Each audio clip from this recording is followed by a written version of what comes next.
All right. Good evening, everybody. Welcome to another Ryan Apologetics stream. Good to see everybody. I see a few people obviously beat me to the chat already. So what's going on? To everybody that beat me here. Just gonna go through a few scriptures to start. Just revisited the Book of Romans today. That was a good read as usual. Obviously, one of, if not, one of the most important books in the New Testament, basically.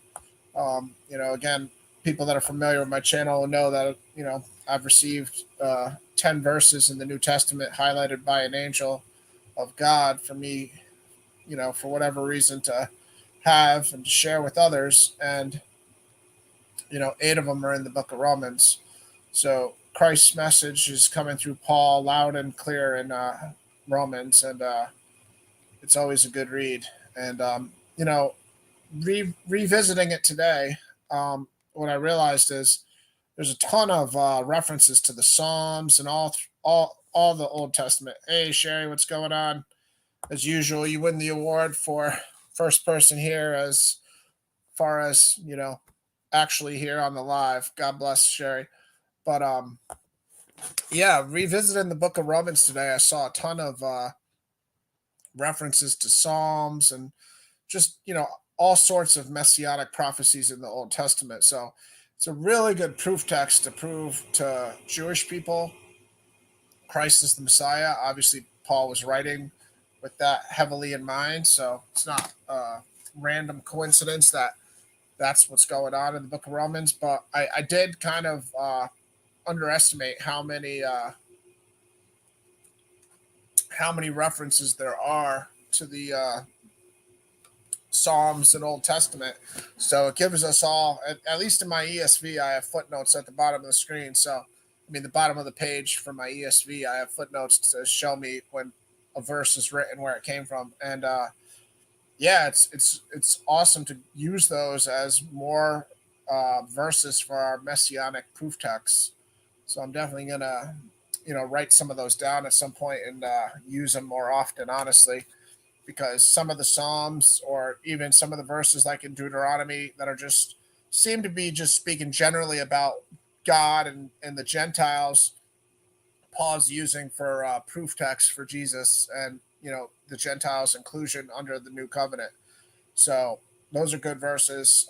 Again, some of them going back to, like I said, like Deuteronomy 32 and so forth. So those are verses that are, unless you can trust the fact that a true prophet of God is telling you it's tied to Christ, it's kind of ambiguous from us for us to just be reading it to tie it to Jesus. But when a true prophet of God is connecting it, then it makes a big difference. Hey, Mike, what's going on, buddy? Feel free to hop in here. You want to help me out here? Be nice to keep the show going longer to have somebody up here. You help me out most of the time. I was also going to ask you about what your quote was before I got here. This is my kingdom and this is my cathedral. Yeah. I was going to ask you about that, if you were quoting somebody specific or if those were just your words. But yeah, some other interesting parts about the Book of Romans that I didn't pick this up today, but I heard it some other day on another channel, and I revisited it today when I was reading it.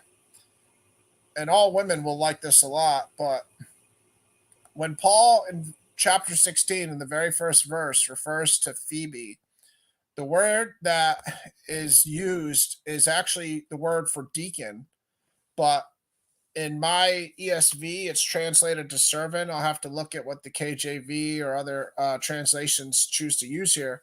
But this Greek word is actually deacon. So you see here deaconess. So I'll look at the interlinear in a second.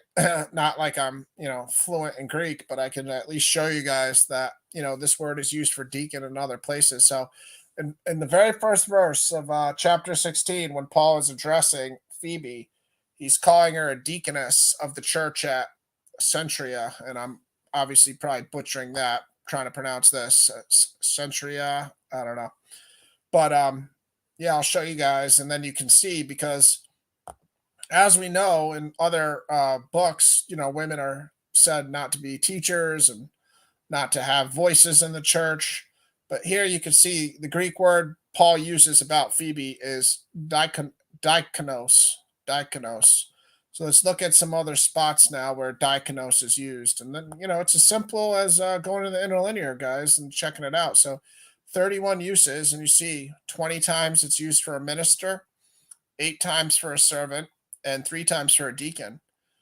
So, you can just take it from that, or you could start looking at some of the other verses to compare it. Jesus obviously using it for servant in this context. All right, I don't know. This one will probably be attendance, I'm guessing. Servant in Matthew, Mark.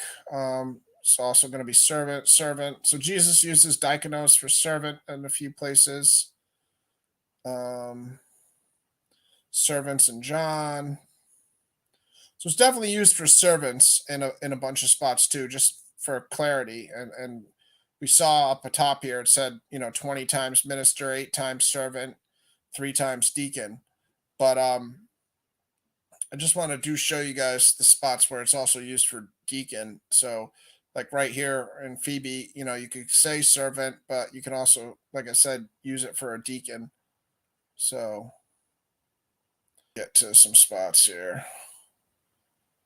All right. So in Colossians here, you can see Paul uses the same term for himself, which I, Paul, became a minister. So it's translated as minister when Paul's using it for himself.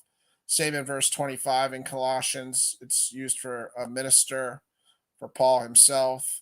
Another man here, faithful minister. So it really is the translator's choice, just to be aware of. But if you put these things, you would be a good servant of Christ Jesus. See in Timothy, when Paul's speaking about deacons, that deacons each have the husband of one wife and managing their children in their own households well. So we're all familiar in 1 Timothy, or at least most of us probably will be familiar, that these are the verses where Paul's writing down the qualifications a deacon needs. So if you're going to have a person be a deacon of your church, so it's the same Greek word here being used for deacon in 1 Timothy. So just be aware, the title Paul is giving Phoebe, you can see right here, it's the same word for deacon when Paul in 1 Timothy is describing deacons. Just be aware if Phoebe had a high position in that church at minimum, and she's not just some random person. She's at minimum a servant that's leading a church. And right under it in verse 3, Paul speaks about greeting Priscilla and Aquila with a holy kiss here too. So, you got another woman right underneath Phoebe here. And, the rest of chapter 16 is just, mostly Paul greeting other fellow servants. Another good part of chapter 16, besides verse 1, speaking about Phoebe and the word being used for deacon, is to just pay attention to verse 22 in Romans 16, because it shows you that Paul himself didn't write Romans by his hand, but this man, whose name I'm probably going to mispronounce here, but I, Tertullus, wrote this letter, greet you in the Lord. So, yeah, that's interesting, being trained in the words, plural words, Torah. I'd have to see what verse you're speaking on, Mike, but yeah, I mean, definitely probably not out of the realm. And the words could be the 10 Commandments too. We know the Jewish people say 10 Commandments are called the 10 words. So that's a possibility. I don't know what verse you're quoting, Mike, so I'd have to hear. You'd have to tell me what verse you're talking about. I don't know if you're at work or if you're just waiting for other people or you don't feel like coming on yet. But yeah, I mean, the 10 Commandments are called the 10 words in a lot of Jewish temples even today. So that's another possibility for that. But yeah, this is a good verse just to remember, guys. Like I said, I'm butchering his name probably, but I, Tertullus, wrote this letter, greet you in the Lord. So Paul had a scribe for Romans, but in some of his other letters, some of these other epistles, Paul obviously wrote them by his own hand. He makes a point to say, I wrote it with my own hand. In some of the other letters, I can't remember specifically which ones, but he does say that. And sometimes I remember him even saying, like, I wrote this in such bold letters and some. And yeah, I didn't take notes on Romans because I was just reading it just for my own enjoyment. So I didn't take notes. But like I said, there were a lot of proof texts at the bottom of my ESV as far as quoting, when Paul quoted a verse, where it came from, showing a bunch of them came from Psalms, a bunch from all throughout the Old Testament as messianic prophecies. And again, some of them are very, ambiguous. Another thing that did jump out at me within, my rereading of Romans here. Oh, we got Lou and Mike. Good. 2-for-1 deal. What's going on, guys? What's up, brother Lou? What's up, brother Ryan? Good to see you both. Nice. Am I right? What are you doing, Lou? It sounds like you're driving. Talk again, Lou. I didn't really hear you. I hear like wind, so I hear like background sound on your side. Keep trying to talk, Lou, because I haven't really heard you say. I sort of heard you trying to talk, but I can't hear you. All right, he's coming back, hopefully. Yeah, but what were you quoting, Mike, with when you're saying being trained in the words? What verse were you looking at there? Well, I had my thing on charger while I was getting up and at 'em, uh, and so you had Timothy. It was on your screen. So at the time it took me to type that out. Yeah, I was Right, showing right. I was showing the concordance, so I'll go back to that. I was showing the Well, just hit it up in Google real quick. Those exact words. well, I know where I was too because I was showing what deaconess meant, so I'll just go right here because it's got to be either Yeah, one. deaconess. It's like these people freaking out about, oh, should a woman be able to preach or teach or whatever? It's like, dude, what part of the Bible are you skipping? You haven't read your Bible, have you? Clearly, it's in Christ. There is neither Greek or Jew. There is neither male or female. So Yeah, these deacons, these ministers, I think in the KJV it says bishops, who have to have like a good life. They might as well be women. It's perfectly fine. What's the problem? Oh, I'm sorry. Are you like 1955?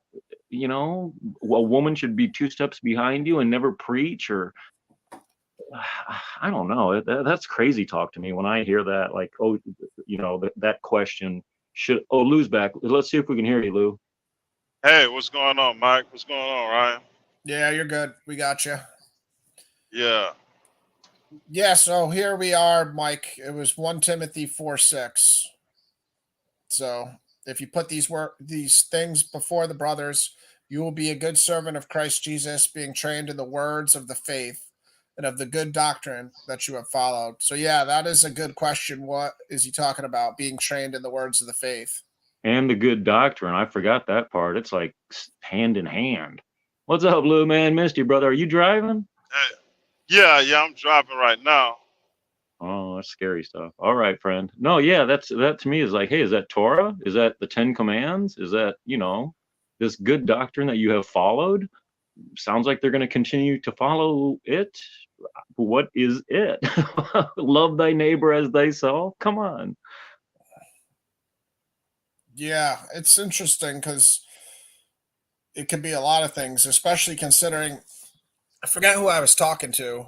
I was somebody, I think it was Optium Prime in the comments. He was talking about the Apocrypha, and he was kind of referring to the fact that the Septuagint had a lot of the Apocrypha obviously in it, which I already knew that, but he was trying to make the argument that because the Septuagint had a lot of Apocrypha, I don't know how the Apocrypha was separated in the Septuagint, like if it was labeled different in any way, like this is extra writings, like it was in the 1611 King James, or if it was just in there and people just read it like all the other scriptures. But he was making the argument that Paul and other people like the apostles, when they write stuff like this verse, they're referring to, well, like Paul said, all scripture is good for reproof, that other verse, and is God breathed. He was trying to say that that was also referring to Apocrypha too, because the Septuagint had that and they would have been familiar with the Septuagint. And I told him, I said, he even tried to include Jesus in it too. And I was like, you're really reaching,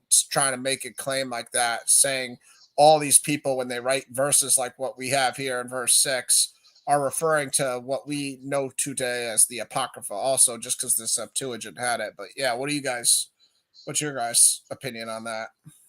The Septuagint had the Apocrypha in it.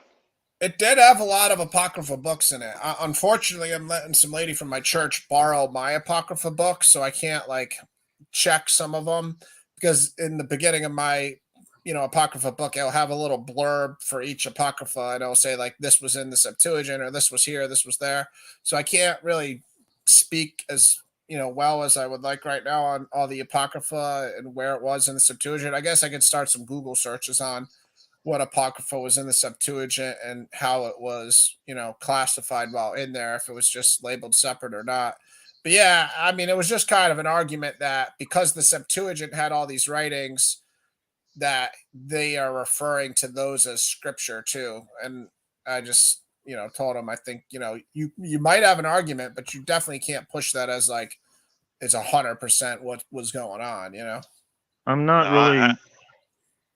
Well, again, maybe Lou can help me out, or Ryan again, but I don't get, I don't understand the people using 1 Timothy 4:6 are saying that it's the apocryphal books he's talking about, or what? How does Well, that? I his didn't. argument was Paul and all the early apostles. He even said Jesus too, but I'm going to try to just keep that out of it because I don't think that's fair at all to make this assertion with Jesus. But because he tried to say when they say verses like not just this one, but when Paul says, I'm trying to think, what is it, 1 Timothy 3:16, where Paul says all scripture is good for reproof and it's God breathed. He was trying to say that uh where is that verse? Well, I mean, it would be the same for the New Testament. Was not written yet, so he's referring to the Old Testament. What apocryphal books would have been written before the New Testament? What books could he even have been referring to? There's a couple extra paragraphs in Daniel where he's in the lion's den a second time at an old age, and there's an account where the 3 guys are burning in the fire, but there's an angel. There's an apocryphal paragraph on a song they sang, but I don't think there's any. Well, Tobit, no, and Baruch. What? I'm sorry. Well, I'm there's sorry. Apocrypha I just, Esther too. There's Apocrypha, like a bunch of 5 extra Psalms. There's so much extra Apocrypha that it's such a broad statement to say everything that was in the Septuagint was also considered scriptures because we know his argument. This is kind of just to give you the full context of what we were talking about like the context. He was trying to say the Masoretic text got rid of all these Apocrypha books. So the Masoretic text, the reason, his argument about the Masoretic text was it came later because we know the Leningrad Codex is 1000 AD, and that is where our modern Bibles translated to get our modern Masoretic text. But that still is just being very like naive to think there wasn't tons of Hebrew texts at the time of Jesus floating around. Also, they just didn't make it to 1000 AD afterwards. A lot of them. right. So which one is he saying? Is he, because I got no problem with the apocryphal books of the I don't know how you pronounce it, Douay Rheims, the Latin Vulgate translated to English, the Catholic Bible. I have no problem with all their apocryphal books, but why would somebody say that he's, even if they're saying in Timothy here that they're speaking of outside apocryphal books that never made it into the like Bible that were apocryphal books, you know what I mean? Yeah. Like the history of James or something, whatever. Enoch is not in the accepted Catholic apocrypha. So is this person defending First Timothy on that kind of book, or those apocryphal books of the Catholic? Neither of them. I don't I'm losing it, friends. He I'm was losing trying it. to he was trying to claim everything that was in the Septuagint is supposed to be canon. That was his argument because he said the Septuagint, which we do know was earlier, was around 3rd century BC. So his argument was that anything that's in the Septuagint should be considered canon today. But that's kind of using the logic that just because it's earlier, it's accurate, which isn't a good logic because then we would have to say, well, all the Mesopotamian Mesopotamian, myths and all the Egyptian myths. Anything that preceded the Bible is more authoritative because it came earlier. So you can't just associate, earlier in time, like, oh, it was third century BC, and equate it to, Holy Scripture or being more accurate because it came earlier. That was his basic argument, but I didn't agree with it. Doesn't sound like you guys would agree with it, but it was interesting to think about. It was at least a reasonable, argument to say, well, it was in the Septuagint, so they may have been referring to some of those verses when they wrote scriptures like what we have on the screen, 2 Timothy 3:16, about what they're referring to as scriptures. But So it's regardless, you should yeah. follow it. Regardless, you should follow it, is what it sounds like. They're being trained in it. They were, is a couple verses later, and the two words that we used on your 1 Timothy 4:8, I think it was. Even if they were, it sounds like a good thing as far as within the context of Timothy. Why aren't you trying to do that as a good Christian defending, or trying to say, well, he's talking about the apocryphal books or something? Why wouldn't you give it some merit? Well, I give it some merit, but the problem is, how can he speak for Jesus? How can he speak for Paul? How can he speak for the apostles and say that they were specifically referring to the Septuagint? Because I know the Septuagint weren't the only writings that were available to these people. They also had Hebrew text. They also had, whatever other, Lou's more familiar with some of the other languages, like the Coptic versions and, the what's the one that calls Jesus like the Pergamum, or they refer to him as the Word, though, this what Syriac or something. There was a bunch of translations that were around. You still there, Lou?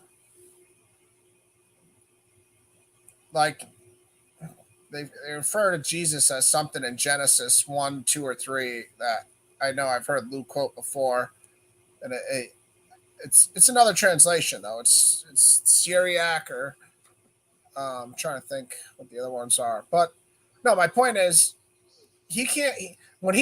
Just because they say the word scriptures, it's not good to use scriptures interchangeably with Septuagint. Is my point, because the Septuagint was just. Oh, okay. Now that I can follow. Well, yeah, that was what he was trying to do, though. He was trying to say anything that. I'll have to Google right now, try to find out exactly what books we're talking about here. But regardless, he's somebody that believes in the Apocrypha as canon today. It came up because remember the show I did? I don't know if you were on the panel or not. I think you were on the show later, or you might have been on later after I already said this, but I said that in the 12 patriarchs, there's a verse, because there is, that verbatim says under Reuben's section, all women are evil. And I was saying, this is a dangerous verse, and this is why the 12 patriarchs should be considered apocrypha. But he was trying to argue that that book belongs in the canon because it's in the Orthodox Apocrypha. That's where it originated from. Well, you sound like you disagree that all women are evil. yeah, I do. I did. That's what I mean, though. It's like, you got to defend. I told him 99% truth and 1% lies is more dangerous than 99% lies and 1% truth. Because if there's only 1% lies and 99% truth, you're going to trick a lot of people. People are going to fall for what your lie is, and they're going to just include it with the 99% that is true. But if you have 99% lies and nobody believes it because 99% of it is just lies, and then you have 1% truth, well, that 1% truth, nobody's going to ever, read that regardless. So it's more dangerous to have 99% truth and 1% lies. So I said, I think the word of God could be in almost, in some of these apocryphal books like Sirach and some of the other ones, I would say almost 99% of certain apocrypha may be the word of God. It's still dangerous to call it holy scriptures, because that 1% that is not the word of God that is also in there can mislead people. And then you have a verse like women are evil, and then you have to use that as scripture. And that creates a huge problem, obviously, to say the least. I mean, that one's just very blatant, you know? Are you there, Lou? Yeah, I'm here. I'm here. Let me ask you a question. What when he say the apocrypha is scriptures, is he saying it's scriptures that the Israelites were reading in the temple? He's saying it just, he's saying it's words. He's saying that all the books that were in the Septuagint are scriptures. That was his argument, and he was saying verses like 2 Timothy 3:16 is referring to the apocrypha that's in the Septuagint. Which Okay, when was the apocrypha added to the laws and prophets? I have no idea on all the specifics. I wish he would come up on some show and try to have a discussion on the apocrypha, because I think Yeah, it's because something. I mean, Well, Yeah. no, that's Lou's point. the apocrypha was written in Greek, Yeah, but the and Septuagint was also 3rd century BC, so some of the apocrypha that is in Greek is, but early when writings too. but when did they had time to like learn Greek like that to where they wrote a couple of books and stuff like that? Okay, let's just say that. Okay, the Septuagint was started being coming into about like around third, second century, right? Yeah. The Apocrypha stories is between the third and second century. Yeah, there's a lot of apocrypha written after that too, like Wisdom of Solomon. I knows later, and there's a lot of them that are written later too. Yeah, but more, yeah, I understand that. But the stories of the Apocrypha came during the Greek period, and the Septuagint was the Hebrew Bible was being put together during the Greek period. So how can the Apocrypha be how can the Apocrypha what is it, First Timothy? How can let me just say, how can Paul be referring to the Apocrypha as holy scriptures when the Apocrypha was being when the stories of the Apocrypha was happening during the Greek Empire? Yeah, I mean, these are questions I'm not going to defend because I don't agree with him. I was the one disagreeing with him, but that's just, we can move on from the subject too. It's just something that came to mind when I was reading, the verse that Mike told me about, because I just had the conversation with him this week. So I was looking at that capitalized S in scriptures, in the word scriptures, in your 1 Timothy 3:18, I think it was, versus the one that we saw earlier. I think the scriptures was a small s. I didn't really notice, but I did notice the capital S in that 1 Timothy. But no, continue your thought, friend. well, my thought is still, I mean, we could just talk about in general, like you were saying, Mike. I know you accept some of the Maccabees and some of the other apocrypha books. Me and Lou were kind of talking about this a little bit, not much the other day, but my reason for thinking that the 66 book canon is, what we are supposed to have is because the way Malachi here ends with just like the last 6 verses being, remember the law of my servant Moses, the statutes and rules that I commanded him at Horeb for all Israel. Behold, I will send you Elijah the prophet before the great and awesome day of the Lord comes, and he will turn the hearts of the fathers to their children and the hearts of the children to their fathers, lest I come and strike the land with a decree of utter destruction. So for me, the way like Malachi being the last book is like, perfect for, you got the law and Moses, you got the prophets and Elijah, and then, God's saying, I'm going to send Elijah, which, me and Lou talked 'Cause about. I know Josephus quoted the Torah, and what is it, 22, 27 books? How much books the Torah? The Torah has 27 books, right? Yeah, we have 39 books in our Old Testament, New Testament. but they have 27, but it's the same writing. So like they just combine like Samuel and some of the books of Kings are like the same for them. I know Yeah. that's why So it they was have 22. 27. Yeah, but they have the same books. They just have them combined. So some of them are like how we have Kings Yeah. separated and Chronicles separated. They'll have stuff together. So Yeah. I mean, Apocrypha is I mean, I feel like it's just history. You know, I mean, it's just written down history of what was going on during the Greek Empire. Give us an insight on how they were living and all that stuff. I mean, you can't leave the Apocrypha out of. I mean, with the when it comes to the Bible, you can't.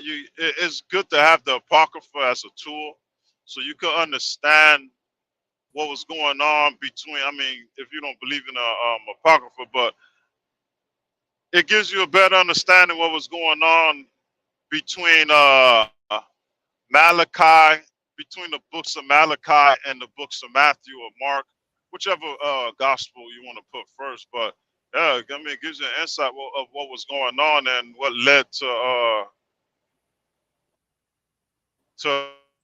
tools on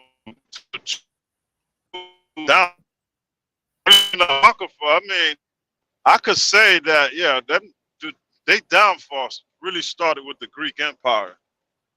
That's when they was like really going down the drain because they started you know, adapting to the Greek culture, stuff that God don't want them to do. And once Jesus came around, because it makes sense on why Jesus was so angry with these Jews when he came about. You know what I mean? Because it make the Apocrypha make it gives me more insight to why Jesus came about and just started like looking at these Jews like totally like y'all out of your mind, you know? yeah, I mean the Feast of Dedication, or in other words, in our terms, Hanukkah is in our modern Bible. Jesus is celebrating it in the Book of John, so it is probably not a How bad thing to be how do familiar with how do Maccabees to know. how do a person celebrate Hanukkah? I mean, I don't know. I'm just saying Jesus was in Jerusalem at the time. I don't know how he was celebrating it. So I probably shouldn't have said celebrate it, but he was there Yeah, during the Feast of Dedication. I'll rephrase it more yeah, accurately there. But the bottom line is, if you're reading your Bible and you want to say, well, what the heck is the Feast of Dedication? It is good to at least be familiar with the Book of Maccabees to know where that yeah. term Where it comes came from. from? Yeah, Yeah, because and the otherwise you'll be looking Talmud. in your Bible and be wondering where's the Feast of Dedication. Yeah, yeah, yeah, yeah. Gives a little John more 10 insight twenty on the New two. Testament. Yeah. If when you read the Apocrypha, it'll make you understand. It'll help you better understand the New Testament. You know what I mean? It'll help you better understand the New Testament on how these Jews how these Jews customs worked after the Babylon captivity, how they started living life. Like one thing is like they still had the Hebrew language, but most of them coming from the captivity speak Aramaic, so they had to translate they had to translate the Hebrew law into the Aramaic, the Hebrew language to Aramaic language, so the people can understand and stuff like that. You know, but I mean, but you know what really bothers me, what baffles me, man, is what that guy said the other day. He said, since God changed his mind, that means God changes. I ain't never hear his answer of if God changed his mind, then what changed about God? Did you could you had did you hear anything he was saying? I was running upstairs when that happened. Um, actually, Yeah. speaking of that, I forgot my heating pad upstairs in the microwave before I started the show. Actually, but yeah, no. He he was a cool guy. He was an atheist, but I heard him jump on, and you and him were talking, and then your wife called, so I didn't really get into what you guys were talking about. So Oh, he's an atheist? Yeah, that guy who jumped Oh on at the wow. end was an atheist, and he was a nice guy. He was from England. I talked to him for like an hour after you left, but no, I mean a lot of England is atheist, secular. I mean, we have another guy who jumps on, Paul from England. He's an atheist, and I watched this one scholar from England, and he's a young guy, he's smart. I saw him speak at Oxford, and he's speaking about God because he went to school for all those type of topics, and he's atheist. And there's a lot. Richard Dawkins, I think, is from England. There's a lot of atheists from England just because that's like their culture. I mean, they have the king and the queen kind of being tied to Israel. Like, well, I just saw it for the first time in my lifetime, so I don't know how. British Israelites. Well, when they were anointing Prince Charles like king or whatever, I think they were making him king. I don't know if anybody else wants to correct me exactly what they were doing, but they were basically like tying it to Israel. So for me, that was a bizarre thing that they were trying to tie the king of England to Israel, and like God is, they were saying God is making him king and all this stuff. But I don't know. That was when Prince Charles just became king like sometime last year. But I'm gonna run upstairs and get my heating pad thing because I did forget it. So you and Michael. Well, Yeah. him quoting, was it Charles or whatever, quoting Israel, or not quoting, but whatever Ryan was just saying. That's it's like your good Christian Sunday worshiper sitting there in the pew on Sunday, hearing a good Christian gospel from the New Testament, and then they try to throw in something Jewish because the Jews counted the days different back then. It's like they're trying to give credibility to something out of the Bible, like so they research something Jewish and come up with like like a quick offensive answer to what they were trying to make a good point on in the first place. That's what it sounds like to me he was trying to do. I don't know the connection between the Church of England. Yeah, I don't know the Yeah, they. connection between Church of England and Israel. It's crazy. I ain't gonna lie. Them people up in England, man. Them atheists up there, man. They pretty sharp what they believe. They pretty sharp and calm and cool. They don't raise their voice because I don't know if all of them from England, but they sound like they're from England because of that heavy accent. They well equipped with because the questions they ask. I mean, it'd be some tough questions, man. Like this one guy that's from England, right? He asked the question. He said, "So if all my life I've been following God, then 1 second I stop believing in Him and I die, are you gonna tell me? You trying to tell me I'm going to hell forever?" I like, wow, that's a tough question. That I is can't a even. tough question. I couldn't I answer that right there. Well, I couldn't answer. I cannot picture one day not believing. It's like, you know what I mean? Oh, I don't. There's no sun in the sky. That's what I don't know what you're talking about. It's the Earth Yeah. is self-illuminate. What do you mean you're gonna? So that doesn't. I can understand being angry at God. I can understand uh, uh, turning your back on Him, like, oh, you never answered my prayers, or maybe you killed my 17-year-old daughter while she was texting and driving by a drunk drive, whatever. I hate, but to not believe, well, yeah, that's crazy. I can't even Yeah. imagine. I mean, people fall like great pastors and preachers on TV, or even the Catholic Church, with their history, recent history.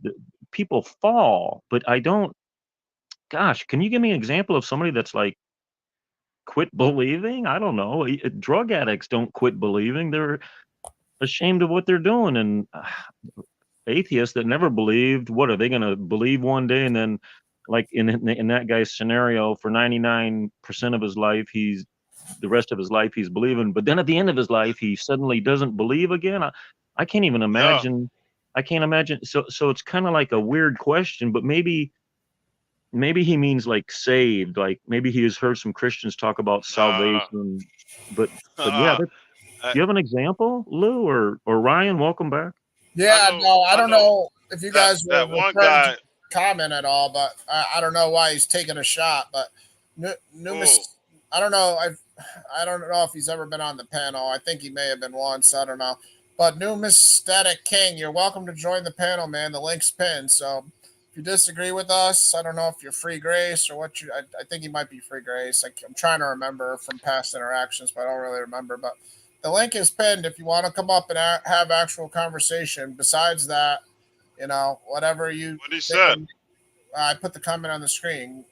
I can't see it. All right. I'm Well, driving. God bless you guys for believing in yourselves instead of believing in Jesus Christ, the one who is the only one who will save you. No matter how much you apologize, you will never achieve salvation. So, yeah, I don't know what type of shot that is, but I think all of us up here believe in Jesus, or at least do our best to try to believe in Jesus. And we've done things in our life to attempt to do so, at least, change our lives. And obviously saying it verbally isn't, much, but, at least all three of us up here do it. So I don't know who you're referring to exactly or why, but feel free to hit the link, man, if you want to join. You But sure he yeah, wasn't? You sure he wasn't responding to somebody in chat? Is that who up here doesn't believe in Jesus? well, there's nobody in the chat that he's talking to. Yeah. So I don't know. He was just mad at us. I don't know. His name's I think, familiar. yeah, I think we spoke to him one time because I referenced years ago in the '80s when I worked at the post office.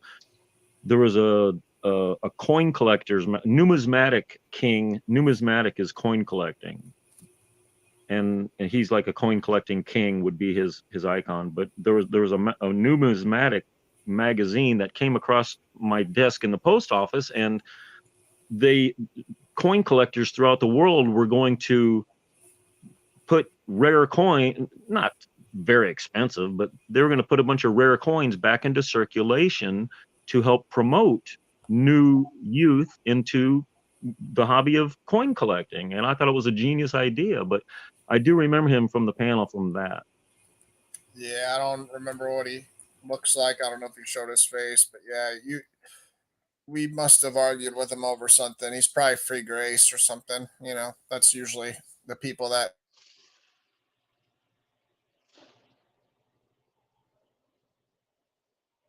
Yeah, free grace. I mean, I don't know. Yeah, they pretty unorthodox.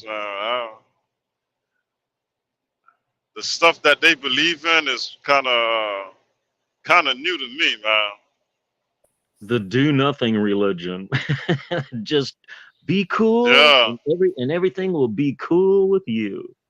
Well, it's actually yeah, ironic that this topic came up because rereading Romans today, there was in either chapter 5 or 6. I'll have to look at it now. There was definitely verses that I could see why the free grace people, take the verses and try to run with it in the manner that they do. Because I don't agree with their doctrine, but I can at least see, like, all right, at least they're ignoring the rest of the Bible basically, but at least in Romans 5 or 6 here, there are a few verses that if I was a free gracer, I would use these verses. I'll try to find the exact ones here. But I reread Romans today, and I did see some verses that were screaming, free. Okay, it's right here in chapter 5. Okay, so here we are. It's talking about Christ. Yet death reigned from Adam to Moses, even over those whose sinning was not like the transgression of Adam, who was a type of one who was to come. But the free gift is not like the trespass. For if many died through one man's trespass, speaking about Adam, much more have the grace of God and the free gift by the grace of that one man, Jesus Christ, abounded for many. And the free gift is not like the result of that one man's sin. Again, speaking about Adam's sin. And the free grace is not like the result of that one man's sin. For the judgment following one trespass brought condemnation, but the free gift following many trespasses brought justification. For if because of one man's trespass death reigned through that one man, again speaking about Adam, much more will those who receive the abundance of grace and the free gift of righteousness reign in life through the one man, Jesus Christ. So I remember when I read this today, it's like this verse uses the word many. So much more will receive the abundance reign in life through Jesus Christ. All right, hold on. Let me just read one more verse or see, because just finish up the point. Therefore, as one trespass led to condemnation for all men, so one act of righteousness leads to justification and life for all men. Okay, so that's the verse I'm talking about. And then the next verse here has the many. So, for as by one man's disobedience, again, speaking about Adam, the many were made sinners, so by one man's obedience, the many will be made righteous.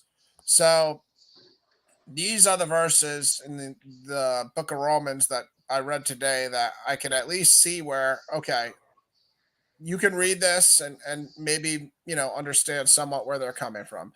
You pretty much have to be ignoring the rest of the book of Romans and the rest of the Bible and just kind of like highlight these verses for the rest of your life and ignore everything else almost. But, what do you guys think? That kind of shocks me that if you read that just as an outsider, it sounds to me like, wow, look how intense Adam's sin was for it wasn't murder. He did not, it wasn't rape, abduction, stealing. If such intense consequences came after that, you better not sin. That's what I'm getting out of this. Is Well, now I understand what Paul's trying to say here, that hey, one man sinned, so that brought sin into the world, and so everybody up to Noah or something, was all bad. So yes, it's like he's defending himself in court against Satan. How can Jesus die for everybody? And it's like, well, because many sinned because of Adam. One guy dying, in the very next verse, what is it, 18, I think? For by one man justification. So, but if you just read it like, hey, and that's the exegesis, but if you just read it like, hey, what's going on here? Wow, if one man sinned and it turned into that much crud, you better not sin yourself. You're going to affect your wife, your kids, your grandkids, your coworkers, whatever your sin is. Because if you think it has to be like murder or rape or something or like that, look back at Adam. It wasn't that big of a deal to take a bite out of the apple, except it was against God's commandment. You better not go against God's commandment. Look what happened to, you know what I mean? Look at what Adam did. So you better not do this. Yeah, that is a point that I didn't really think about. I mean, it did strike me how, Calvinists and everybody else will use Adam's sin for a lot of their doctrine. So that part did, come to mind, but not as much as you're highlighting now. But the other part of it is Christ, all these verses that are using all and like all men and, to save everybody, they are accurate. It's just the way you're reading it or the way they read it is so different than us, because they'll just take it out of context. Because, in the past, it was just God's covenant with Israel. So, granted, when these verses are being written saying Jesus died for all, so all can be saved, that's a truthful, obviously truthful verse. It's just saying, everyone has the chance to be saved. That's how I read it. You read it. Lou reads it. But the free gracers will just take that and take it hyper literally and just be like, no, it means you're all getting saved no matter what. You know what I mean? But that's what I mean. Unless at the end of, unless on your deathbed you suddenly quit believing, then you're damned forever. I don't know. It's crazy talk. Yeah, they say if you quit believing, you still are saved. Yeah, they believe that once saved, always saved. Yeah, I've heard them say that. I've heard they some of them may differ on that point, but I've heard a lot of them say, like the Charles guy, Layman Seminary, when he came on, he said if you believed at once in your life at 7 years old and then you worship the devil the rest of your life, you're still saved. Like that was just the most insane. Yeah, that was too crazy. Yeah. I think Jesus taught that in Matthew. Just kidding. Yeah, no, I mean, I just wanted, because I do think, I don't remember his exact doctrine, but I do think he, a lot of people that think we're trying to be works based or whatever are free grace people. So I'm assuming he's free grace. And out of fairness, I read Romans again today, just reading it, and this did jump out at me as like, oh, okay, this is where the free grace people kind of like, make their claim to, certain Bible verses type of thing, But again, I think they're ripping them totally out of context, especially if you read the whole book of Romans, especially since, like, right after he says all, it says many after, but again, it's also, since it's referring to Adam and saying the many were made sinners, I can understand how this could still be read as pertaining to all. So it's not that crazy. If this was all you had, I mean, free grace could be a doctrine. You know what I mean? If this was the totality of what our Bible was, but considering you have Jesus verbatim telling people they'll be weeping and gnashing of teeth and outer darkness and get away from me, lawbreakers, workers of lawlessness, and all these other terms, like you really can't And make the, a doctrine. and the thing is, they turn around and call people heretics for not believing free In free grace. grace, yeah, that's what he just called us. Yeah, cause I don't see. That's what I don't understand. Like, I'm not gonna say I don't understand. That's what I don't like. Just because we have disagreements about certain things in the Bible, that don't give you the right to call somebody a heretic. You know what I mean? Yeah. I mean, we let because God is our judge. Let God judge. Let God be the judge. Stop playing the role of God. You know what I mean? But I mean, everybody have their own differences about the Bible. I mean, we human beings. It is going to be impossible for every Christian to agree on everything. That's going to be damn near impossible. That's never going to happen. It never happened and will never happen. I mean, that's why God caused the Tower of Babel to collapse. You know what I mean? So I mean, I have disagreement with free grace and Calvinists and dispensationalists and Jews, but I don't call them heretics. I just don't agree with what they teach. Some of the stuff they teach, but that don't give me the right to call them heretics and you're going to hell and all this stuff. And that'd be crazy, man. That'd be crazy. That's like me telling my own brother he's gonna die. Mm-hmm. You Yeah. know, Yeah. you can't call me your Christian brother and then turn around and tell you I'm gonna go to hell if I don't change my it'd be crazy, man. It'd be wild. It'd be wild. They're trying to say that we don't trust in Jesus, that Jesus did it all, and that we, like, by trying to follow some sort of like command from God, that we're trying to do something that Jesus already did because he did it perfectly. And that's where they're trying to, like, pervert that argument and call us works based, and it makes no sense because, like, the book of Romans itself is like saying, sin, God forbid, you know what I mean? Just because Christ did what he did, keep sinning, God forbid, like, so there's so many verses that you could just go to, even in the same book of Romans, that disprove what they say. And I mean, even in the book of Romans in chapter 9 and 10, actually, this was another part of Romans I was going to bring up because it was speaking about like who the elect was, and it was good because it showed like Paul was talking about people that were going to get saved because they were elect, but then the people that didn't believe even still had a chance to believe. So basically, if you read it, in the same chapter, it's telling you that it's not God preordaining people to be the elect only, but it's God chose, some people obviously preordained them, but it's also he gave everybody the shot to come back to believe.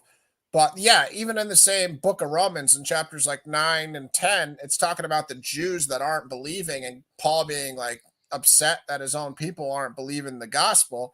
So how you can read chapter 5 here and just create a free grace doctrine, you literally have to ignore chapters 9 and 10 in the same book where it's telling you like Paul's hoping that the Jews become grafted in because the Gentiles got grafted in, but then Paul is hoping that the Jewish people, the natural branches, will come to their, sane, mindset and come to Christ.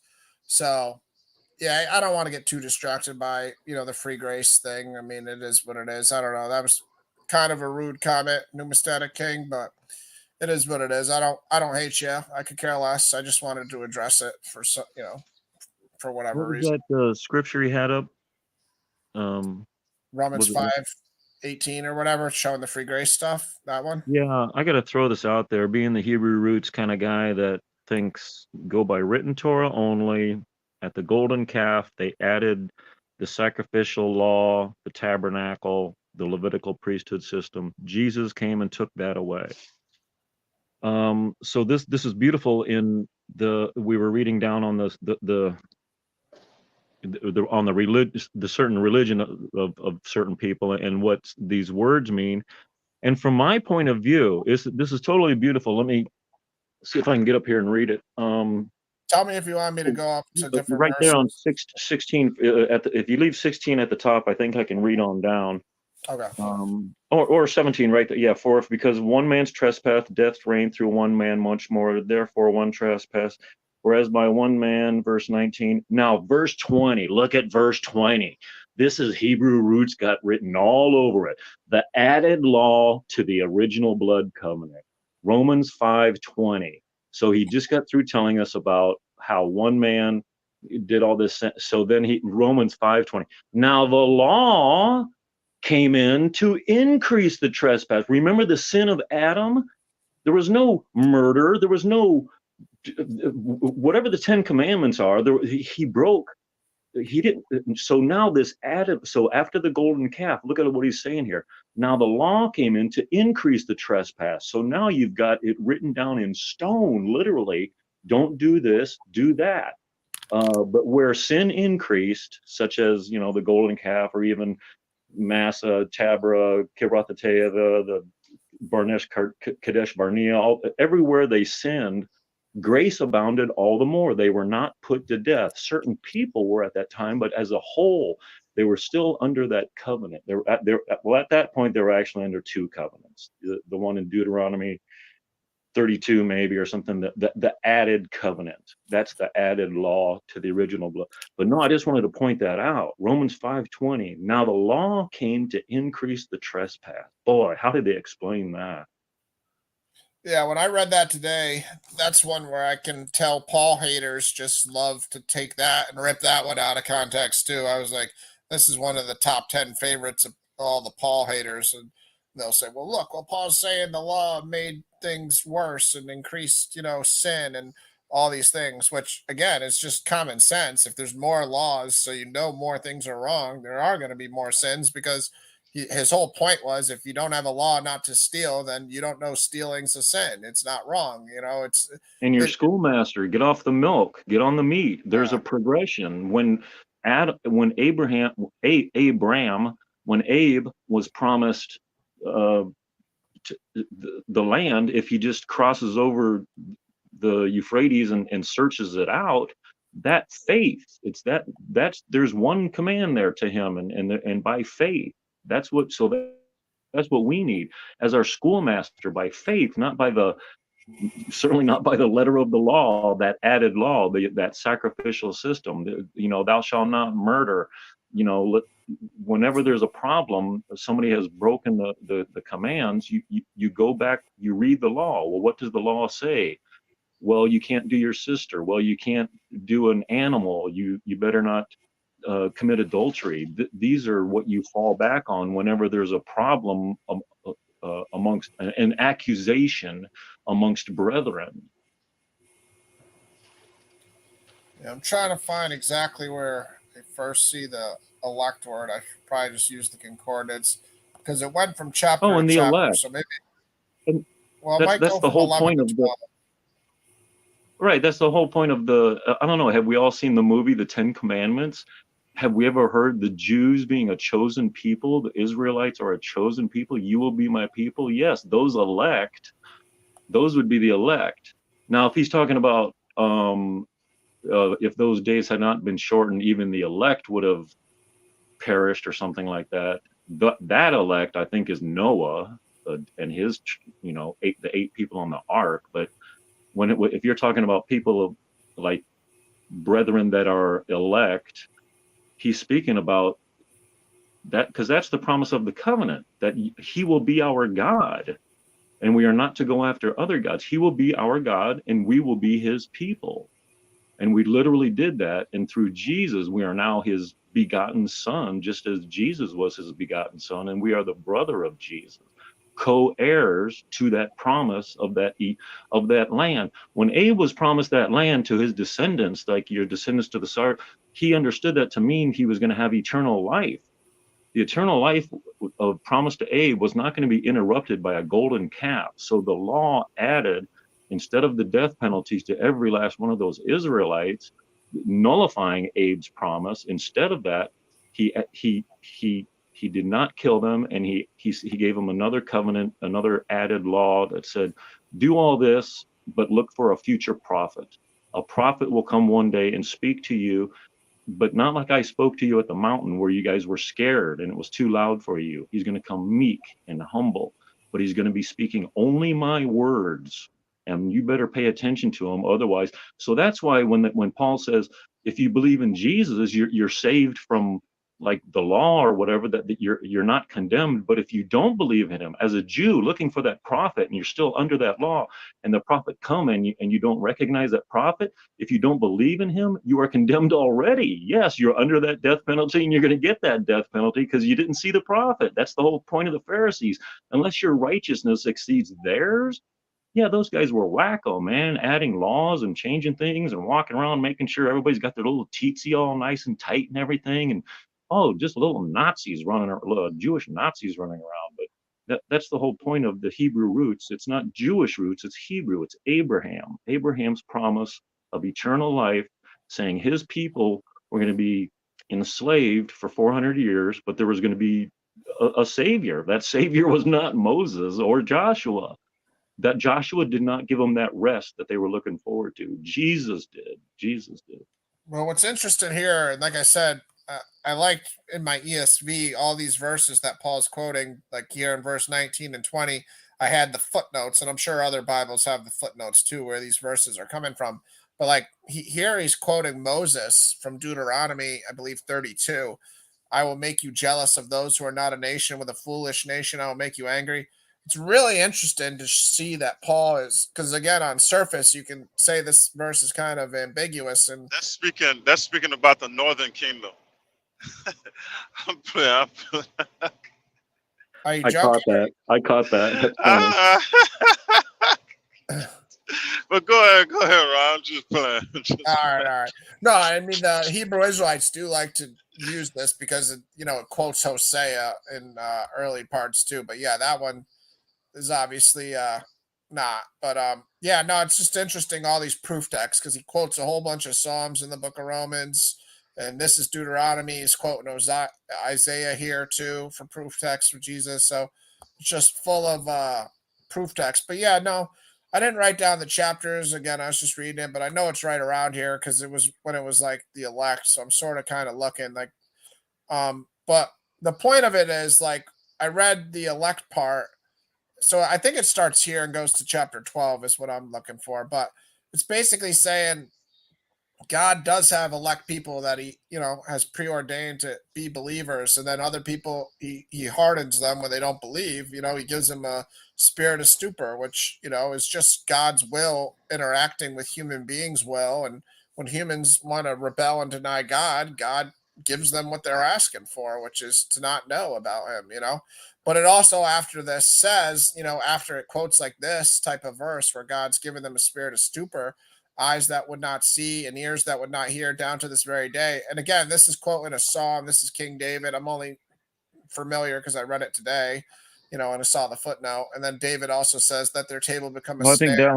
I think that one's Isaiah, but continue your. Oh yeah, you're right. That might not be Go, David. brother. Go. Yeah. No, David's underneath it. Sorry. Let their table become a snare and a trap and a stumbling block and a retribution for them. Yeah, no, the point is like after he says all this in the very next chapter, he speaks about like the same people still having a chance to come back to God though. Like that's the whole point. Like when you read it like 11 to 12 or whatever, it might have been 10 to 11. I don't know. I should have wrote it down if I was going to really talk about it because I'm all over the place here. But it basically is saying the same people that didn't believe still have a chance to come back. You know what I mean? And that just kind of made a huge statement about how like Calvinists try to use the term elect and try to use it in a way where it's pertaining to God just chose people beforehand and he didn't choose others. Where if you really read like from one chapter to the next here, and I can't find it for whatever reason. I'm just skimming, so I'm obviously probably missing it too because it's right. I know it's right here. I just read it today, but I didn't write down the exact chapter. So skimming it and trying to talk, it's hard to find exactly what I'm looking for. But it basically says like the elect can be people that at first deny too. You know what I mean, and come back by their free will, by their own, by their own faith. Oh, Deuteronomy is just a recap of the 40 years. In fact, Deuteronomy means added law in Hebrew, but it's just a recap of the 40 years. And he does start out by saying, hey, we are in a covenant and blah, blah, blah. But yes, these people that revolted against the Father after the golden calf, the 10 times after the golden calf, as you read it, I cannot believe my eyeballs as I'm reading it. These are the same people that saw the 10 plagues and the Red Sea parted. Okay, and the words that are coming out of their mouths. I've read it before, of course, 1,000 times, but reading it now, looking for specific items in my research, I can't believe how these people talked to Moses and how they rebelled against him. And yet God says to Moses to tell Joshua and probably, I think, the elders, look, you guys are going to go into this land. You're going to get fat. You're going to forget about me and you're going to start worshiping other gods. But if you, and I'm going to disperse you throughout the entire world. But if even then, and then he quotes Jesus. Okay, so so Jesus quoting like the greatest command, you won't find that in the 10 commandments. Even the first command, when they say, Jesus, what's the first command? He does not quote any of the 10 commandments. He quotes the command on what these people are to do that Moses said, after you have come into this land, you're going to get fat. You're going to go chasing after different gods, and I'm going to disperse you throughout the entire world. But even then, if you come back to me and you love the Lord your God with all your heart, mind, and soul, he will turn his face to you and remember his covenant. He will remember his covenant with you, the 10 commandment covenant, and you will be welcomed in. Yeah, so this whole free grace, I don't know where it comes from. Yeah, I should have wrote down those chapters because I was thinking about talking about it at a later show. And of course, I was just skimming through it here. I can't put it together exactly which chapter led to which. I know it's right in that range there of Romans chapters either 7, 8, or 9, leading to 10 or 11 or one way or the other, like right in there. But yeah, it just jumps out at you when you read it and you realize that these weren't even separated into chapters in the beginning. So they're just one continuous letter or scroll or whatever. So, when the people nowadays, the Calvinists, are the people that most likely are the ones who are using the term elect or misusing the term elect, in my opinion.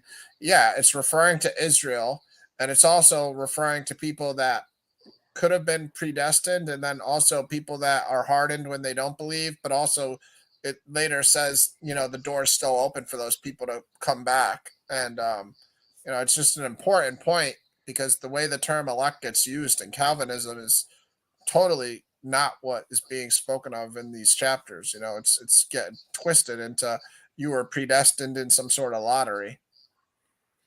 So it's good. You kind of got to read like 20 verses to get the chapter part too, like to see how it goes from what I just said to what it said. So that's the other part of it where it's like, it's not a big deal that I can't find it right now because we'd have to read 20 verses.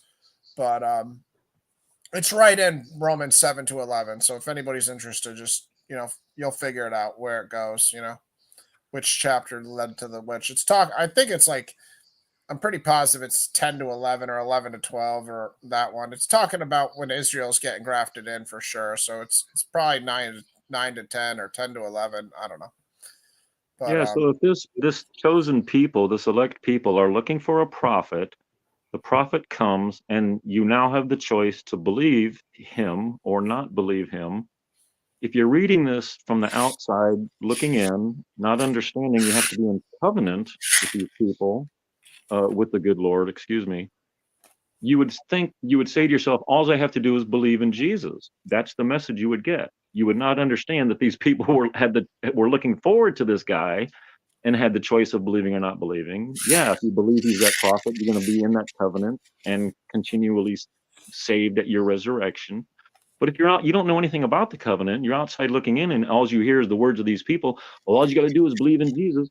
That's all you're going to take to heart. All I got to do is believe in Jesus. Well, I believe in Jesus. Yeah, I don't know. So does the devil, and he trembles, and the demons recognize him at the time of his coming, and it's scared, and he told them, shut up, don't, and go into these pigs or whatever he did to the other demons. But yeah, he didn't want anybody to know he was the Messiah. Otherwise, they would have forced him to be king at that time.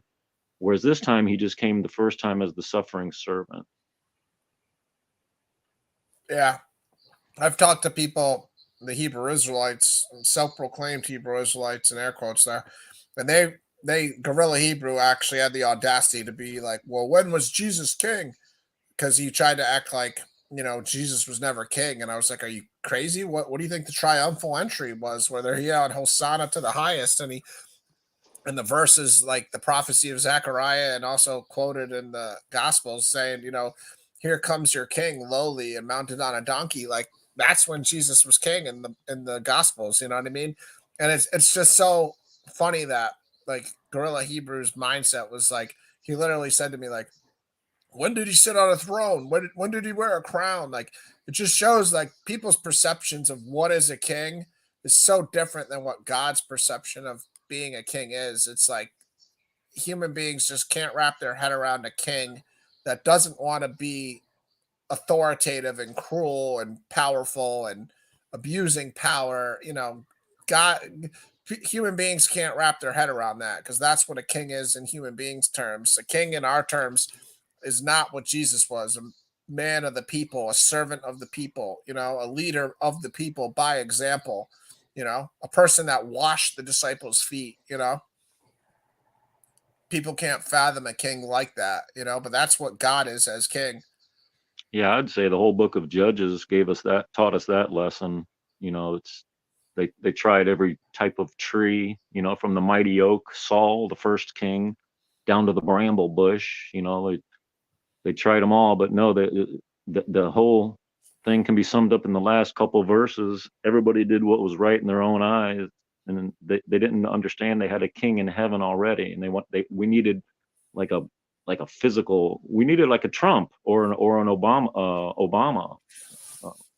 Yeah, people need a tyrant. They don't realize a servant king is the most amazing concept, that a king that has all the authority in the world to do whatever he wants, but is still so righteous and just and kind and loving that they're willing to do whatever for you, and literally to the extreme of killing himself for us in the scriptures with Jesus' sacrifice.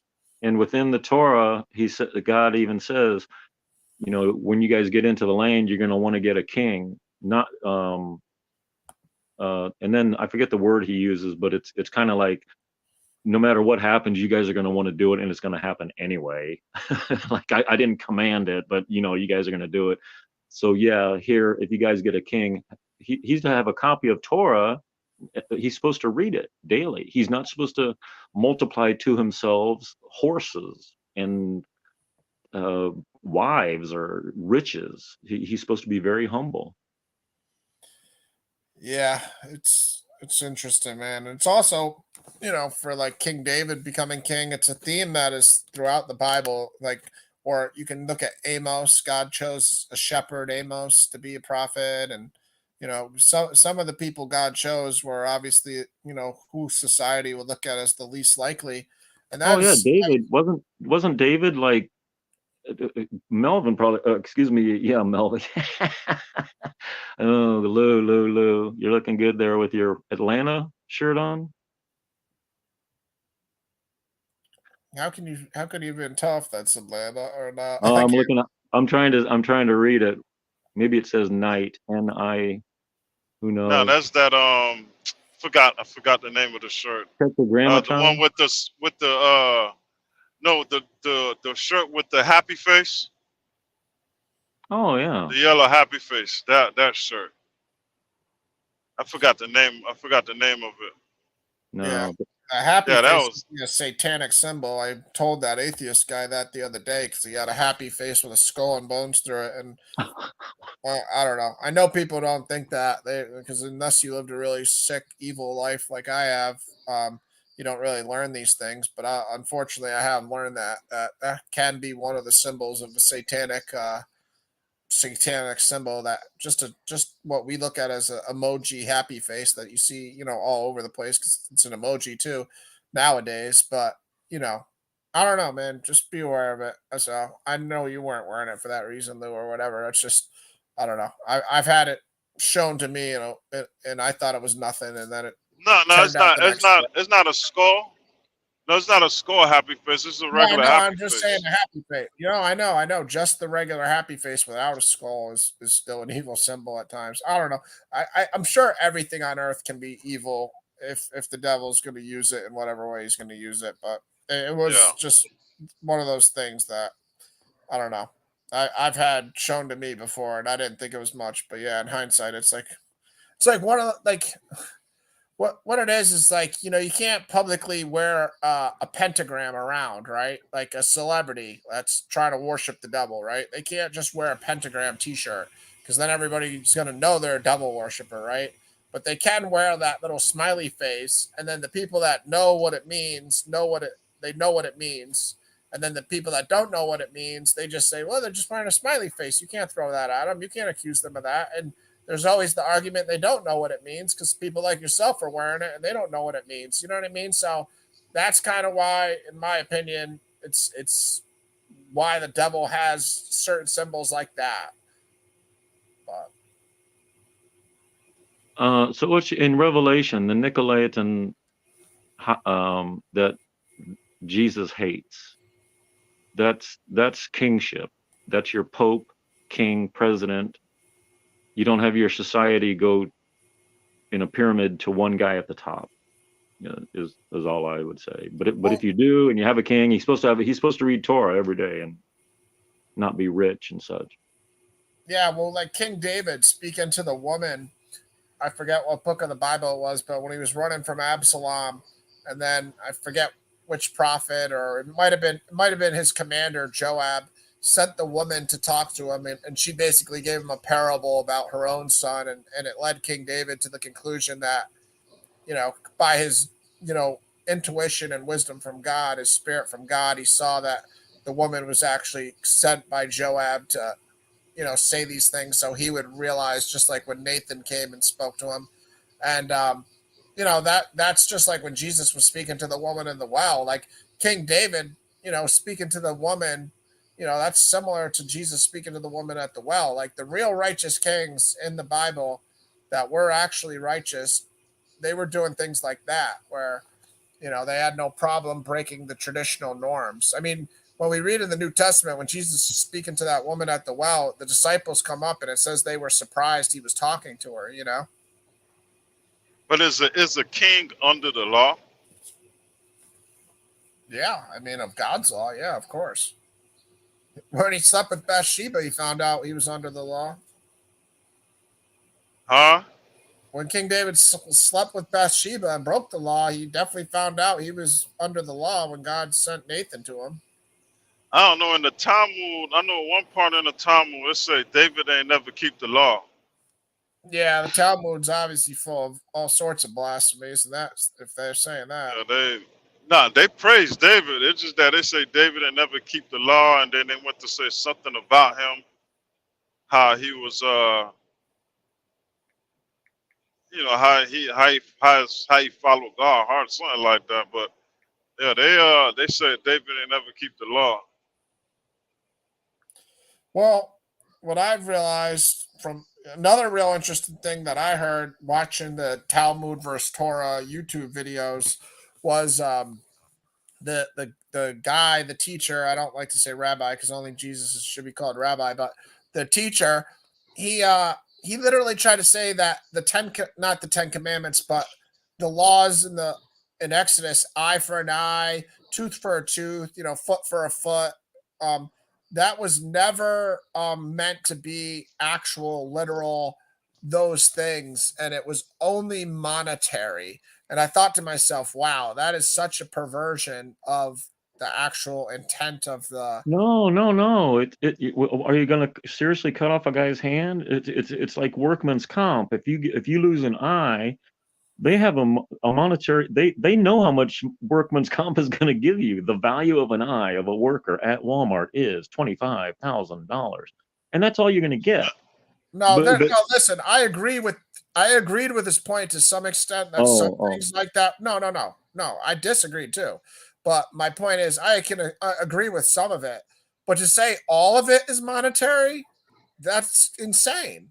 You can't say that you can kill somebody and not be killed, or you can cut off somebody's hand and then just write a check, because then a rich person can just be writing checks for hurting all these people. He can be poking out eyes, cutting off hands, and all he's doing is writing checks. If that's how the law is actually getting enforced, a rich person is not under the same law as a poor person. So don't you agree that at some point it has to actually mean a hand for a hand, a foot for a foot? Because otherwise, a rich person is just under a different law. I think that'd be considered in the judgment. Like there's if you steal a turtle dove, you replace a turtle dove. If you steal a sheep, you replace 3 sheep. If you steal a bull, you replace 5 bulls. So I do think there's a gradient level. And if you got a rich man poking out, but the temple tax was all equal, no matter whether you're rich or poor, the temple tax. So if you say, oh, you poked out this guy's eye, and I'm going to charge you $5, and you've got 5 million, I think they're going to consider that. The judges, there's not really a jury, but I think they're going to consider that. I understand, just like in the sacrifices, if you don't have a sheep, you can sacrifice 2 pigeons, and it'll be the same as the person that has the money that can sacrifice the sheep. So I can agree that they can make, wealth-based decisions on, okay, this guy has this much money, so to him it's a sheep, and to them it's 2 pigeons and a sacrifice. But I do also think that it can't all be like this guy was trying to say it's all monetary. You think all the penalties were monetary? So no matter if you killed somebody? No, of course not. No. Yeah, he was trying to say they were all monetary. And I think it's just, I think the eye for eye, tooth for tooth is in 2 places, and that's in court, where if you're trying to, not that it's like you accidentally poked a guy's eye out, and then the guy takes you to court and says, look, you're going to have to give me some cash. Or, I don't think the guy wants the other guy to poke his own eye out. I think he wants the cash. But I just want to point out the other spot is also with when 2 men are striving together and they hurt a pregnant woman such that she gives premature birth. Whatever happens to that child happens to the men. An eye for an eye, a tooth for a tooth, a life for life. So that's what I think Jesus is referring to. So if you're striving with a guy, and don't if evil strikes you on the cheek, don't strike back. Walk away. Turn your other cheek. Turn your butt cheek. Walk away. If you start to strive and you hurt a pregnant woman, you're taking the chance that you're going to be hurt yourself. Why strive with evil if there's a chance? I think that's what Jesus was saying on the Sermon on the Mount. But I just wanted to point out those 2 places where he could be talking about eye for eye, tooth for tooth. But it's a law with murdering somebody. The murderer can go to this hideout spot, and if the priest dies, then that murderer is free to go. Yeah, the sanctuary city, but that's if he's trying to get held for trial or whatever. I don't think that's somebody that was like considered guilty. I think that was like if there was a situation where he wasn't like convicted by a couple witnesses yet, right? Maybe we got to look it up. You probably got to look it up to see. I don't. Yeah, that's why I don't know the whole detail. So you got to look it up. It says like something to the effect of, if a man kills a man who did not hate him in previous times and never did not lie in wait with him, but if he, takes an axe in the wood and with him and he chops out a piece of wood and the handle flies off and kills his brother, and but his family doesn't know the story. The family just knows that, hey, two guys went out in the woods and only one guy came back. They're going to want to kill that guy. So until he has a trial. So yeah, it does sound like until, but then it continues. He's safe in that city as long as he doesn't come out until the time of the death of the high priest, as if it's the high priest that convicted him. And he's, you know what I mean? So it sounds like two different. It's who knows? The death of the high priest part is strange because the high priest can be an old man and be on his deathbed, or he can be a young man, and so your sentence is like very different, So it is an interesting part about that, Lou. I know what you're referencing, that where it's kind of like, what you're saying is kind of, it depends on how old the high priest is, how long your sentence is going to be, basically. But it was like Mike was saying, if you lie in wait and you do it intentionally versus an unintentional death, you have a sanctuary city where the Levites judge.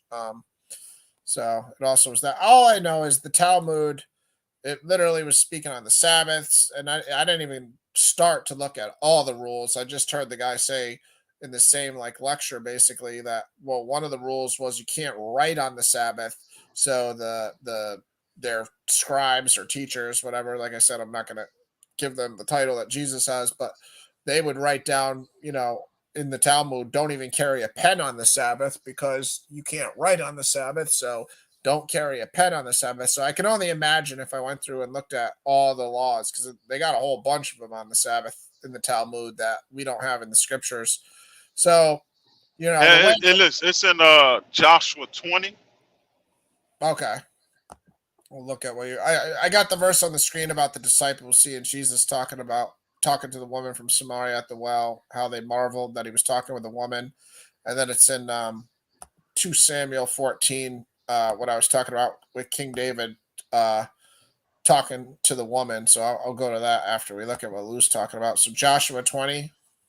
Yeah. Cities of refuge. Okay. What do you want me to read? It's also here in Deuteronomy, like 19 and Numbers 9 too. So just so Numbers 35, just so people know these similar, laws. But yeah, what do you want me to do? Read pretty much the whole thing, or what? I think Yeah, it's only verse 9 1. verses. Yeah, it's only 9 verses. Yeah. Then the Lord said to Joshua, say to the people of Israel, appoint the cities of refuge of which I spoke to you through Moses, that the manslayer who strikes any person without intent or unknowingly may flee there.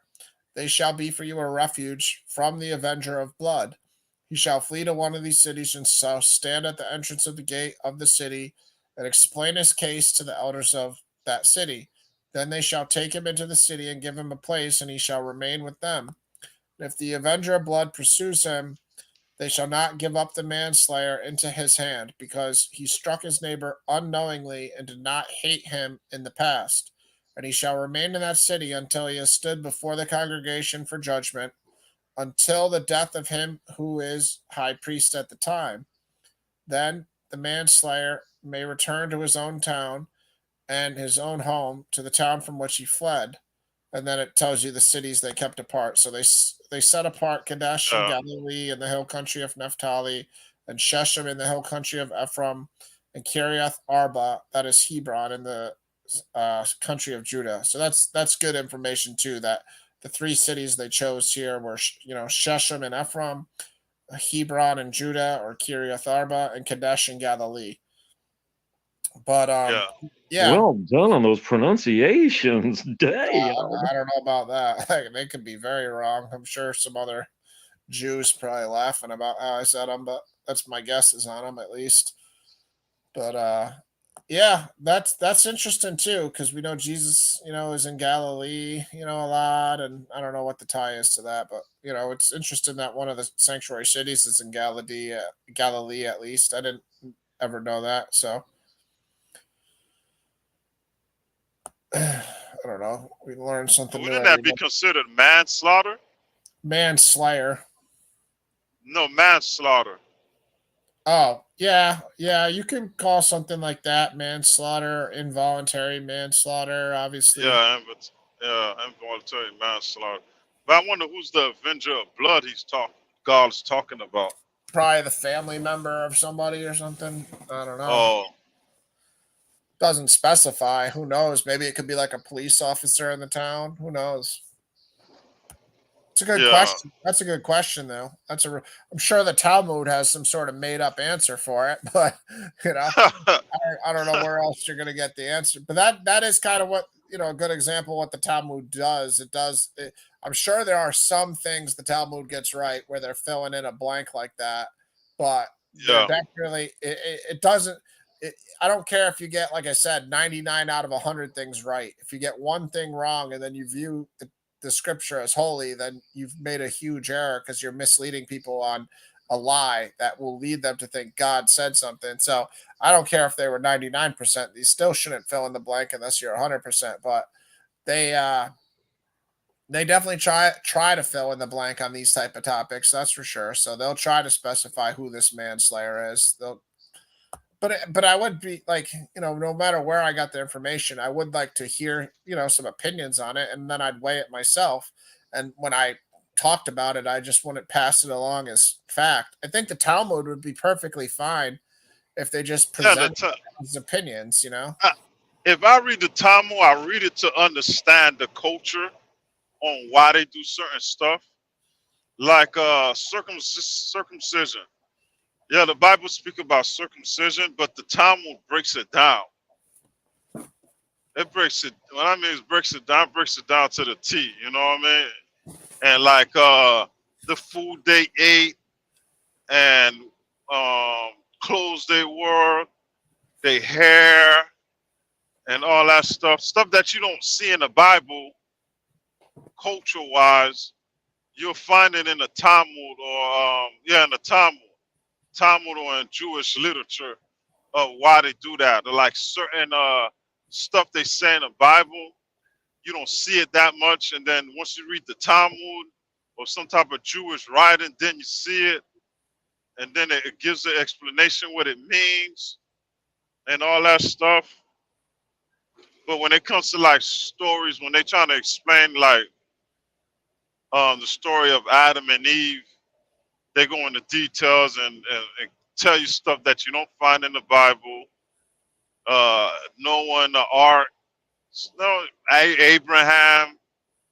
Like they give you more details about the stories in the Bible, which I think is based, which I think they got it from word of mouth. They pass it down through oral tradition and stuff like that, and they explain it, writing it down and all that. But yeah, I mean, the Talmud is good to get a good, like Talmud and Apocrypha and the other Jewish writings. I mean, they're pretty decent to understand the cultural context of what it's saying. Because the like I told you the other day, that one phrase, the Sabbath journey. Yeah.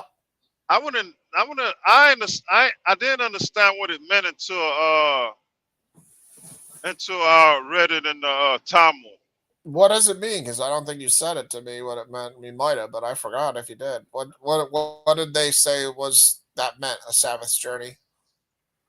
No, the Sabbath journey, like seven-day journey is how I would take it. But yeah, how do they explain it? I think. Oh no, I don't mean to say it like that, but like where that phrase came from. You know what I mean? And it came. I mean, it's in the Talmud, like in the old writings and stuff, Jewish writings and stuff. That's what they practice, Sabbath day journey, where you could walk a certain amount of miles, I think. Yeah, and yeah. After that miles, you can't walk no more. You got to stop.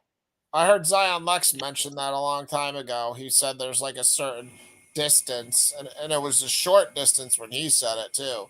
He was like, you can't travel more than like 3/4 of a mile on a Sabbath or something weird like that. Yeah. Yeah. I think I heard that from Dave. Can't carry your bed mat. Yeah. I think I heard that short mile stuff from Dave. And I agree with you. I'm not saying throw away any book on earth. I mean, granted, some books Yeah, you don't need to read, but a book like the Talmud or Apocrypha are valuable, and from an academic perspective, you should read some of them if you're interested in the information, or you want to learn more, engage the culture, and do things like that. It's just important to separate it from Holy Scripture, is my point. And yeah, that's the problem. They put the authority on it as it's Scripture, and that's where it's just totally perverted because they wrote it after Jesus came. So they started writing it after Jesus came. So once the temple got destroyed, that's when the beginning origins of the Talmud started. The guy wrote the Mishnah, and it was like not that long, but it was about all the Jewish laws, but it was like year 100 or whatever. And then they didn't finish. Then they wrote the Jerusalem Talmud that I guess wasn't as long or whatever, from whatever 200 to 300, whatever it was. And the Babylonian Talmud they finished by like 500 AD. But that's the whole point, is like they wrote it in a reaction to not accepting Christianity. These people that were the authors of these books were people that were trying to hold on to the Jewish traditions and deny yeah, Christ was the Messiah. So if those are the people that you're going to exalt to the authority of Holy Scripture, that's a huge, huge problem. yeah, That's yeah. not a small problem. That's a huge problem. It's like you got Jesus telling you don't do this, don't do that, and then you got these people writing their own book afterwards, and I don't know. It's like their own Bible. They got their own Bible. That Talmud is their Bible. Well, Because if you go to a Jewish person yeah, and question them about the Bible, they'll be like, well, that's not what the rabbis say. I'm yeah, like, wow, I yeah, didn't know the rabbis had that much authority. yeah. Well, Oh, you I put mean, yourself under their authority. Yeah, that's you put yourself under their authority when you decide to follow them. That yeah, yeah. that's well, their scholars. Well, another thing that's just pure evil about it is like, and I'm not trying to say the whole thing's evil, but I'm saying one thing that is pure evil, in my opinion. I'll phrase that a little more carefully because I don't need anybody clipping a clip of me saying it 10 years from now when I'm talking to somebody. But what's pure evil to me is there's a line in there, a verse in there that says only certain Jewish people can really study the Talmud, and a Gentile person, a non-Jew, or like you guys were just saying, not even a rabbi, just like an average Joe Schmo Jew, they don't have the right to study it intently, which is like just showing you how evil that statement is in itself. It's like it'd be equivalent to me saying, okay, certain people can only Only study the Bible uh, as only much. only Yeah, scholars could study the Bible. yeah, Yeah, yeah, yeah. And it's so opposite of what God would ever want. He would want everybody to try to get into the Bible as deeply as possible, and it's like, so for them to have that verse, it's just right there on the surface. uh, How can you hear something like that and think it jives with God's character? that's why 70 AD came down on them. You know what I mean? Yeah. God put them in place to be the scholars of the Bible and teach the Bible and teach about God. Instead, you heard what Jesus said. Y'all stop people from coming into the kingdom of God and all that stuff. Yeah. So y'all could receive all the praise and all that. The kingdom. That one verse. I don't know if you want to pull it up. Matthew Where 23 Jesus is custom. woe to the Pharisees. Matthew 23, yeah. Woe to the That's they blocked. probably what you're quoting Matthew 23, where he's saying the woes to the Pharisees. And Jesus said to the crowds and to his disciples, the scribes and Pharisees sit on Moses' seat. So do and observe what they tell you, but not the works they do. For they preach, but do not practice. They tie up heavy burdens, hard to bear, and they lay them on people's shoulders, but they themselves are not willing to move them with their finger. They do all. No, not that part. Not that one. Not that one. When he said, it gets down to the woes. It gets down to the woes right here. no, Right not here. that verse. Right here. Woe The to you, verse. the scribes and the Pharisees, for you travel across. You're not talking about this? Now the one where he said the kingdom will be taken from them. Yeah, this is where he's saying it right here. Matthew. Okay. I was just reading the verses before it. But yeah, it's right here in Matthew 23. Yeah. But woe to you, scribes and Pharisees, hypocrites, for you shut the kingdom of heaven in people's faces, for you neither enter yourselves nor allow those who would enter to go in. You're talking about these, right? Yeah. I was just reading the first verses because it gives the context. And that's where Jesus is obviously saying the greatest among you should be the servant of all. So compare that to saying only certain people can study the Talmud. Only the most learned teacher can study the Talmud. You know what I mean? Like compare Jesus's words, the greatest among you shall be your servant. You know, it's so I don't know. It's just so opposite. I mean, I still listen to them. I'll listen to a rabbi teach. Yeah, but I have no problem hearing anybody speak. They are scholars of the Torah, but yeah, when they get into trying to use the Torah as once they get into that isolation mode to where they're trying to make it too Jewish, then I separate that. But when they teaching it to where they're explaining certain things and what it means and stuff like that, yeah. I mean, like if they're getting into like what the Hebrew phrase means and things like that, it's definitely for instance, it's really valuable. When I was in a comment section arguing with not arguing, but I was talking about, why don't you guys believe in Jesus to some Jewish people under a Rabbi Tovai Singer and some other Christian guys debate. And I quoted Exodus 3:16. And I said, I am who I am. Then the Jewish people quoted back, no, in Hebrew, it really means I will be what I will be. And that's where I learned that. And then when I read the Gospel of John and I saw the crucifixion narrative where Pilate wrote, what I have written, then that verse jumped out at me totally. And I would have never learned that if I didn't interact with the, Hebrew, speaking Jewish people. So I know about that one. Because and that's why they tell you that automatically they sense was it a Jew that said that's not, was it a Jew that said that?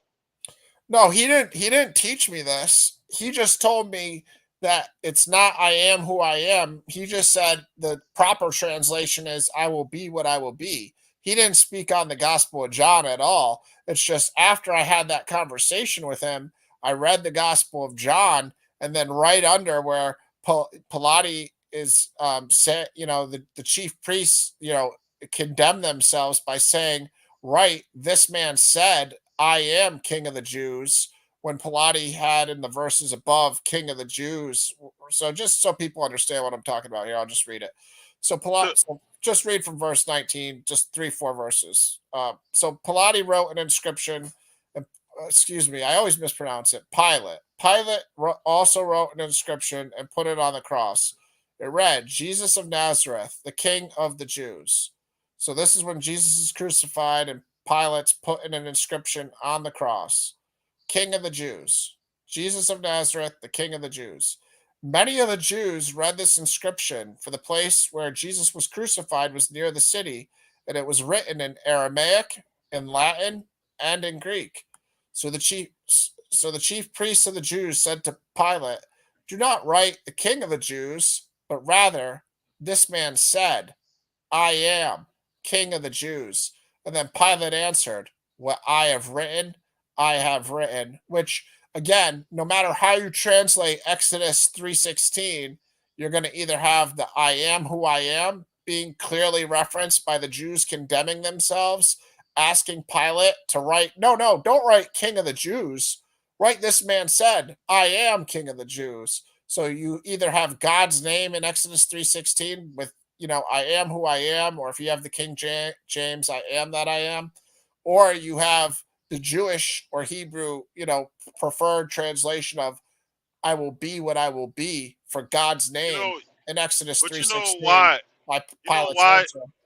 You know why the Jews will choose I will be what I will be? You know why? Well, they don't like to say I am. I know that because they think it's God's name too, and they keep away from saying it. So that's one of the No, reasons, right? no, no. I ain't never heard of that one. But what I I heard did somebody say heard, that, but I don't know. Yeah, go ahead. Why do they say that? but why they say that is because so they could counteract on the one when Jesus said when Jesus told the Pharisee before Abraham I am. So they Yeah, could yeah, counteract and say, no, this is where they literally say, I will be who I will be. yeah. So that's Yeah, that's another that's another reason they do it because it's just yeah, blatantly Jesus saying I am in certain spots in the makes book of John, and they yeah, call. But because well, even with the Jews, like the non-Messianic Jews, even they be like, nah, this man, he even they feel like Jesus trying to make himself God. That's why they don't like him.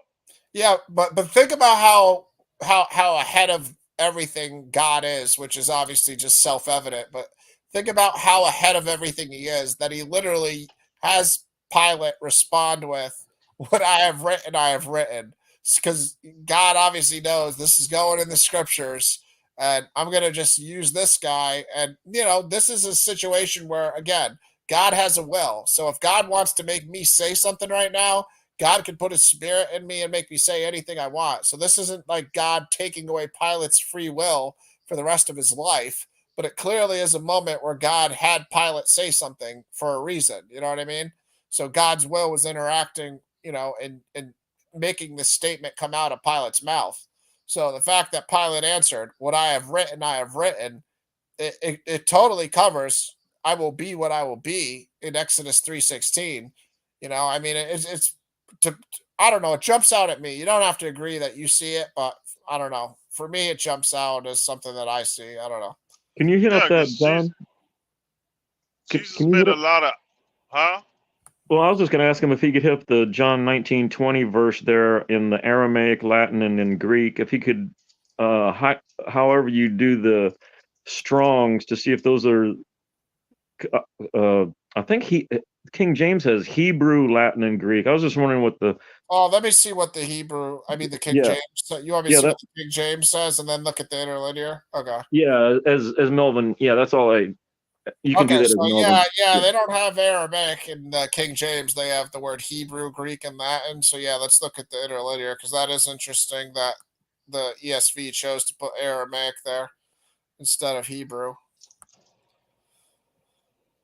Because that is pretty significant if Jesus' name isn't written in Hebrew, but it's written in Aramaic instead. So I am interested now too, Mike. That's a good detail to try to sort out here.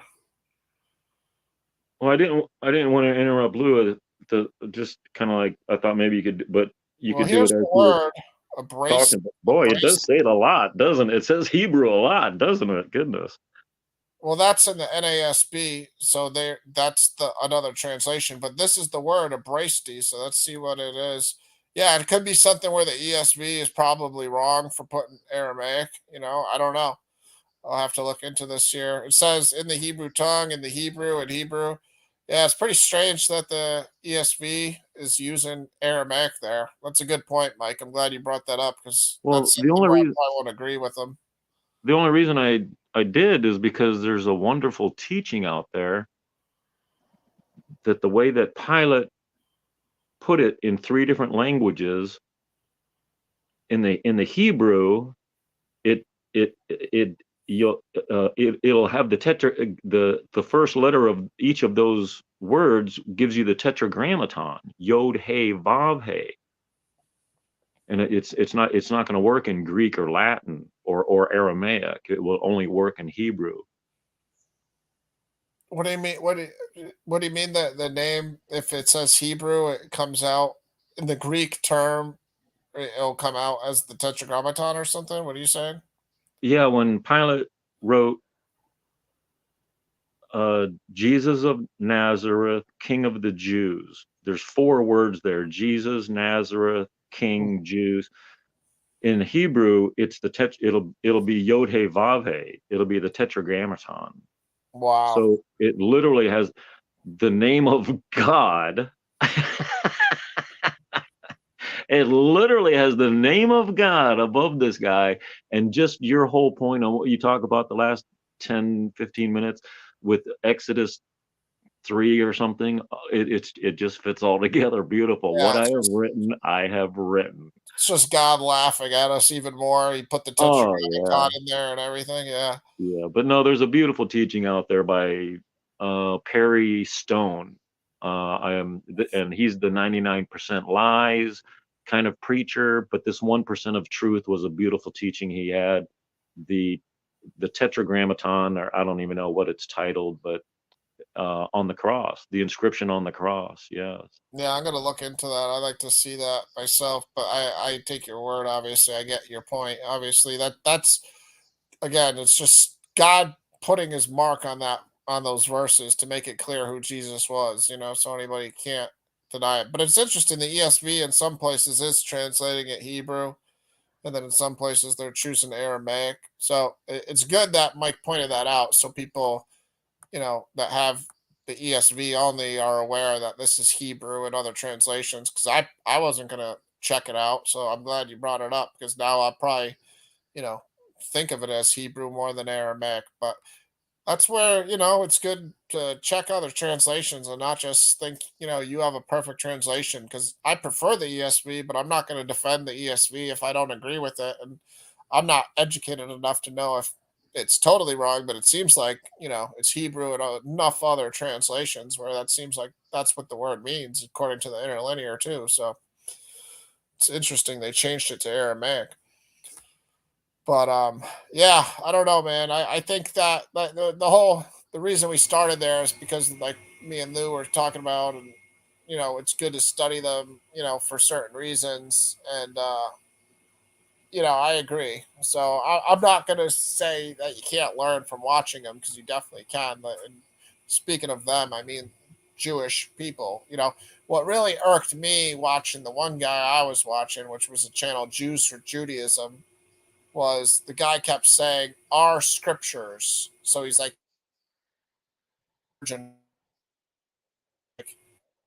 well, You're breaking up, Ryan. uh, You're breaking up. you hear me? Huh? You hear me now? Yeah, I hear you. I hear you. All right. Well, yeah. The thing that kept irking me was the guy would keep saying, the teacher of the synagogue kept saying, uh, our scriptures. He'll be like, the Christians like to take our scriptures and do this with it and this and that. And it's just like, I wouldn't have a problem with the Christian faith if they didn't try to take our scriptures and do this. So here in and then he'd say something about Jesus and he'd be like, allegedly Jesus did this, or allegedly Jesus did this. And that's where it's like, yeah, I can watch him to learn, but I still obviously get offended by, some of the ways he talks. Yeah, because some of the arguments they make, it makes sense. Yeah. It Well, makes yeah. sense. Some of the Yeah. arguments they make, it makes I'd be, sense. I'd be interested on the origin of Sabbath journey. I'd be real interested because Jesus, it says, I think once or twice says, he took a Sabbath journey or something. I'd like to read some extra information on that wherever from Apocrypha or some sort of, Jewish person, whatever, teaching on it. Some scribe wrote on it. I'd be curious. I wouldn't just take it as scripture, but I'd weigh the information and think it's something relevant to, talk Yeah, about. that's the thing. When they came from Babylon, a lot of people, most people blame Ezra for all these new stuff that was added to the culture. It's like I'm talking about she. He was the head in charge of that, like all of that stuff. But I mean, they had no other choice but to add new stuff to their culture. When they was in Babylon, they ain't had no temple, so they had to figure things out. So when they came out with synagogues and practicing, studying the law on Sabbath day, they started adding a lot of stuff. Sabbath day journey and the cleaning of the hands and all type of stuff. Yeah, it would make Then sense. That would be a lot of new customs may have come up around that time because that's when they were like building the second temple again and starting over and trying to do things right. So they became much more monotheistic at that point too. yeah, You know, so you know, yeah, the wiping out of idols didn't exist anymore, and they got a little. But one thing I didn't like, one thing, yeah, they got a little too. I ain't much gonna say a little. They got pretty racist when they came back from Babylon. yeah, They even the got book pretty of racist. Nehemiah, even the book of Nehemiah has a lot of like, get rid of these Right. people if you're married to them, or Yeah, don't let them intermarry, and like even reading the book of Nehemiah, you see a lot of that where that's obviously God's command at a point too, because He's trying to cleanse the land from the pagan worship. But yeah, I mean, it doesn't mean people have to treat other people in a bad way either. So. yeah, yeah, yeah. I mean, they could have intermarried, I believe, because it was the intermarrying stuff was like 10 generations. I mean, 10 generations was long gone by then. I mean, yeah, Nehemiah. At one point, one of the people in the land said, "Oh, when they were intermarrying with the different cultures or the different race, they one person said they about to pollute the seed, the coming seed. They about to pollute the seed. Jesus supposed to the seed of Jesus, something like that." And I'm like, wow, that is pretty racist, man. Pretty racist. How you gonna pollute the seed of God? Yeah, well, I was just remembering, generally where it was, and right here you can see in verse 28, chapter 10 of Nehemiah, the rest of the people, the priests, the Levites, the gatekeepers, the singers, the temple servants, and all who separated themselves from the peoples of the lands to the law of God, their wives, their sons, their daughters, all who have knowledge and understanding, join with their brothers, their nobles, and enter into a curse and an oath to walk in God's law that was given by Moses, the servant of God, and to observe and do all the commandments of the Lord, our Lord, and his rules and statutes. And then when you go down right here, we will not give our daughters to the peoples of the land or take their daughters for our sons. And if the peoples of the land bring in goods or any grain on the Sabbath, I mean, right here in verse 30, though, is a huge verse, and it obviously is covering what we're talking about, so I don't really need to get into too much more. These are good things about the Sabbath and other commands, but I think verse 3 is basically, I think they'll probably elaborate on it down here more, but verse 3 was my main point there.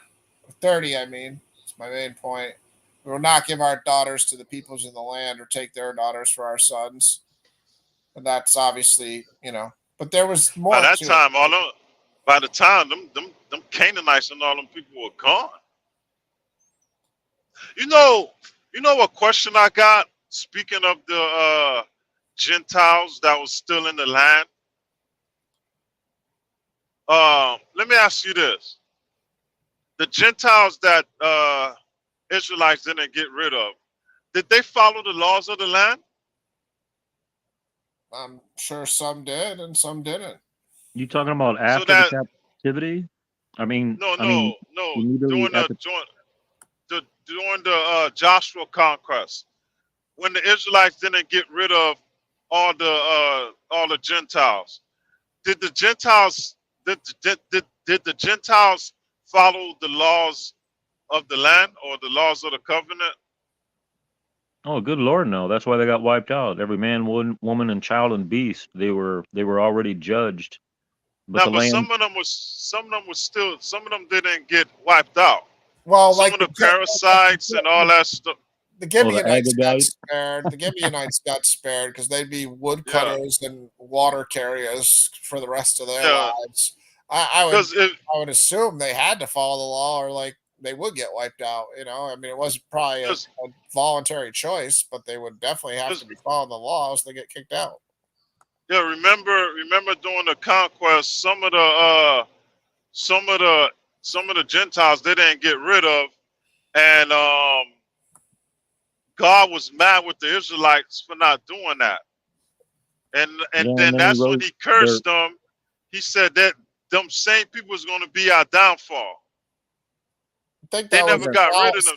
Saul and the Amalekites also. I don't know if that's what you're talking about. Saul didn't destroy all the Amalekites or whatever. I think it's in the book of Judges, the Judge 1 or Judge 2, I think it's the chapter Agagite. 1 or chapter 2. Who are No, you not the talking? I Agagites, mean, the it happened a few Gentiles. times. I mean, I know Saul didn't destroy the Amalekites, and that was like the first thing God told him to do. And then when he didn't do it, God was like, "Oh, you left some of their people or their sheep alive, or whatever, or you took some Nah, of them for go slaves." go like okay. Type in go to the book of Judges. I think it's the first chapter after Joshua died. After Joshua died. That's when After the the death of Joshua. first book of Judges is Caleb's brother, Othniel or whatever. He did the thing that was also in the book of Joshua. I think it's in the book of Judges. The angel of the Lord was mad at the people. I don't know what we're looking for here, so you gotta. The Here's spirit. Othniel has the job right here. He's got to capture this city. You're not screen sharing if you're trying. Oh, sorry. My bad. Oh, That's all yeah. right. I didn't know if you were trying or not. Well, I was bouncing around before when I was sharing too, so I wanted to stop sharing so I didn't make people dizzy with what I was trying to look for in the scriptures. But I got to what I was looking for in Nehemiah. But yeah, all I see right here in chapter 1 is Caleb's brother Othniel, unless I missed it above here. I don't know. The Judah went up to the Lord. They defeated him here. You gotta be a little more specific, Lou. What you're looking for here? What are we trying to look for? The one when the Holy Spirit got mad at the Israelites for not doing what God told him to do by getting rid of all the Gentiles in the land. I'm telling you, one incident I'm positive is Saul didn't kill all the Amalekites, and God said you're not going to be king No, anymore because of that. no, it's not so. It's All right. early in the conquest. I don't know if you could find it. Well, I'm looking. I'm just trying to get Well, to the first conquest was Jericho, and then right after that, some of the people went up presumptuously and tried to take out Ai, and they were repelled. That would be the first couple battles. Well, right here probably might be what you're talking about. Maybe in chapter 1, though. Failure to complete the conquest. So, God's probably going to get mad at them. When Israel grew strong, they put the Canaanites to forced labor, but did not drive them out of the land completely, in verse 128 and 29. And all these other tribes didn't do it too. So basically it goes through each tribe. Yeah, So it's every one of them. it's probably in the next chapter. It's probably in the next chapter where the angel of the Lord got mad at them for not doing it. Right here in chapter 2. Now the angel of the Lord went up to Gilgal to Bochim, and he said, I brought you up from Egypt and brought you into the land that I swore to give your fathers. I said, I will never break my covenant with you, and you shall make no covenant with the inhabitants of this land. You shall break down their altars, but you have not obeyed my voice. What is this you have done? So now I say, I will not drive them out before you, but they shall become thorns in your sides, and their God shall be a snare to you. As soon as the angel of the Lord spoke these words to all the people of Israel, the people lifted up their voices and wept. And they called the name of that place Bochim, and they sacrificed there to the Lord, which means weepers. So yeah, that's what you're talking about, though, right Yeah, there. them people that they didn't drive out, right? The Gentiles, the Gentiles that ain't never drive out. And if you continue, and if you read throughout the Old Testament, I think up to Chronicles before they got dispersed, it still says they still in the land till this day. But with them still being in the land, did they follow the laws? The laws of the covenant? I mean, some of them did if they were part of the if they became like Ruth or other people that decide wanted to actively become part of Israel, yeah, if they wanted to, there's always verses about like treat the sojourner like yourself, even in Leviticus 19 and elsewhere. Okay, There's always verses about that. So okay, let me ask you this: for the ones that didn't want to follow the law, right? Did they continue worshiping their gods in that land, in the Well, promised land? well, the Israelites were doing it too, so I'm sure they did. I'm sure they were worshiping Yeah, pagan gods because there were Israelites worshiping the pagan gods too. So, yeah, obviously those pagan gods were worshipped by not just the other people, but the Israelites too. nice too. Yeah, Yeah, and if there were going to be a snare to them, as promised by that angel, they would have to continue their worship. There would be no snare if they didn't. You're not walking by a temple prostitute's temple every day. You're not going to fall into a snare if there is no such a thing. Yeah, it sounds like they continued their practices. yeah. Because I was wondering, like, okay, the Israelites, I mean, it was their land, but some of the Gentiles they never got out of there. So I mean, I'm thinking like, so did the Gentiles still follow their laws, or did the Gentiles continue living like Gentiles? Yeah, and then Dan, they totally went against everything. They just totally flip-flopped or whatever. Yeah, they totally went against for other gods. So I would have to say they did. I don't know how they would do it. I mean, I doubt if it was on the Temple Mount, but Yeah, or let alone Jerusalem. But I'm sure there would have to be places I mean, for them to be a snare, it would. I don't know how that would come about though.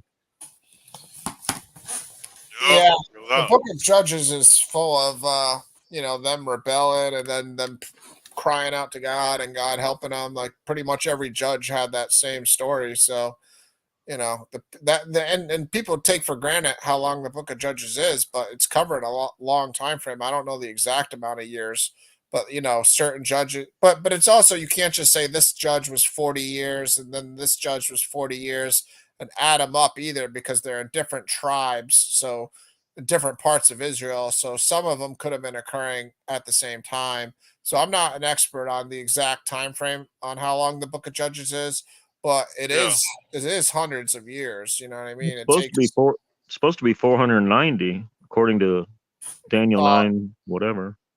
well, that one that judge talks about the one of the judges after, I forget. I'll check his name now. Jephthah, I think his name is the one after. He's after Gideon. It's like Judges 7 or 8. He talks about the Israelite conquest. It's not. It's after. I think it's Jephthah, but he says, this is what happened for 420. He goes through and says, this was 420 years that Israel came into the land. So he does cover that. Like the yeah, scriptures themselves literally say, Israel didn't go right into the land. We went around, and then these people wouldn't let us in, and it might be Judges 11 here. Let me try to find it. But yeah, that cover, it says like 420 years or something. Yeah, it's here's Jephthah. So this is what I was looking I for. I just recently find out that one of the judges, his name is Shagar. Yeah, They Shamgar, don't. or whatever. There's like 3 verses about him. Yeah, they label him as a Gentile. Oh yeah, they say he's not even an Israelite. So here, Yeah, because of the name. hold on, 300 years. So here's 300 years mentioned in Judges 11 that he's talking about at some point.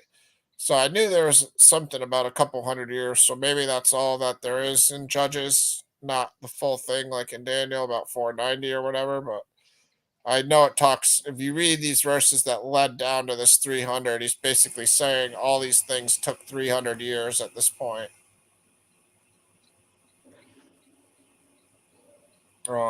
So yeah, that's part of the amount of time that the book of Judges is at least covered in there, because it's going from Joshua to where they're at now when Jephthah's speaking.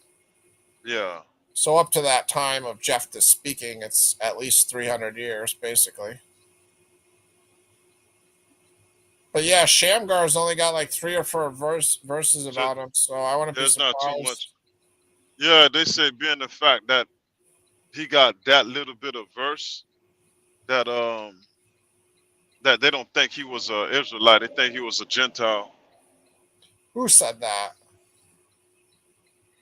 Um, I forgot this name of this scholar I was watching one day. Yeah. It starts with verse It's one 14 here, channel. too, if people are interested It too. So wasn't. It was lit. It was an actual. My bad. It's not a scholar. It was a Jew.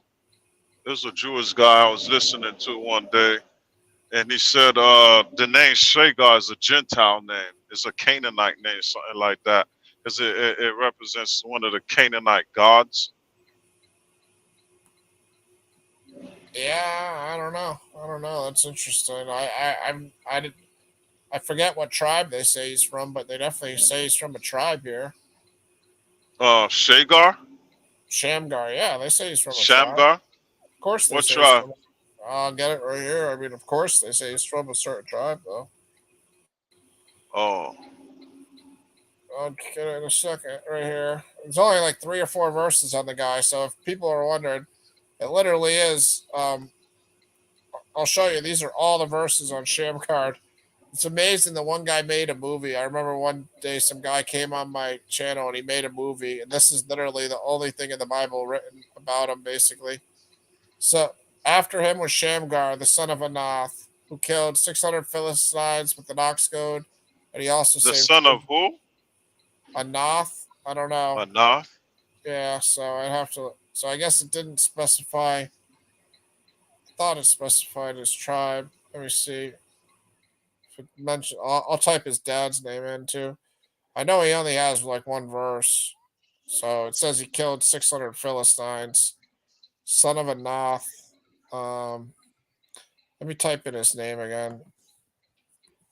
See How if did he kill these Philistines? with an ox goad, it's like I don't know what it is. It's like some sort of like device. I don't know. Here's see in Judges 5:6. This is Deborah's song after they have victory. In the days of Shamgar, son of Anath, and the days of Jael, the highways were abandoned and travelers kept to the byways. Um, the highways were abandoned. Yeah, I guess it might not speak on what tribe he's from, Lou. I don't know. Niggas up. Yeah.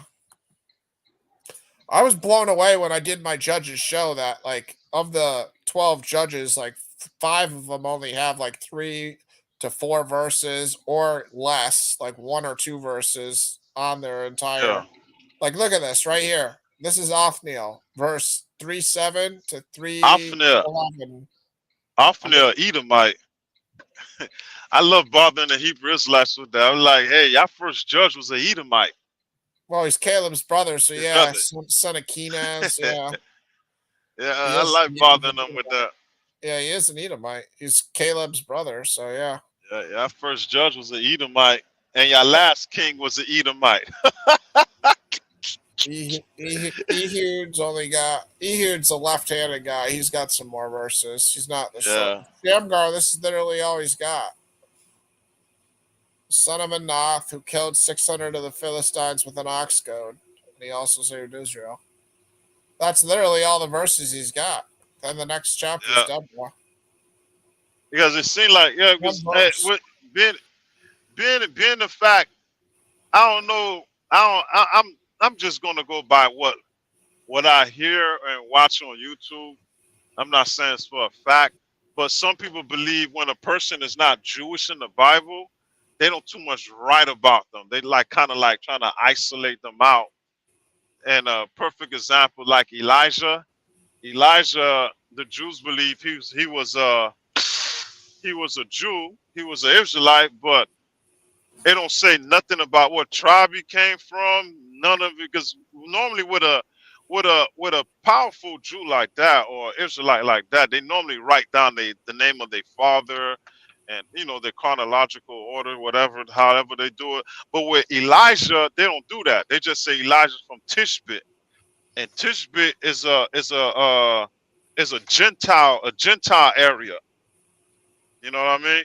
And And with Elijah, if you notice in the Elijah story, none of the prophets like really none of the prophets will the prophets that the northern kingdom had, or the the not the Baal prophets, but the prophets of God, none of them really hanged out with Elijah like that. Every time like with Elijah and Elisha, they will go to Elisha and say, hey, you're such and such, this and that. Like they're trying to avoid Elijah. You know what I mean? I don't know. That's what the guy was presenting. I was like, it makes sense, because for Elijah to be a big prophet like that, for them not to engage with him like that in the Elijah story, I mean, it kind of like leaves a question mark. Was he really a Gentile? Because you know how the Israelites were with Gentiles, and they don't, little racism with the Gentiles and stuff like that. And it kind and it may I mean it makes sense to me, but I'm not going to say it's a fact that that they were doing that. That was the reason they were doing that. But he did put that on the table. I was like, wow, that do make sense. But the only thing that gets me with Elijah is, he got the Jah and at the ending of his name, but So that what's that the SHA refers to some tribe or something you're trying to say? what the Jah? Well, yeah. Well, in English we got No, wait, no, yeah, with SHA in English. I don't know what it is in the other with language. with no with Jah. Like with the names of the Israelite, it always ends with God, like Yeah, Israel and yeah. that L and Yah and Jah, whatever, however they say it.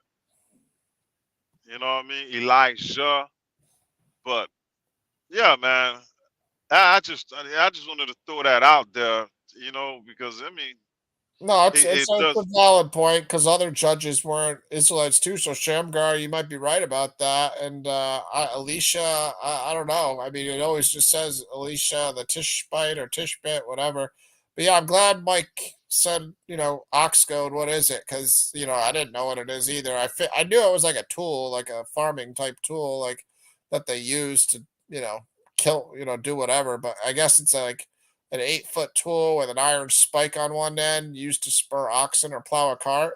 But Wow. I'm glad I looked it up because this verse in Ecclesiastes 12 makes a lot more sense now, because Well, it refers to a goad, which is synonymous with ox goad. So in Ecclesiastes 12, when it talks about like the word of God, the words of the wise are like goads, and like nails firmly fixed are the collected sayings. They are given by one shepherd. In this verse, it is made between the word of God and its doctrines and its effects upon the heart of man, and an ox goad that pricks and drives and directs sinners like oxen. The shepherd uses the word to prick our consciousness, drives us to repentance, and direct us to Christ for salvation. So Wow. that really helps me have a better understanding of the word goad in Ecclesiastics. So that's why we have these conversations. You learn stuff, yeah, even if you learn one thing from the show, something like that, it changes how you'll read Ecclesiastics, and you'll realize goad is synonymous with ox goad, and it's like a long farming tool with a nails on it type of thing. it's the Yeah. smallest thing. Like one time I went through the names of the Israelites and see what it means, because all their names have a meaning to it. And that's how I realized, like, hold on, how they a Edomite with a Hebrew name? You know what I mean? Because you got an Edomite, his name means a friend of God. But some people say, well, it's not talking about the God of the Bible, it's talking about their God, but even though it's a Hebrew name, all these names is Hebrew names, you know what I mean? So I did my research on that. I'm like, wait a minute. So now I'm gonna say I did my research. I did my critical thinking on that and thinking like, you know what? Maybe these Hebrews translated people name into Hebrew, you know, and you know, to make they translated the original person name into Hebrew, you know, just to keep up with their Hebrew language, you know, because some of these names, Edomite names, they have Hebrew meanings. They have they're in Hebrew.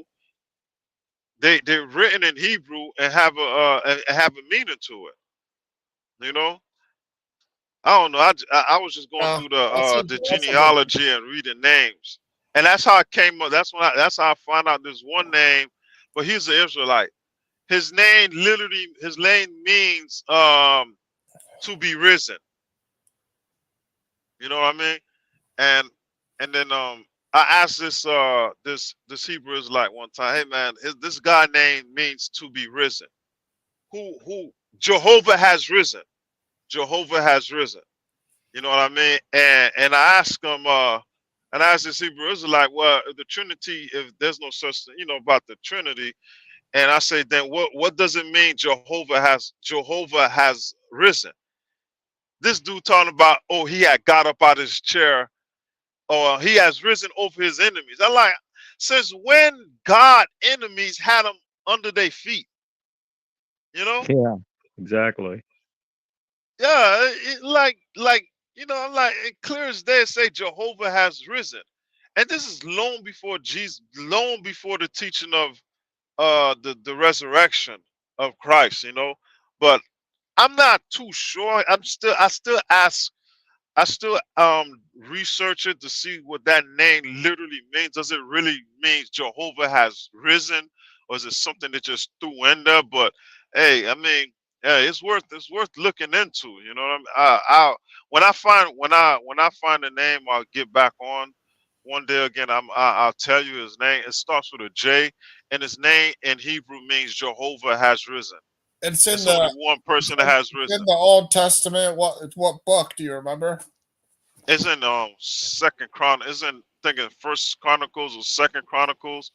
Is it one of His name is Josiah, something like that. It the? starts with a J. Good name. I got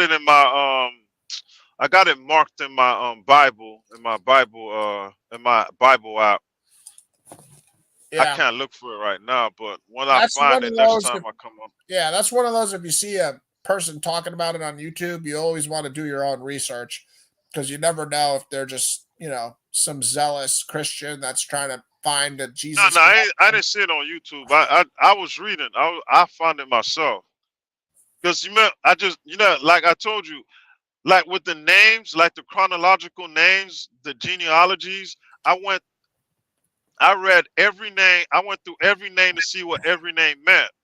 And one of the names I found it means Jehovah has risen. Well, get back to us on that one. I'm interested.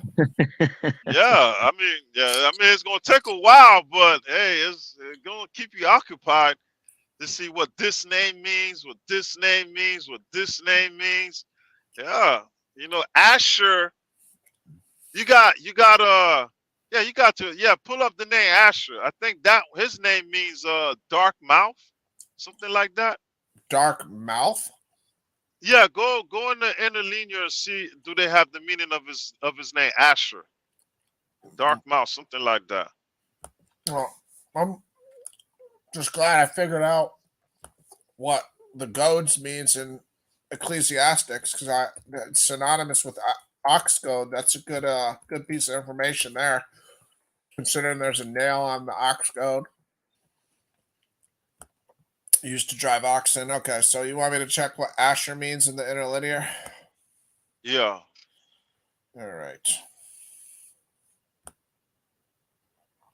Happy. What was her name? Asher. Yeah, a lot of the names always are something like God, especially the ones with L in it for sure. Yeah. This one says Asher means happy, son of Oh no, Jacob they're and not. Zilpah, tribe descended from Asher, city east of Shechem and Manasseh. So yeah, Happy son of Jacob tried to send. yeah. Hold on, let me see. Go go back up uh with its territory. You can scroll down with its territory also in place. Oh, Wow, that's crazy. Look at that one. Proper name, masculine, Asher, happy one, Felix. Compare Phoenician, which however may contain God, Asher, or Osiris. Compare Bel. Oh wow. Yeah, that isn't. I just that jumped out at me too. It's got some sort of Egyptian We can't. pagan possible tie to it. Oh, Asher, yeah, Asher, Egyptian or Canaanite. Canaanite God is no, not Canaanite God, but the Syrian God, Yeah. Asher. Well, Cyrus is Egyptian. I know that much. Yeah, we can't. Yeah, we can't let the uh the conscious community see that. Yeah. All right. So that is we all over that one. I think in Bible Hub it gives more definitions. You Yeah, don't have that's Bible. the You only got thing. Bible Hub? No, I got the internet, so yeah, I got Bible Hub. Yo, my bad. No, it's Yeah, all go to. that was me being an ass answering to you. I wasn't trying to be snarky. I was just saying, yeah, I got the internet, so I could get there. I didn't pay. Yeah, I I don't. forgot. I I'm don't pay for any of this stuff. Trust me. I mean, nah, it's, I would pay. I pay for StreamYard, so actually, I'm lying. I do pay for StreamYard. So, I got used to the app, using the app. I forgot about the internet. all right. So, what do you want me to do on here? Type in Asher and try to go to the interlinear or something. The Bible Hub. I Yeah, don't know if it's Asher, man. I know one of them mean dark mouth. Some dark I'll mouth just in Hebrew. Google Hebrew name dark mouth on my phone. I'll just Google it on my phone too. See what we got. You could still look up Asher and Bible Hub. Yeah. Now Bible Hub don't have interlinear. It's just gonna give you the you type in the name, click on it, and it's gonna give you the definition. Well, I clicked search Asher, and then this comes up. I don't know what to do on Bible Hub from here. What you want me to do from here? Because it's just giving me all the Oh, I verses. can't see. You didn't share the screen. Oh, sorry. Yeah, the share screen on StreamYard's weird. I can do it two different ways. So sometimes I click so it'll show no matter what I'm showing, or I can click it and it'll only show the screen, but then I can come back to the main screen. So it's got like some advantages in doing it that way. But yeah, I don't know. When I click Asher now, it's just showing me all the verses it's in. So how do I Yeah, get just to that? click on that Deuteronomy verse. And then I can go to the interlinear from here. You're saying? No, you gotta go. Oh no, go back to the top. Maybe hit Hebrew on it? No, I don't know. I don't know how to What do it say? I can't read it. I can't see it. It's too small. Yeah. Yeah, what does it's no. Oh. Lexicon Strongs. Yeah, Strongs. Go to Strongs. Or all right. So you want me to hit Strong's up top here? Yeah. All right. All right. They got Asher as happy. Yeah, same thing here. Yeah, that's the same thing. Yeah, it is. Asher. Yeah, but that's how I looked up the names. You see, like Asher, and I look up another name. That's how. Yeah, I used Bible Hut to look up all these names. Or what did you say the one means? Open mouth, dark mouth, or something? Say it again. Yeah, dark mouth. I don't think you could find it like that. I mean, you could try. Oh, Google might just pop up if I type in Hebrew dark mouth word. Dark mouth in Hebrew. Yeah, I didn't get it yet. So it's koshek for dark, and then mouth is obviously something else. PEH. Hosek.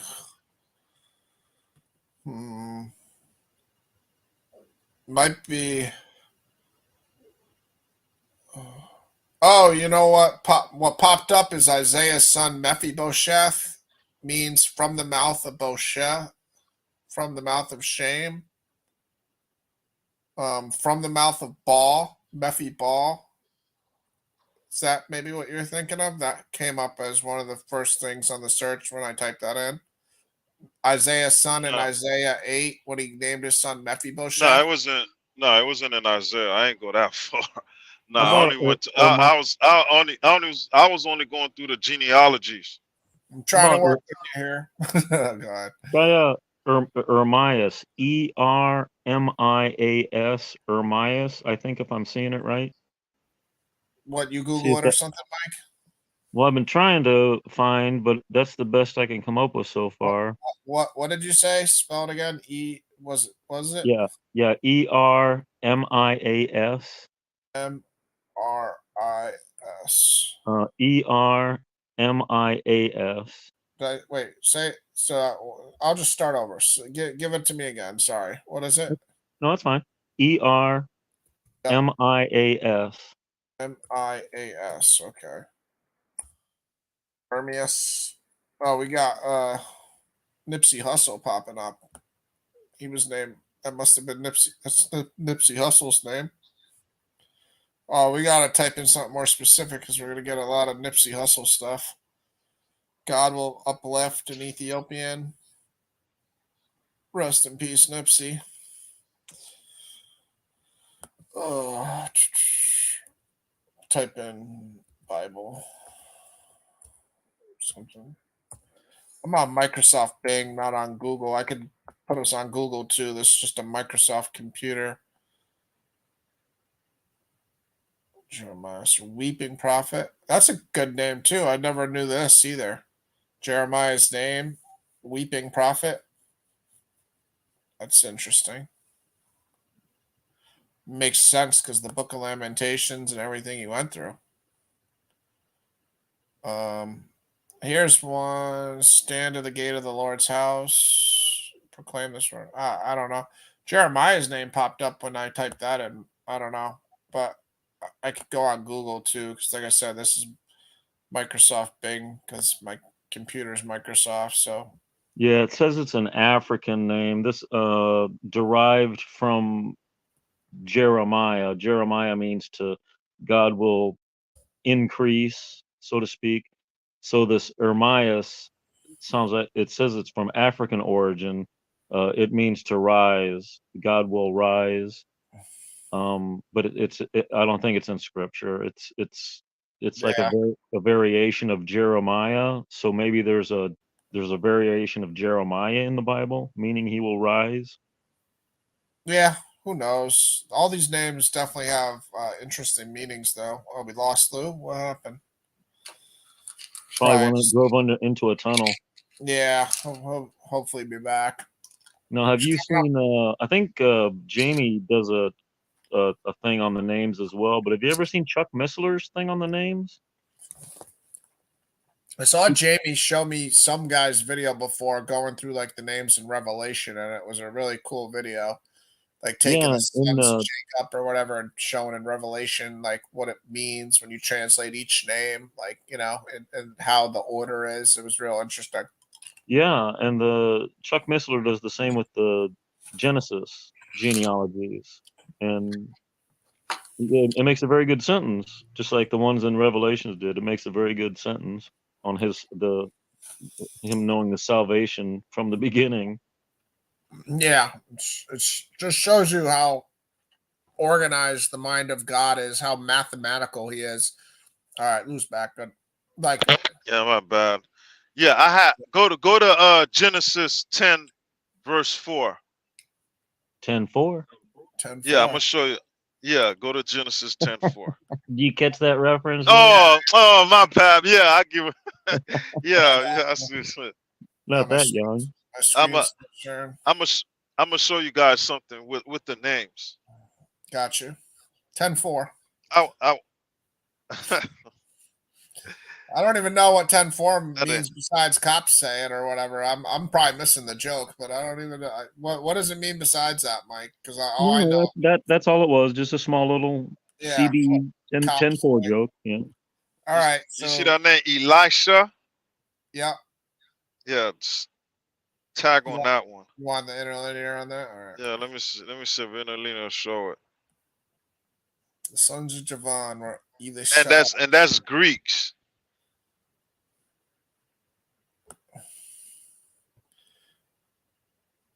God You of see the what I mean? God of the coming one. You see that? A descendant of Noah, son of Javan, perhaps an ancestor of the Aeolians, who are like you're saying these are the Greeks, the Aeolians. But it's Ah, also it's going back to Noah too, so we got to be careful when they try to tie who the modern people are to these people too. But yeah, no, what's the but point? Just the name itself, God of the coming one. yeah, God of the coming one.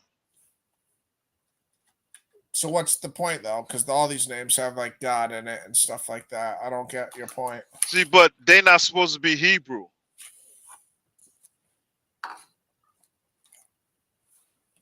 You Yeah, see but what I mean? That name not supposed to be Hebrew, but they have it down as God of the coming one. I don't know what that one is. I want to say Jesus, but you see what I mean? I'm missing your point though. I mean, any, for instance, like we just saw with Nipsey Hussle's name, any African name, any name from China, they all can have God of something in their name. So I'm kind of missing what the No, connection the is.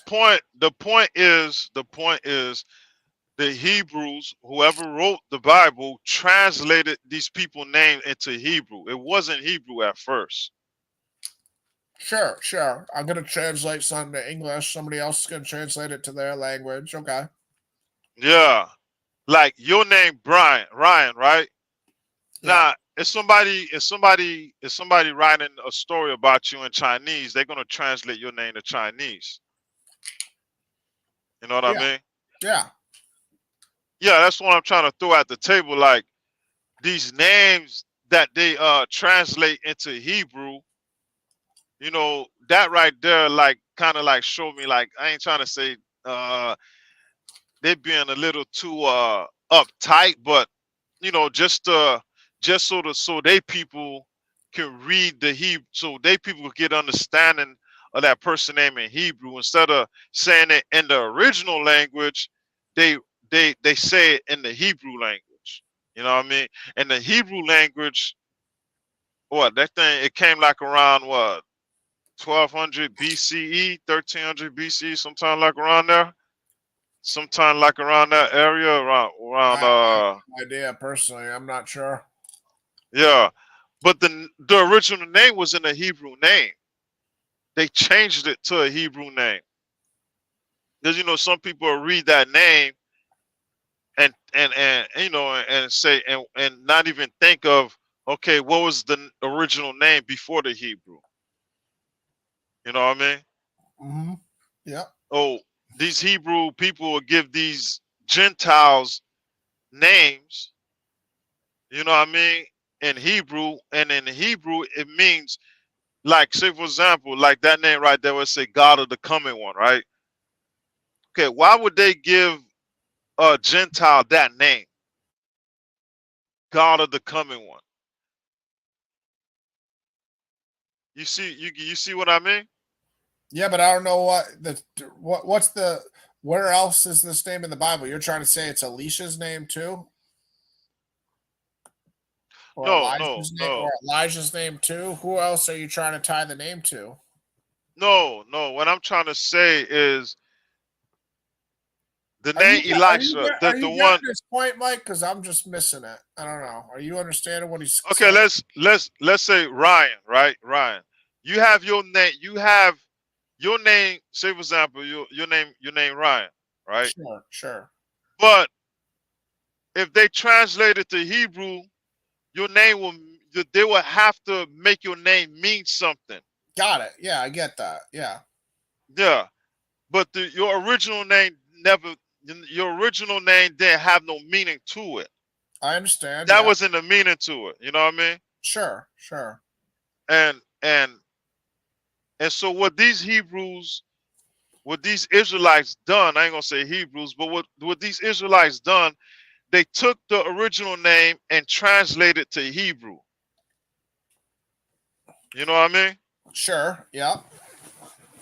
And when a person reads the Bible, they're gonna read these names and they're gonna look as a Hebrew name.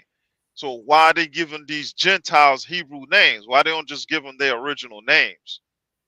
You know what I mean? It's just like if your name is Ryan and the Chinese people are writing a story about you, why not just keep the name Ryan instead of translating it to a Chinese name? You know what I mean? Yeah, sometimes we don't translate it, sometimes we do. Yeah, I mean, Because I feel like the writers didn't have. I feel like the writers they probably didn't know how to pronounce the person name or write it, so they wrote it in Hebrew, so the audience that read Hebrew could understand the Hebrew, read it in Hebrew or whatever, so they won't have all these different languages and stuff in they Torah.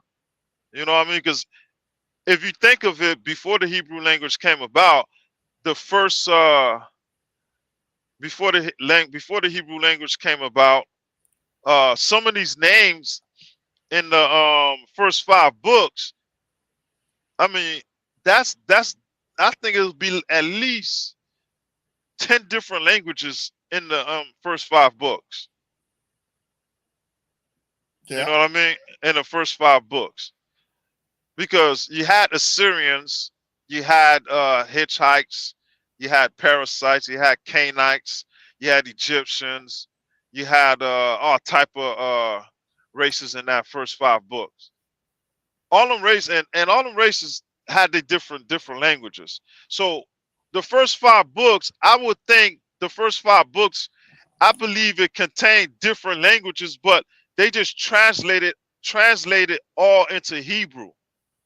You know what I mean? Because if they didn't translate it, it would have all sorts of languages in there. A lot of, I ain't gonna say too much, but you you get the picture. It would have a whole bunch of different languages. Because when Abraham came to the Philistines didn't speak Hebrew. What language was Abraham speaking to the Philistines?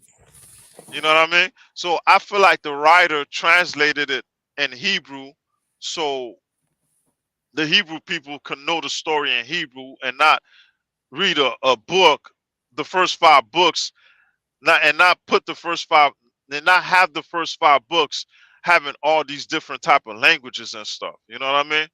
It's just yeah. stuff like that I look at.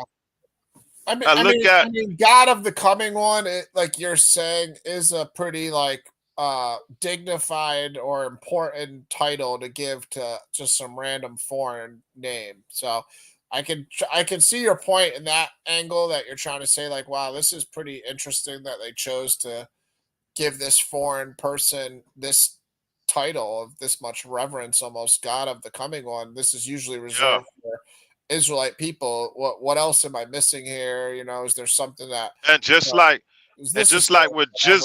And, Yeah.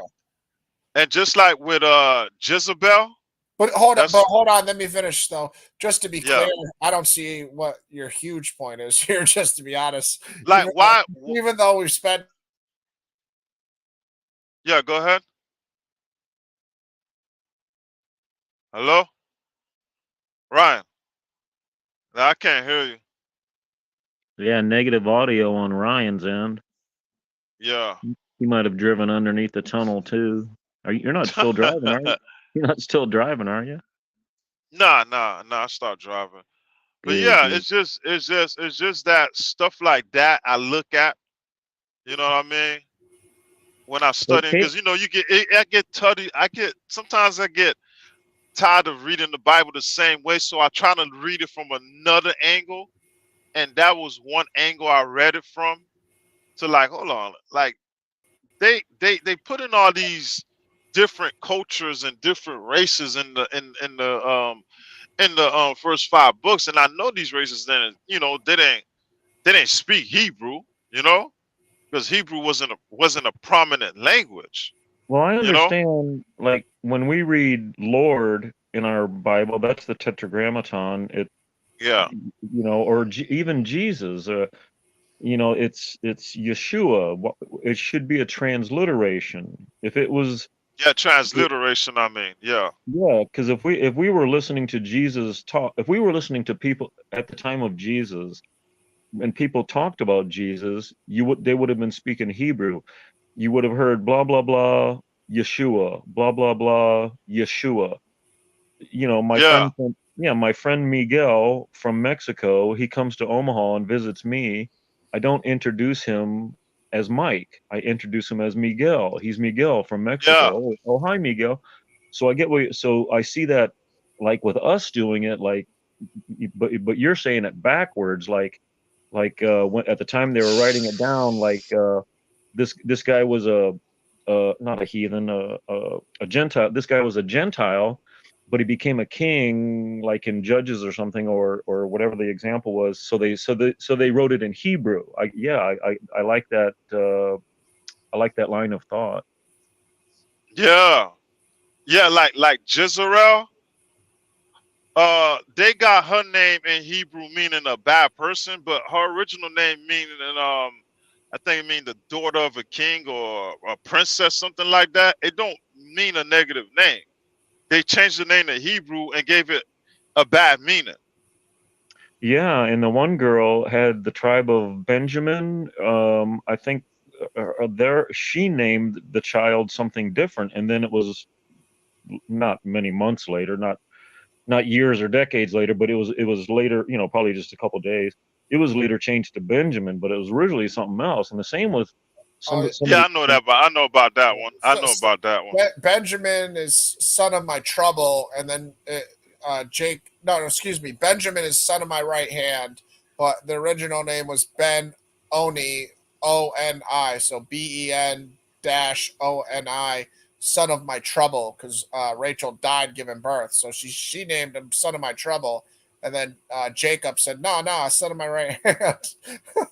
But no, we read Yeah. in like when we read that Exodus, Deuteronomy 15 or something, when we went to the bitter waters and they cured it with a tree, they called it Jehovah Jireh, which means God heals. I understand that, and like Jeremiah in Hebrew is Yeremiyahu. It's funny, Yahoo. I never knew this. Like the Yahoo computer, internet stuff.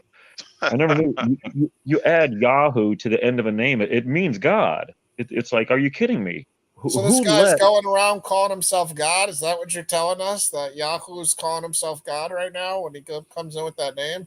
I'm saying who allowed these people to use the name Yahoo? Had I known what Yahoo meant, oh my goodness gracious, I would have peed my pants. Well, we're gonna have to ask him about that next Yeah, time he 'cause comes up here. If he's calling himself God on these panels here, Yahoo Oh, needs. that Yahoo. No, I meant the Yahoo Yahoo. Oh, okay.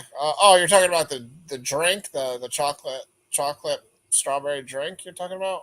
Yahoo, whatever from when the internet was flat, way back in the Oh, you're day. talking about the company Yahoo. Company, yes, thank you. Yeah, gotcha. All right. Boy, yeah, I didn't mean I Yahoo. thought you were talking about the guy that comes by the panel sometime. Yahoo. So I get these Hebrew names, and like the bitter waters that were made clean, they named the place God's heals. And Yahoo probably means God does something, and I have trouble even with my name, Michael. Michael means who is like God, and it's always like, well, what the hell kind of prideful thing is that to say to a child? Yo, your name means you're like God. No, it's a question. Who is like God? It's yeah. not. So I have a little problem with my own name in like what the meaning of it. This whole for Lou's name on this guy, I don't have it on the screen. The guy's name that we looked up that means the God of the chosen, the coming one. Yeah. God is coming is the one we just looked up. What the heck is that? What the heck is? I'm really having a problem. Why would you name a kid as if he is a god of the coming one? Oh, there's Frank. Hey, Frank. Yeah, I'm the god of my. Has the coming one come yet? No, me and my And wife haven't gotten together yet. But one of these days we're going to have the Messiah, and I'm going to be God to him, as my name proclaims. What? Yes, is it saying? But I love the connection that he's trying to make. That it's to Gentiles. That a Gentile is going with that to be able to get grafted in through Jesus, the coming one. Yeah, sometimes we're trying to make connections, and I'm making my own like leaps sometimes too with some stuff. So I think it's interesting for sure, but I don't see the overall like connection to Jesus in this case. But I'm not saying it can't be there. I'm just seeing a strange name, God of the Well, we Coming. have the in let's see, well, I guess Matthew and Luke. But that's the thing. The writer calls that person God of the coming one, but that person name is not God of the coming one. You know what I mean? It's I'm Lord. wondering. It's a I'm wondering. heathen name, Yeah, a Gentile name. yeah. It should be a Gentile name written instead of a Hebrew name. You know, especially. But even though, let's just say you give it a Hebrew name, but why would you like? The name of God is pretty sacred. And for you to put that on a Gentile, I mean that Gentile, I mean that's kind of odd. You know what I mean? It's Like definitely something strange from going from on what I'm there. reading, The name from itself is strange. God of the Coming One. Like, who's God in the situation? It's kind of Yeah, the guy. That's crazy talk. It's yeah, but in eh, Jesus's genealogy, though, who is in that list of the genealogy that you had from our Jesus's genealogy goes all the way back to Adam. So is that guy's name in there, or who? What Oh is yeah, that'd be interesting if there was somehow his name somehow tied in some sort of genealogy for somebody really important or something. who or that somebody that not important? the Um, the guy, which guy you talking about? The name the I'm one looking where at. the God No, of no, that's no. He's from the he got huh, he's from not Shem Ham Japheth. Japheth. He's from the lineage of Japheth. He's not oh, from and Shem. Jesus is Yeah, he's Shem. not from Shem. No, he's Oh, not from gotcha, Shem. gotcha. You know. So But I mean, Caleb was clearly a Gentile, and yeah. so I think Caleb doesn't mean anything in Hebrew. Well, I don't know. Caleb, I don't know. I don't hear Yahoo in there or El. Like El means God, like Elijah, or even the J at the end, Eliyahu is what it is in Hebrew, Eliyahu. Um, Yeah. God does something. I don't know but the Yahoo on the end or the L at the beginning, Hallelujah, you know. Yeah. Yeah, it's good. It's good because for me, I look at it like I like to study the Bible, but I like to have study it from like different angles. Sometimes I get tired of reading it the same way, so I want to Oh, try yeah. something new. I'll try to. I'll You know, put commas. I'll try to put commas in different places. Look at the pronoun, the relative pronoun. Whenever they say like he or they, I'll say, yeah, oh, is it this he, or is it this he, or is it way back at the beginning he? I love doing that. yeah. Look at that! Look at Because this. Now that you asked what Caleb's name means in the interlinear, it says dog. Oh, that's what Gentiles are called. That's hilarious. I But mean, even dog. dogs, Well, but he's an even Edom. dog, He's an Edomite, so I don't know. I guess that's why. Wow, that's even crazy. even dogs eat the crumbs off the master's table. That's hilarious. And Yeah, just and with the and that one dude what's his name? Oh man, the one that said he was a man, a warrior in the eyes of God, a hunter in the eyes of God. How can I forget this man's name? Nimrod. Nimrod. Yeah, the meaning of it in Hebrew doesn't. That's not the real meaning of it. Nimrod. Well, we'll see what the interlinear says. I don't know. It's not like this is perfect either. It's just an Yeah, interlinear. they. It's like they pick and choose what they want a person name to mean in the Bible. Like, okay, I like this guy, so we're gonna give him a good name. But this one, I'm gonna give him a bad name. Like the Tower of Babel. Babel don't mean confusion. It means the gateway of God, gateway to God, gateway of God, something like that. What Yeah, does it's like Sodom they mean? Nimrod means Sodom. rebellion or the valiant. So either you're an honorable, valiant soldier or you're rebellion, depending upon how you look at the guy, I guess. Yeah, it's like they pick and choose on what like, yeah, this person we don't like and we're gonna give him a bad name. This person we like and we'll give him a good name. You know what I mean? Like, wow, like yeah, these writers, most people blame Ezra for that. What about the name Jamie Numbskull? Have you ever looked at the interlinear to see what that Jamie Jamie. Numbskull? No, I'm What just Jamie joking. did this? What Jamie did this time? No, Jamie's here. Jamie's here.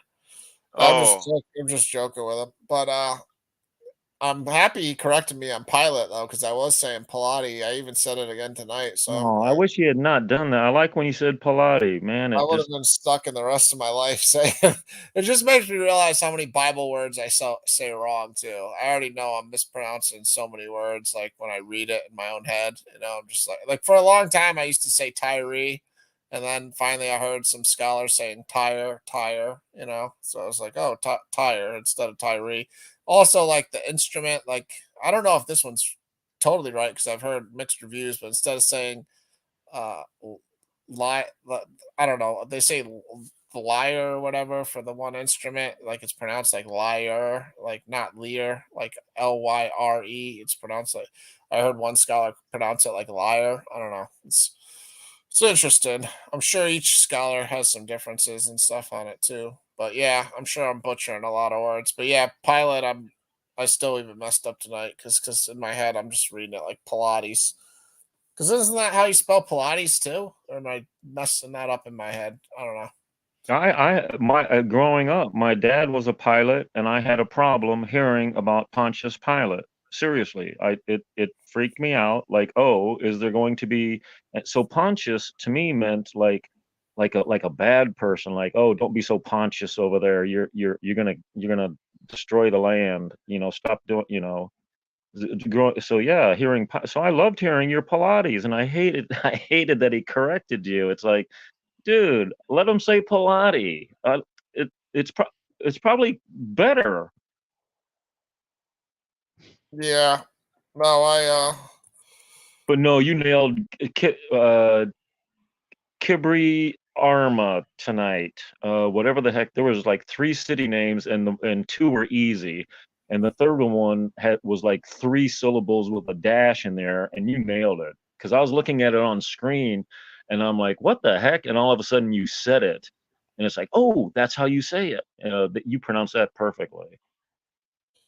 well, one thing that is important about like where Caleb settled, he settled in where you just said Kiriath Arba, which means Hebron. So he settled in Judah, and I'm pretty positive. I don't know where the verse is, but I've heard it said before. At least so it's got. I think there's a verse somewhere, but and just by common sense, I would think it's where Rahab went is to the tribe of Judah also, because that kind of is like the precursor to Christ being the priest from Judah, being from the tribe of Judah. So all the Gentile people that can now join the new covenant. So like in the past, like Caleb went to Judah and Rahab went to Judah. All the non-Israelites would settle in the tribe of Judah because of that's just how they did it. I don't know though, because didn't Ruth go to Benjamin though too? So there could be some issues with the person who said that. I you, don't run with that right away, people, is all I'm saying. Just yeah, something to bear in mind. But yeah, where didn't Ruth go to Benjamin? Now that I'm thinking about this though, which is right next to Judah, but still, I don't know. Where'd Ruth go? Didn't she go to Benjamin? Oh, you're asking the wrong person if you're actually directing it at me. I was Oh, I hoping, thought either you or Lou might know. I don't know. yeah, No? either Lou or Jamie. Yeah, somebody. But no, there was definitely like uh, Yeah. the northern tribes, the 10. I mean, that's essentially Samaria. There, we were talking about the time during Ezra and Nehemiah. Let's see that. Look at this though. It says from Bethlehem in Judah. So it's kind of like, oh, they're from Bethlehem, not Benjamin. That's why I'm messing it up in my head. So Ruth did go to Judah. It wasn't Benjamin, it was Bethlehem. I had something with, I was confusing the word Bethlehem and Benjamin. Yeah, because there's only Judah and a little bit of Benjamin, and a couple specklings of Levites that were, I don't want to say left, but people understand the 10 tribes and the three other tribes, the division, the two sticks, northern Israel, southern Judah, Jew, Jew. Yeah, so Ruth did go to Judah too. So It would have, yeah, it would have to be. Otherwise, she would be in a lost. His bloodline would be in a lost tribe. yeah, And I don't like that. I don't like that word. I tried to avoid it. Go ahead, Brian. no, that's obvious too, like you just said, Mike. Oh, we lost Lou again for a second. That's obvious too because she's in the genealogy of Jesus, so she's got to be from the tribe of Judah. Jamie wants us to read Isaiah 8:1. Lou probably went through a tunnel again or something. Jamie, Mediterranean Christian. Yeah. Then the Lord said to me, take a large tablet take a large tablet and write on it in common characters belonging to Mahar Shalal Hashbaz. All right, yeah, that's why he wanted me to read it. The spoil speeds, the prey hastens. Yeah, see, I was messing this up saying this was the name. I was saying Mephibosheth. I'm glad he took us here, though, ironically, because I was saying Isaiah's son was named Mephibosheth, which maybe he does have a son called that too, but I was thinking of this name. So Mephibosheth is probably some other person's son, not Isaiah's. So ironically, Jamie, I'm very glad you took us here. So anybody that's still watching from earlier can see I was wrong about the name of Isaiah's son in chapter 8.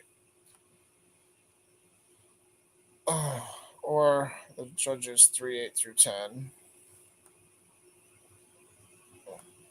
Let's see what he's got here in Judges 3:8-10. Is it Bill Mayer Shalal Hashbaz in Isaiah 8:3? Hey, he wants you to read something. No, Jamie, Mediterranean Christian, we want you to read something. Deuteronomy, tell me, where is Moses speaking from? Because it says at the very beginning of Deuteronomy, here he is just outside of Jericho, and then the second verse says, here he is down by the Red Sea, and then the third verse says, and here he is by the Oam in Moab. Oh, and there's the good Lord honking his horn in agreement with me. So yeah, there is a chiastic structure in Deuteronomy, Jamie. You need to search out. It is beautiful. It is such a wonderful book to read. That's my only thing. If he wants us to read something, I want him to read something. So nah, he just wanted me to butcher some of these names, but yeah, I already do my best to butcher them when I'm trying to read them when I'm reading them. But yeah, Kushan Rishathaim, king of Mesopotamia. I don't know. That's my guess. Kushan Rishathaim. That's my best guess on that one. But yeah, I don't know. We lost Lou. I don't know why Jamie's afraid to come up here now. I think it's because he knows gonna test his doctrine and it's gonna crumble like a chocolate chip cookie underneath this intense. Jamie, come on up here. Defend your Sabbath. Well, how can in fact, let's have Ryan pull it up right at this very moment. I did challenge him on the Sabbath today, saying, you know, how do you keep the Sabbath holy? Because he's such an advocate for it. You know, it's like I'm not judging him because I'm a sinner, but I'm just saying, like, we all say, you know, I keep the Sabbath just because we do, like, you know, basic stuff, like, oh, I don't buy stuff, I don't work, you know. So it's like we all should be careful to be saying that because Jesus obviously was actually keeping the Sabbath when he was healing people and doing good deeds. And we all have that opportunity. We all could schedule good deeds every week on the Sabbath, but I'll just speak for myself. I'm not practicing what I should be doing on the Sabbath each week if I'm technically going to be like, you know, keeping the Sabbath holy, which is, you know, trying to do good deeds on it. Granted, you could be keeping it holy just by doing the basics in your own restraint, but you really, really are going to keep it, you really could be scheduling, you know, going to the homeless shelter every Sabbath. You could be scheduling. But you're getting this exegesis from what Jesus did on the Sabbath? And you're saying I should try to emulate that? I'm just using the word keep it holy. and yeah, what Jesus did on it. Yeah. It's just how, what does keep it holy mean to each person is what I'm saying. Like, Right. So well, let's go back to the law and see what's written about it. And the whole fact is that we were enslaved at one point in Egypt. Well, of course, it was given at Genesis, but like we just read in Romans for a good long time at the beginning of your show that law there was no law. But death through Adam went through all the way to Moses or Noah or however it was worded, but there was no law till later. yeah, I mean, all my point is keeping the Sabbath holy would require us to be doing more than just not doing stuff, in my opinion. I mean, you Oh, could. absolutely. And so you're commanded to congregate holy, and that's where you get into the whole problem of, oh, I can worship on any day. And it's like, dude, relax. I can worship on any day too.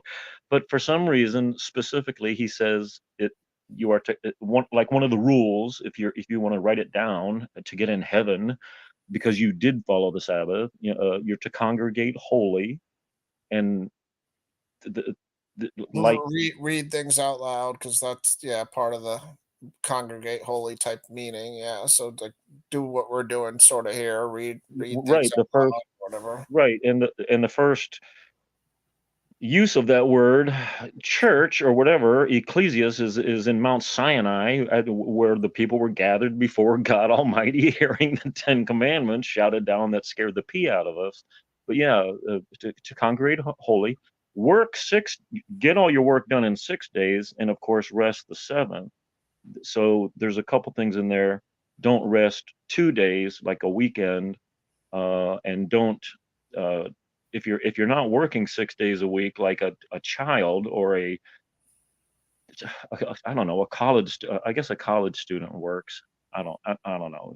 Uh, People in the Hebrew roots get so stickler over over what they've read from the rabbinical sources, and I would urge people not to trust that because we have simply read our Old Testament and see how they keep screwing the law up.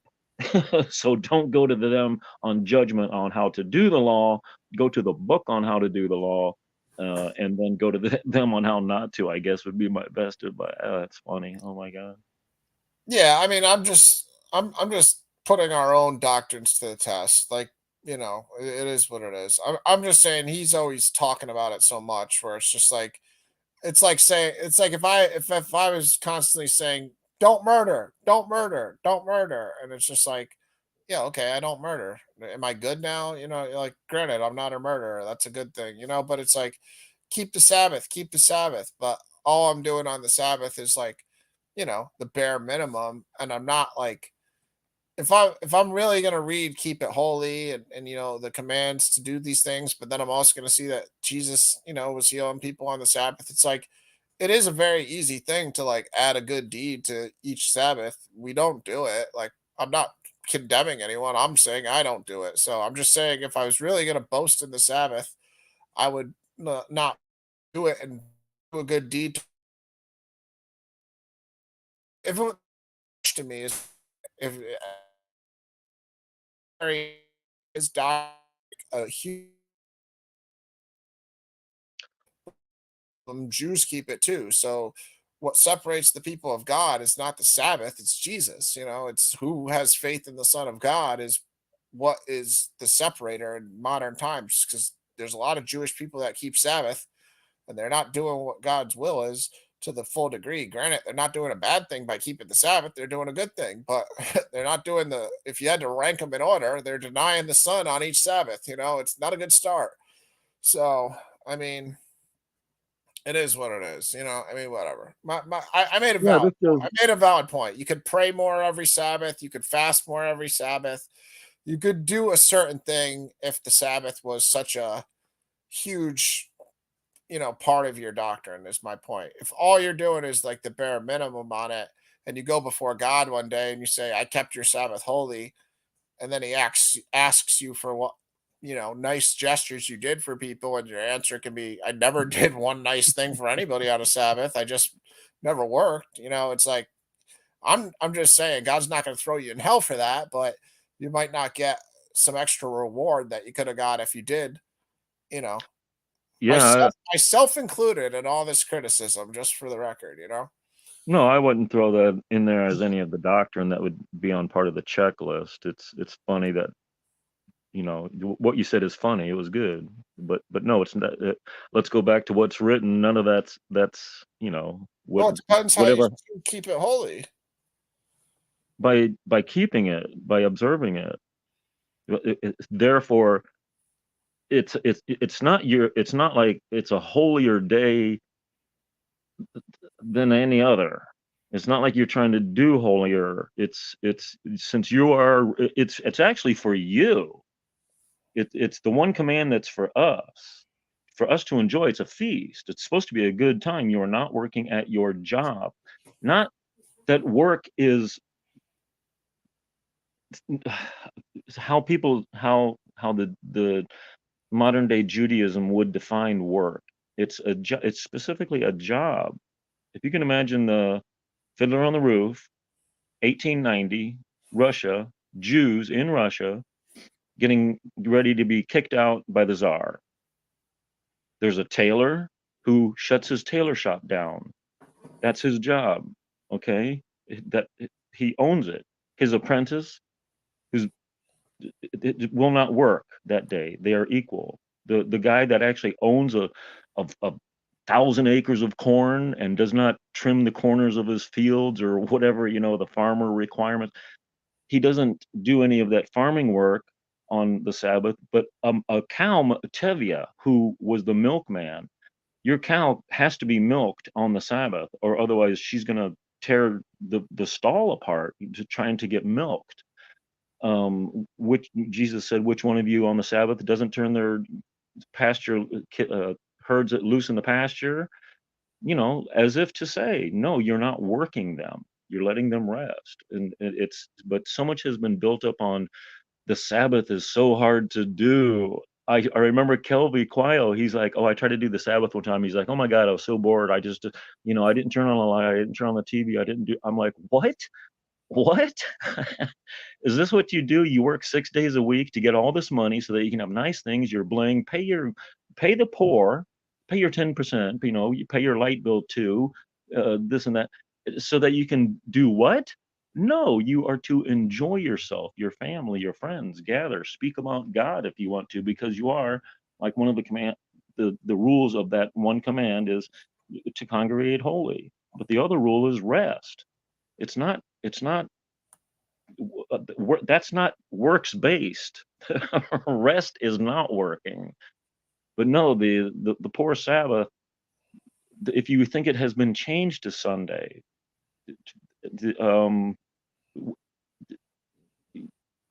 you still turn on your light switch. You still drive your car on Sunday, kindling a fire. These are the rules that you think people that follow the Sabbath have to follow. So if you think the Sabbath is Sunday, why are you doing that? And playing golf. That's work. Chasing a ball around, getting all sweaty and sunburnt and skin cancer, and maybe a couple drinks afterwards, and flirting with the beard cart girl. Oh yeah, that's terrible works. You can't have it. You can't have it both ways. I don't know if you can ban golfing on Sabbath, Mike. No, I don't know. I would golf on my Sabbath. But the people that say any little bit of work that you do on the Sabbath is forbidden, such as turning on your light switch, starting a car, walking a certain amount of travel. They had a copper wire around Jerusalem during Jesus' time.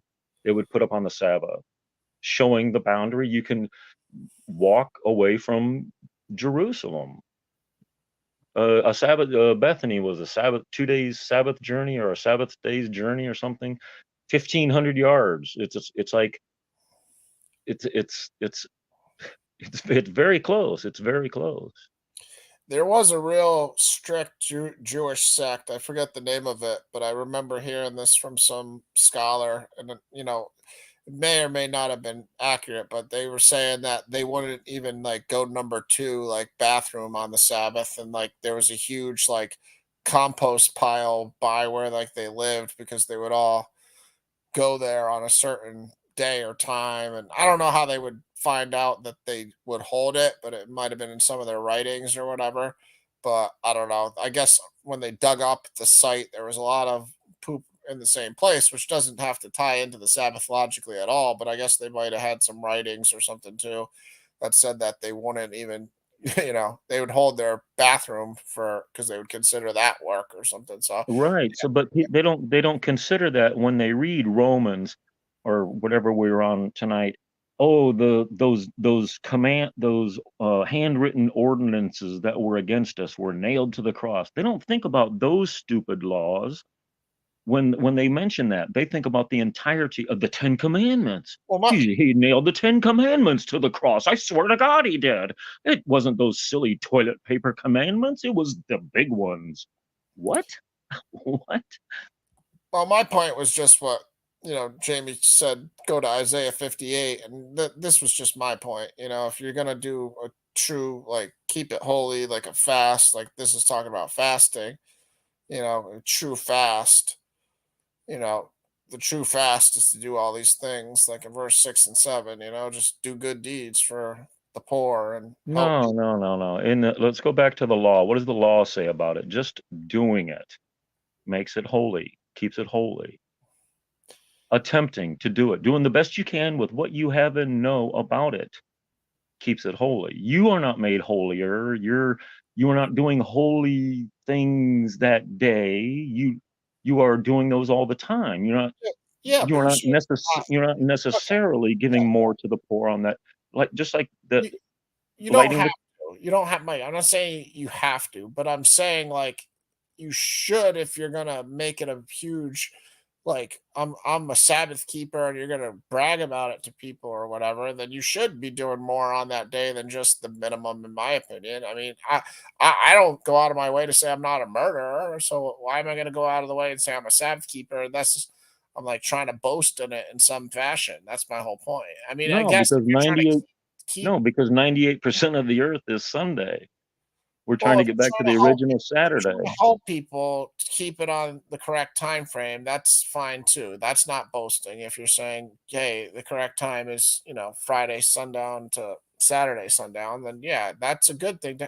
There's nothing wrong with trying to add something to challenge yourself on the Sabbath too, though, because the keep it holy part is a wide range of things. Like you could Oh, say amen, it amen. holy means that you're supposed to do something, right? I mean, you're supposed to do one more. It's every day should be holy. Every day you shouldn't make one day more holy than the next as far as what you're supposed to do for people, because God would want every day to be equal. But I'm just saying, I don't know. I have an issue with making a big deal about keeping the Sabbath because the requirements that we keep on the Sabbath are not asking much at all. So to me, it's like it's the most. It's like bragging about taking the day off from work to me at this point. It's like you work. But isn't the reason you guys say that is because you think the actual Old Testament Saturday Sabbath is too hard? I say that because I think what? Yeah. You said that your Sabbath is Friday um sundown to Saturday sundown. no, yours is a little bit lighter. What did you call it? What do you mean? Fridays. What is Friday the what? my You're a, Sabbath and your Sabbath? What is the I thought difference? you were a Sunday worshiper. What are you talking about? Friday I go to sundown? church on Sunday because my church has service on Sunday. What do you want me to do? Go in and force the church to hold service on Saturday? What do you want me to do? No, I wouldn't have anything to do with disagreement with them. I was shocked at hearing you said something about Friday sundown to Saturday sundown. You observed the Sabbath? Yeah, I've said that for like the last month, like 8 months on here, a year on here. What do you mean? Wait, is that new to you guys? I thought you were a Sunday worshiper, like feeling out the Sabbath. You would try to one weekend you would try something I don't know. I thought you were like an experimenter. No, I've been keeping the Sabbath. I just go to church on Sunday because that's when my church has a service. Oh no, that's amen. And I Yeah, went right in, there. and I went into that church and God showed me a supernatural sign the same night when I was getting hunted by No, the that devil for 3 days. no, So, that I remember. That I remember, and yeah, the denomination of it. yeah. But no, I really didn't know you were like a Sabbath. No, it's yeah. So haven't you found out that it is fun and easy to keep the Sabbath? Well, that's my point. If I worked 5 days a week and then my day off was Saturday, I wouldn't go around boasting that I'm not working today and I'm doing something. That's kind of my point. My point is, whenever somebody nowadays is like glorifying that they keep the Sabbath, it's equivalent to like, oh, I worked 5 days this week and then Saturday is my day off, but I keep the Sabbath. I have my day off today, like I'm doing something. Like, we're not doing much as is when we keep the bare requirements of the Sabbath. My whole point is, if the command does say keep the Sabbath holy, we should be trying to do some of the things that Isaiah 58 just highlighted, help people. That's like, it's not controversial. Yeah, I think it's just a matter of uh, wording. It sounds like you need to. You're saying you've read that you should do more holy things on that day. I'm not trying to make a Talmudic law and say I'm a rabbi and now the law is you must do good charity on the Sabbath. That's not what I'm trying to do. I'm not trying to add to the scripture and say you have to do that. What I'm saying is, just like Jesus was healing people and doing good deeds on the Sabbath, it'd be perfectly rational if somebody said, "Wow, I'm not going to work this day, so I'm going to do my charity on this day every week, or I'm going to maybe fast. This is going to be my day of the week I fast, or this is going to be a day I pray more, or a day I go pick up garbage on the street, or." It would be perfectly rational if somebody was like really excited about keeping a specific day holy to them, for them to do some sort of like extra righteous act, is all I'm saying. I don't get why that's Lou, controversial. I mean, Lou, yeah, no, Lou is not here. Lou. Lou left. I don't know. We lost Lou, but I So don't know. let's just real quick. So there's your weekly Sabbath, and we are defining essentially the do's and don'ts. So let's not forget that there are added Sabbaths that we would treat the same. I mean, those are, like I said, I would, if you're going to talk about the feast, that I don't even want to get into that with you because me and you totally disagree on. I mean, you're just making up your own playbook and saying, "Oh, yeah, do this on this feast," when the Bible say to weigh out an ephah and do all these things, and I mean, it's, if you want to keep it, you can keep it, but I mean, it's not how, it's impossible to do it the way the book says. We're not growing You told crops me in what? Israel. It's impossible to do it the way the Bible says. We are not growing crops in Israel, so you cannot. You're supposed to do it at certain times a year. You're supposed to wave your crops. You're supposed to weigh out things and do sacrifices. You're supposed to do things that are in the old covenant. You're supposed to No, you're go to the not. priest. You're supposed No, to you're go to not. the priest. No, you're not. Okay, Mike. I mean, we've been through this. I mean, if we go to the scriptures, There was we no priesthood okay. prior to the golden calf. There was no sacrificial system All right. prior to the. Where are the feasts? Exodus what? Were they in Leviticus 2? Where are they? Uh, are you talking about what a Oh, Levitical priest is? talking The about sacrifice, the 189 sacrifices the priests are supposed to do during tabernacles? Come on, that's added. saying the Sabbath. That's what I'm saying. Pretty impossible to keep nowadays unless you're just going to improvise and do whatever you feel. Or, or Jesus comes along and takes it all away and puts us right back to the original 10 plus the 3 feasts, couple judgments here and there on servants and witches and bestiality, and that's about it. Yeah, this was not the right chapter. Here's some of them. Yeah, these are the shortened versions. I think the longer versions are in Leviticus. But yeah, either way, I don't really care to argue about it. It is what it is. I mean, I'm just saying you Oh, can't. there you are. Yeah, Exodus 21. I can't see it. Well, 23, 20 21. 23, but these are the shortened versions of how I Right, do them. right, right. So look at that. You shall keep the feast of unleavened bread, and we Yeah. aren't even we aren't we don't even know what that is. Well, that we do because we just did it when we left Egypt. Excuse me, but the other ones we don't even know what they are yet. So so if you're signing a contract saying you're going to do this, these 10 commandments, these 3 feasts, you better learn how to do the feasts. And once you learn how to do the feast, you see what Jesus took away. All right, but for instance, the Feast of Harvest, how do you keep that in 2024? All feasts, all the 3 major feasts, you're to go to Jerusalem to do them. If it's too far for you to go, as Deuteronomy 12:21 says, if the place that he chooses for you to go for each of these 3 feasts is too far for you to go, Pipsicle, Pipscl, PIP, party in your own gates, mind you, party, invite pagans, serve clean food. Deuteronomy 12:21. Party, invite pagans. You might want to say feast. It's more biblical sounding. If you say party, it sounds like people might have fun. We would hate to have them have fun on a special day for the Lord. Aren't we supposed to hum tunes and listen to somebody else talk? I would hate to have fun. But if I did have money in 2024 to go to Jerusalem, I don't need a temple. I don't need a sacrifice. I don't need a priesthood. The only thing in the command for the common person, whatever, going there for that, well, the first day is a Sabbath, and then like the 8th day is a Sabbath.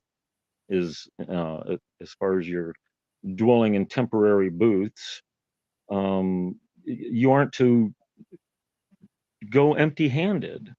You are not to forget the Levite, which God knows what that means in 2024.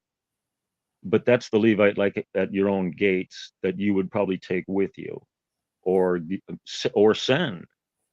But we don't know who that is in 2024. But the only command is to go there, have fun, and spend, and don't come there empty-handed. You eat anything your heart lusts. The KJV says lusts. Eat anything your heart lusts after, even unto strong drink. That sounds like a good time. Of course, I wouldn't drive after your lustful abominations. No, you have a couple sips of wine. Maybe this guy over here has too much wine. That's about it. It's not an Animal House party. But no, if it's too far for you to go, and what happens, you're supposed to throw a feast at home within your own gates. If Jerusalem is too far, for those 7 days, it's called Tabernacles. The Feast of Harvest that you asked about is called the Feast of Tabernacles. Sukkot, Sukkot. It's the plural of Sukkah, Sukka, maybe an H at the end. It just means a temporarily dwelling, like the wilderness tabernacles. Or in the New Testament, when Jesus was born, he tabernacled with us. It's the exact same word. Uh, so you have a temporary dwelling. There's specific how to do it, and if you do go to Jerusalem, it's supposed to have 4 different kinds of branches as a roof and 3 walls essentially. The 4th wall is essentially a door. That's yeah, and you live in it for 7 days. So yeah, I'm gonna party all day, sleep in a shack at night, uh, and get up and party all day again. Yeah, it does not sound like a bad time to me. It sounds like a very good time. But no, you can build a little bit better sukkah if you got a family, a little bit, and literally, like the rabbis say, as long as you eat a meal there and sleep a couple of hours there, you've done the. But that's a whole rabbinical thing. But no, here in Omaha, Nebraska, we throw a party for 7 days. The first day is a Sabbath, and the 8th day but there are people that go camping. Many hundreds of thousands go RV camping, tent camping. They are not trying to emulate the people in the wilderness. They are not making fun of them. The people in the wilderness do not have their own personal toilet on wheels, and a nice warm campfire and and then a place to cook inside the RV. No, it's just a way of throwing the feast at within your own borders as commanded. I would not build a I would not take my RV to Jerusalem. Oh my God. No. It's literally the command on if you do it in Jerusalem, while you're having your fun, you are to tabernacle in a temporary dwelling with 4 different branches on it and such. The same with the Feast of Unleavened Bread. You read earlier in Exodus 21 there, the Feast of Unleavened Bread is commanded forever. It doesn't say the Feast of Passover. There really is no such a thing. Passover means sacrifice. Passover does not mean to pass over. That only works in the English. Passover, Paschal, lamb in Hebrew means sacrifice. So when he says the Feast of Unleavened Bread is commanded forever, we better find out about the Feast of Unleavened Bread. So we see that that's a 7-day feast that starts out with a special meal. The special meal takes 5 days to prepare. So Passover or the Feast of Unleavened Bread is a 12-day feast in the spring. And if you understand that the Feast of Unleavened Bread was commanded forever, or excuse me, the Feast of Unleavened Bread is in the contract we're going to sign. We're going to get baptized into Christ and agree to this covenant. It's in Exodus 21 here. We're reading it. The Feast of Unleavened Bread is commanded forever. Jesus took away that special meal. We no longer have this lamb we choose on the 10th. We choose Jesus on the 10th. We no longer keep it up for 5 days, inspecting it until the 14th when we kill it and cook it. We no longer eat it and burn it on the 15th. But yes, the 15th is always an added Sabbath. So doing that here at home, I would have a 12-day party. If I were to go to Jerusalem, I would, in 2024, I would go there and have a good time and sleep in a hotel or a friend's house or a hostel or out on a park bench. I'd sleep in the graveyard. What? I'm going to be defiled for 7 days, right?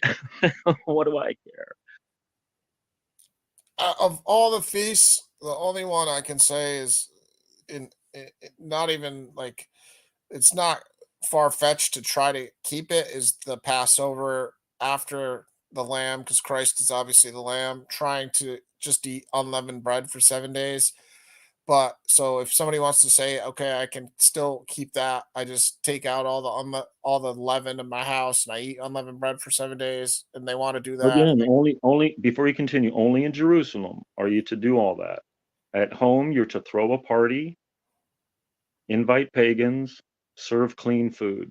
But Mike, I don't see that in the Bible. It doesn't say only in Jerusalem. If not in Jerusalem, throw a party and do whatever you want. I don't see Oh, we that. can go over that. We can go over that another Sabbath.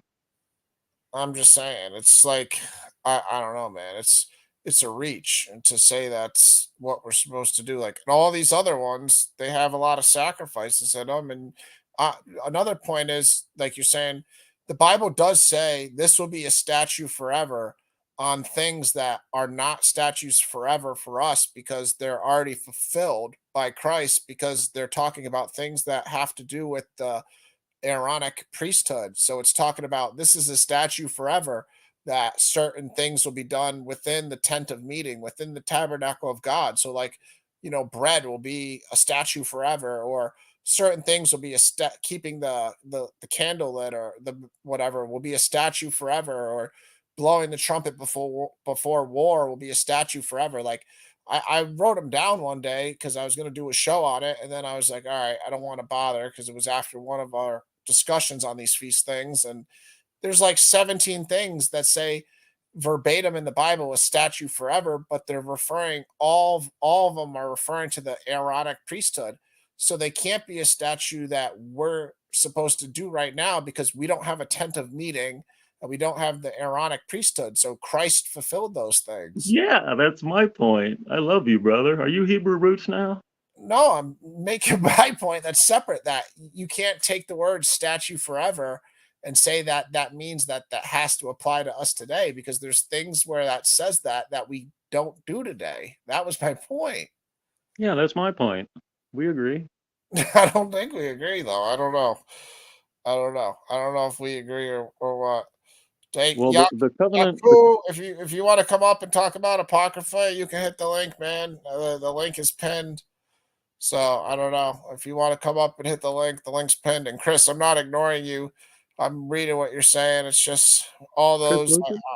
yeah, all these are such a long topic to get into. If they're future, if they're fulfilled, or how they'll be fulfilled. I mean, I'm familiar with all of them. All these verses that he put up, they're all, you know, some people view it as future, some people view them as fulfilled. I don't honestly know on some of them, to be honest, like Zechariah 14, especially, and Isaiah 66. I know people will say, well, this hasn't happened, this hasn't happened. Well, if they're going to judge Yeah, the you Bible gotta like post. that, you Yeah, know, you gotta post the text. I've been in chat for 20 years. You post any scripture, a single Isaiah 66:23, you say, hey, you need to read Isaiah 66:20. You better post the text. It takes a minute to copy, paste, and put it in chat. Oh yeah, and then you well, post I mean, I could show them, but it's just right, and then you've they're got long three of them up there. discussions. That's equivalent to spamming. He's got three scripture. Give me an hour while I go, Chris. While I go look up these three scriptures, try to figure out what you're talking about, and give you an answer real quick. Well, I No, post the scripture. Oh, no, I'm Well, sorry to we're cut all you. familiar with them, you know. I mean, they're familiar. Like Zechariah 14 is like saying, you know, all these Gentile people are going to celebrate the Feast of Booths forever, and it'll be written on the pots. Certain, Oh, that forever. No, no, no, no, no, no, no, no. those are the You're ones posting. Those are the no, ones. I'm only saying forever because it's in the contract. I'm not saying it's in the Bible that says you are to do it forever. It might be, but you're forever. You were saying you were saying ordinances or something. That's my Oh, whole point. The oh, covenant, yeah, the covenant is the commands and judgments, just those two. The statutes, ordinances, all that was added. Yeah, that's a good point. I didn't catch that earlier. well, yeah, Yaku or whatever. We spoke about the Apocrypha for like the first 45 minutes of the show. So just because we did that, I don't want to get too far into it. I'll just say Oh, Chris, thank you. No, keep talking. Go ahead. yeah. No, just telling this guy, I don't know how to say his name really, but yeah, we spoke about if you. I have a show titled Apocrypha where I spoke on Apocrypha, and ironically, the beginning of this show we were speaking about Apocrypha for like 45 minutes. So not really gonna go through it too much again. I mean, if you want to hear my take, you can just watch the beginning. But since you're here now, I'm not trying to be rude to you. I'll just say that I believe I said it earlier 99% truth and 1% lies is dangerous because it can trick people. So the Apocrypha is essentially, in a lot of ways, almost 99% truth. And some of the Apocrypha, like Sirach, is one of my favorite, but there's still within those things 1% not God's word, unbiblical words. So they're not in the canon for a specific reason. For instance, like in the Testament of the 12 Patriarchs, which is in the Orthodox canon Apocrypha. So it's one of their books they accept, you know, the Roman Catholic Church and other, you know, denominations. There's a verse under Reuben that'll say women are evil. And, you know, if that's allowed within the Bible, then people are going to take a verse like that and abuse it. Although the rest of the 12 patriarchs has got a lot of wisdom in it and it's beautiful and it's well written, we don't know if it's the actual true biblical story either, because it's telling us what Jacob's 12 sons did in circumstances where the Bible doesn't speak on them. So, for instance, with Reuben, it's talking about why he slept with his concubine Bilhah. I believe it was Bilhah, not Zilpah. It was one of those, but I believe it was Bilhah. So, you know, those are good, interesting stories, but I don't want to call them canon because they're dangerous to accept. If I accept that entire writing, I have to accept that the Bible says women are evil, and that doesn't go with what God shows us in other verses and what Christ teaches. So anytime the Apocrypha doesn't align with what Jesus is teaching, that's kind of where I can read it and be like, wow, it's like 99% true, but this verse here just doesn't jive. And that happens even with the best of Apocrypha that I've read personally, for in my opinion. And maybe I'm reading it with a hyper like sensitive scrutiny in mind, where if I read the Bible in that same vein, I may, be saying the Bible is, not canon in a verse here or there, because I'd be reading it from this like presupposition of I'm looking for something wrong. So I can understand I could be biased when I read it sometimes, but if Christ taught, and I don't have a specific example right now because I'm not like doing the show on it, and I was just casually speaking on it to begin the show. But on the show that I actually did with it, I had, and I don't have my Apocrypha next to me either, so that's not helping at all because I let a lady from my church group borrow it. But um, yeah, there's just so if I had it next to me, I could give you some specific examples because I did write them down when I was reading, and like I highlighted them because there'll be certain things about like something like giving alms could forgive sins or something, and things like that. That I don't know. There's better examples, so I don't want to speak on it really. But again, where the Bible ends with Malachi, I think it's important. But yeah, I've read Tobit. I've read a lot of Wisdom of Solomon. Out of all the Apocrypha, Sirach is by far the most impressive. And I know that was written by the Sadducees. And, Wisdom of Solomon was more of a Pharisee writing. But the Sirach is by far the most impressive Apocrypha I've ever read. I mean, I've read most of them. I've read Enoch. I've read a lot of New Testament Apocrypha that's pretty good too. So, there's like a third letter to the Corinthians. There's, Clementine, there's martyrdom of Polycarp, there's a bunch of New Testament Apocrypha too. But I do think that God being ordained, sovereign, can ordain what is in his book. And I know, if I lived in Ethiopia, well, my Bible would have different books and I could make the same argument. But for me, I just think since, the majority of the world, most, it's not even because the majority of the world, it just seems like the 66 book canon is the most logical to me because when I go into these other books, I'll find verses like women are evil that just don't jive with what Christ taught. Let me ask you the converse of that. Of the 66 books that you love, should you find anything? This is a dirty varmint question. Should you find anything contradictory or funky in one of them? Would you throw any of the 66 books out? No, because I know there's contradictory things, but I don't throw the book out. I just assume that there's so many manuscripts of what we have today that there's a translation error or a scribal error, and so when I see something like that in the modern Bibles, I usually just assume that it's something like that. I attribute it to a manuscript error or something like that, but Well, I that's don't good. Just I don't curious. see anything like women are evil that jumps out at me in the Bible. Like Yeah. if I wanted to say you could have sex with your slaves is evil or something like that, then I would go down that road. If but so I understand when people want to read the Bible and they have that presupposition, then they're more likely to read a verse like that. And so I understand where an atheist is coming from because when I read Apocrypha, I approach it, from a similar, I'm looking for something that doesn't jive with my spirit type of thing. So did you But find any of that in Maccabees? I mean, there's three or four Maccabees, and I only got through like two of them basically, and I can barely remember what I read of them. You know what I mean? Like to be honest, I can barely remember. I've read them like first and second, but I didn't get through all four of them, and I it's bet one if of something, yeah, I those. bet if there was something funky in there, it would have jumped out at you and you would have remembered it. Well, same with Enoch. I read it and I thought it was very like aligned with the Bible because it seemed like it was really talking about Jesus and a lot of Enoch. It seemed So very Jesus oriented, but so I didn't really have too many problems with Enoch either because it seemed like it was prophesizing Jesus quite a bit. But I just read it so long ago, I can barely remember any of it. And I only read one Enoch. I did because I heard the other ones like are more pseudepigrapha, like Enoch 2 and 3 or whatever. But Maccabees, let me throw this at you. Maccabees is not in the Jewish Old Testament, right? So It's how do not. they? It's not. No. So how do they know about the Feast of Dedication that they made up?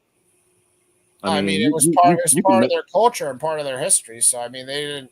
It doesn't mean it has to become scripture just because the holiday came from that.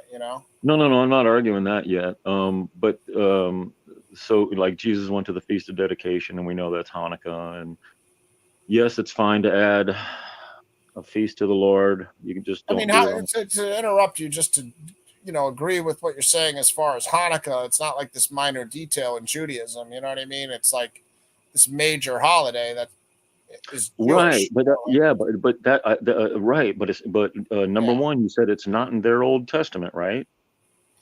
Well, it's not because it's not a holiday that was like ordained from God as much as it was a holiday that No, came from it's them okay. fighting, and you know what I It's mean. okay. Yeah, it's okay. I'm trying to get through this to get to another thing, but clearly it's not in our Old Testament or theirs, right? I mean, from what I know of what they have in their Old Testament, I don't own a Tanakh. I don't know what they have, but I mean, I'm pretty positive they don't have Maccabees in the Tanakh, the modern day Right, Tanakh. I don't know. right. It's just like it's exactly like ours. You look it up. We looked it up 5 minutes ago. Anything of our Old Testament is exactly theirs. So let me throw this at you. This is what I've been trying to get at. So if nobody's reading about Maccabees and we're celebrating the dedication, we understand where the feast came from and such with the tradition, and that's all fine and dandy. But every synagogue on Saturdays, they read from the guy sits on the Moses seat and reads from the scrolls. None of the scrolls are going to be from the book of Maccabees. So let me throw this at you.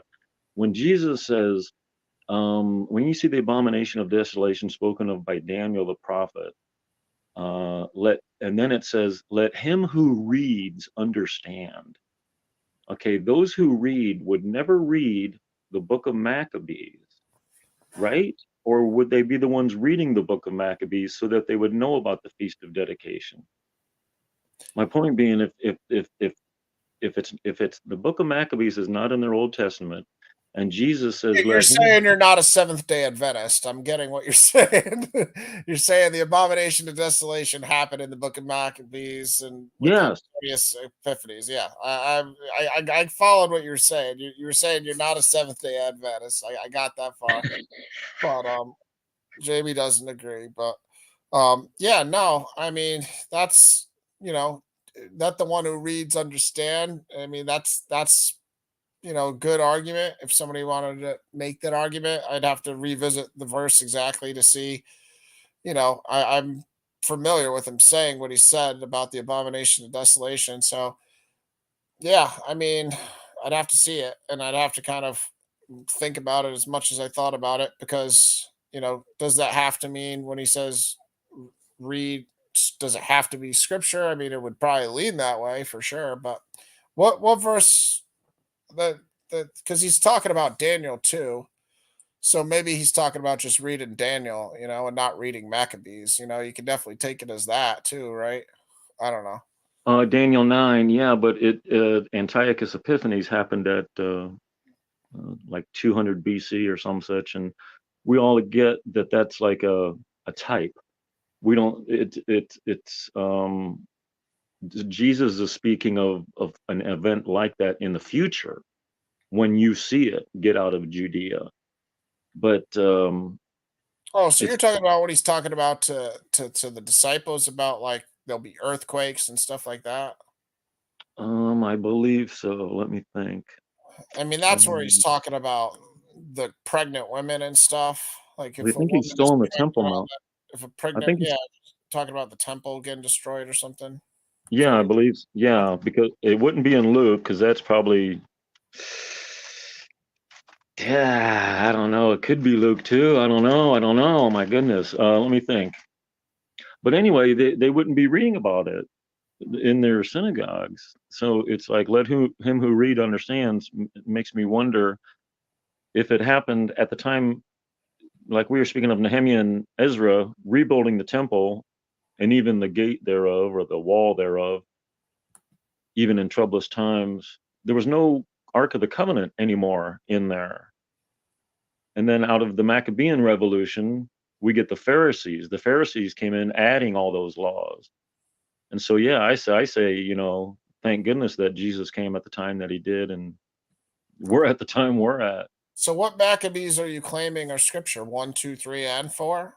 I would have to say so. From a simple, like Judith, Tobit, you know, I don't see anything wrong with those, but I'm not a scholar, but you don't hear me quoting them.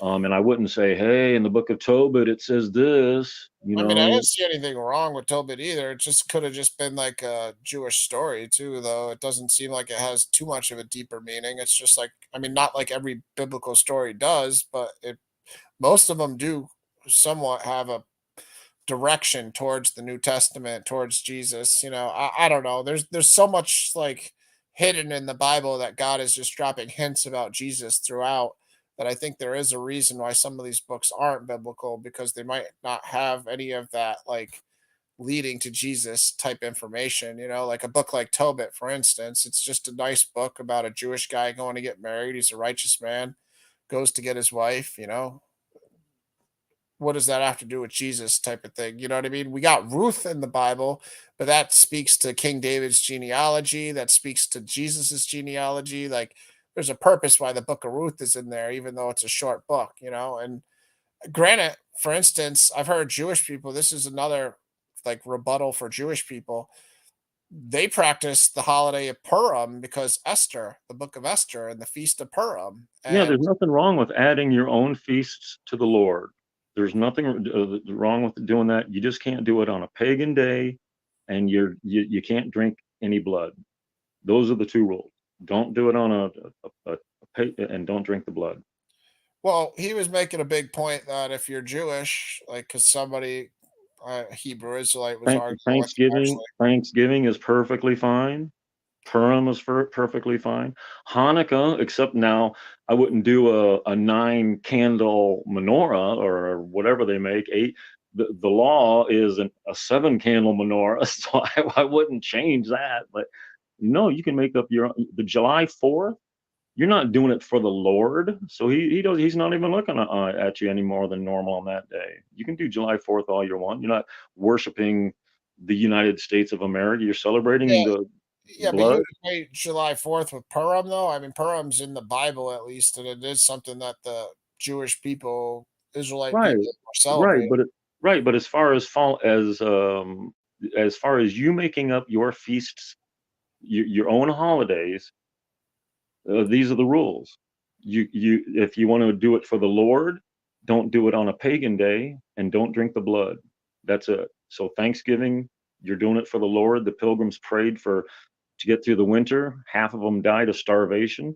The Indian came and told them how to plant and eat. The first Thanksgiving was great. The subsequent Thanksgivings were we started murdering them. I don't know, man. But the very first one was for the Lord, and it was not on a pagan day. The pilgrims searched the Bible and found the Feast of Tabernacles. As a matter of fact, they searched the Bible, the Feast of Harvest, as a matter of fact. But they searched the Bible trying to figure out how to thank the Lord, and the best that they could come up with was doing like a giant meal with family and friends and such. But no, the next ones it was all downhill from there, or uphill from there, whatever you want to call it. But no, uh, so Purim, yeah, for Easter, for Esther. Oh, that's her Anglo-Saxon name, Easter. A pagan queen, a Jewish queen given a pagan name, Easter. What an insult.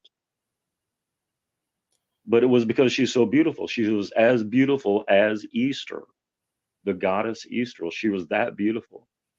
But no, you can make up your own holiday for Purim. Like she even I think she even got the king of Iran to command. That's why in 1979, when they had the revolution and they took the U.S. embassy hostage, half the people were running around spray painting graffiti, kill all the Jews.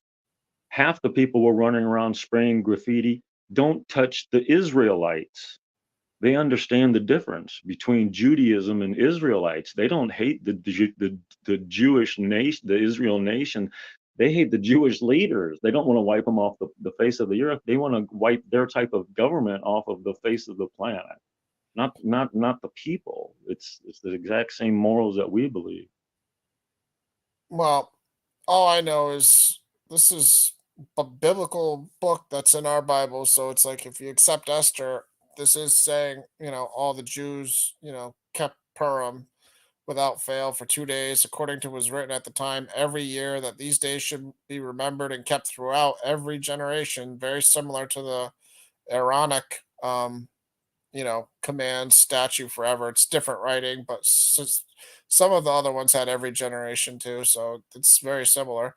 In every clan, province, and city, that these days of Purim should never fall into disuse among the Jews, nor should the commemoration of these days cease among their descendants. So it's a good question to say, did Jesus fulfill Purim? Did he practice Purim? Because we don't have any evidence of it in the New Testament, but it seems like he would likely have done it because he was keeping the entire law. And if this somehow became their law because the book of Esther is actual biblical canon and Purim did become the law, I don't know. I mean, I don't know. I don't have information. You don't have information in any of the gospels of evidence that Jesus kept Purim or not.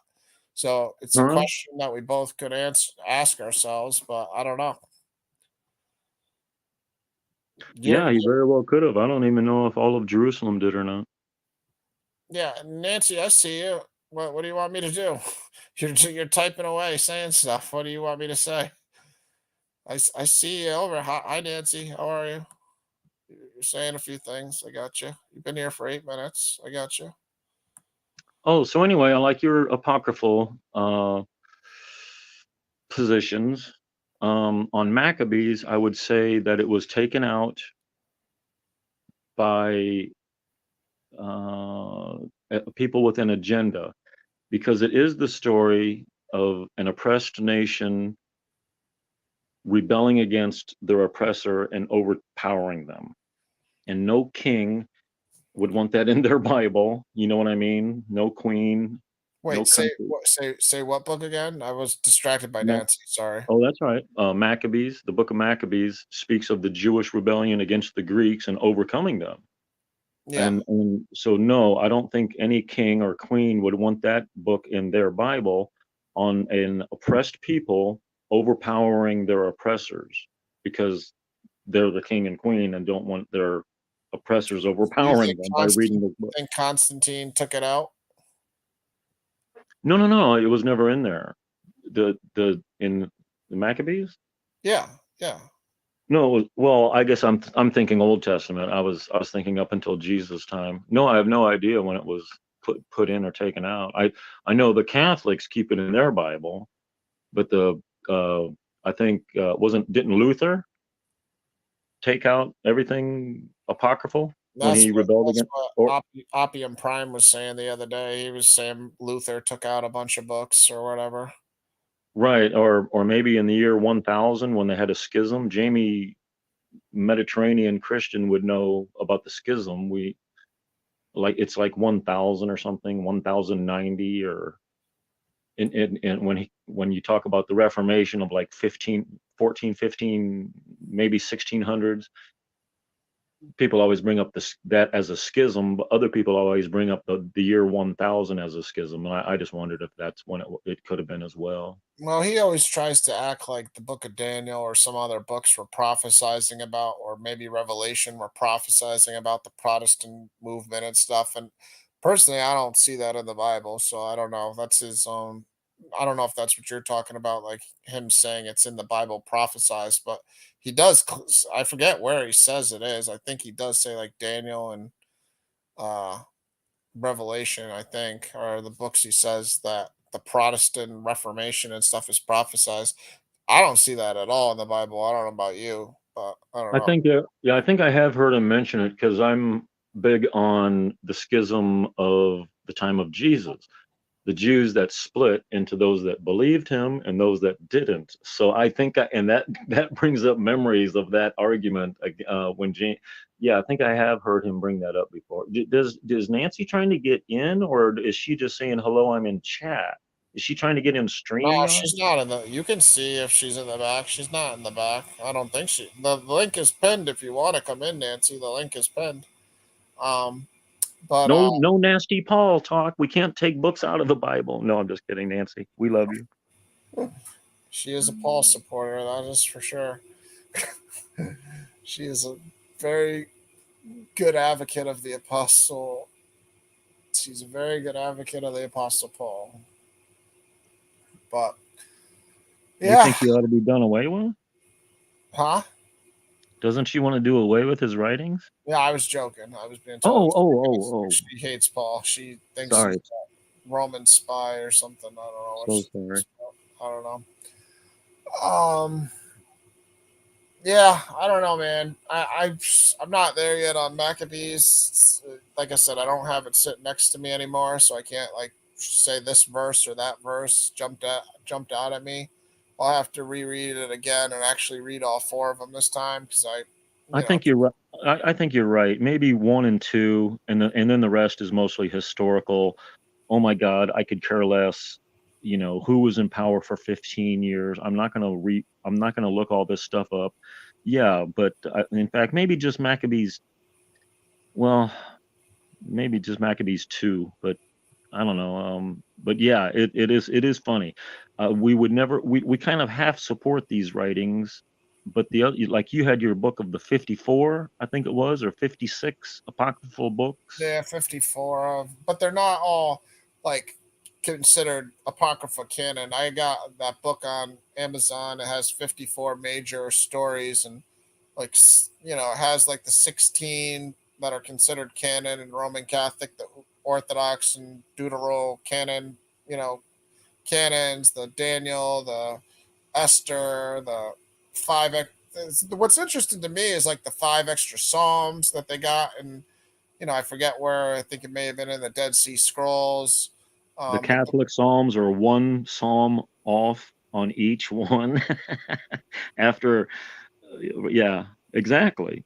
It's exactly. well, It that's the really thing. makes. Do we accept those 5 Psalms? So instead of 150, there's 155 because like they found those extra 5 Psalms or whatever. Like I don't know. I mean, And the Ethiopian, I respect that because Ethiopia, quite honestly, the eunuch, the treasurer, he was the treasurer. This is like second to the Queen of Sheba or whatever.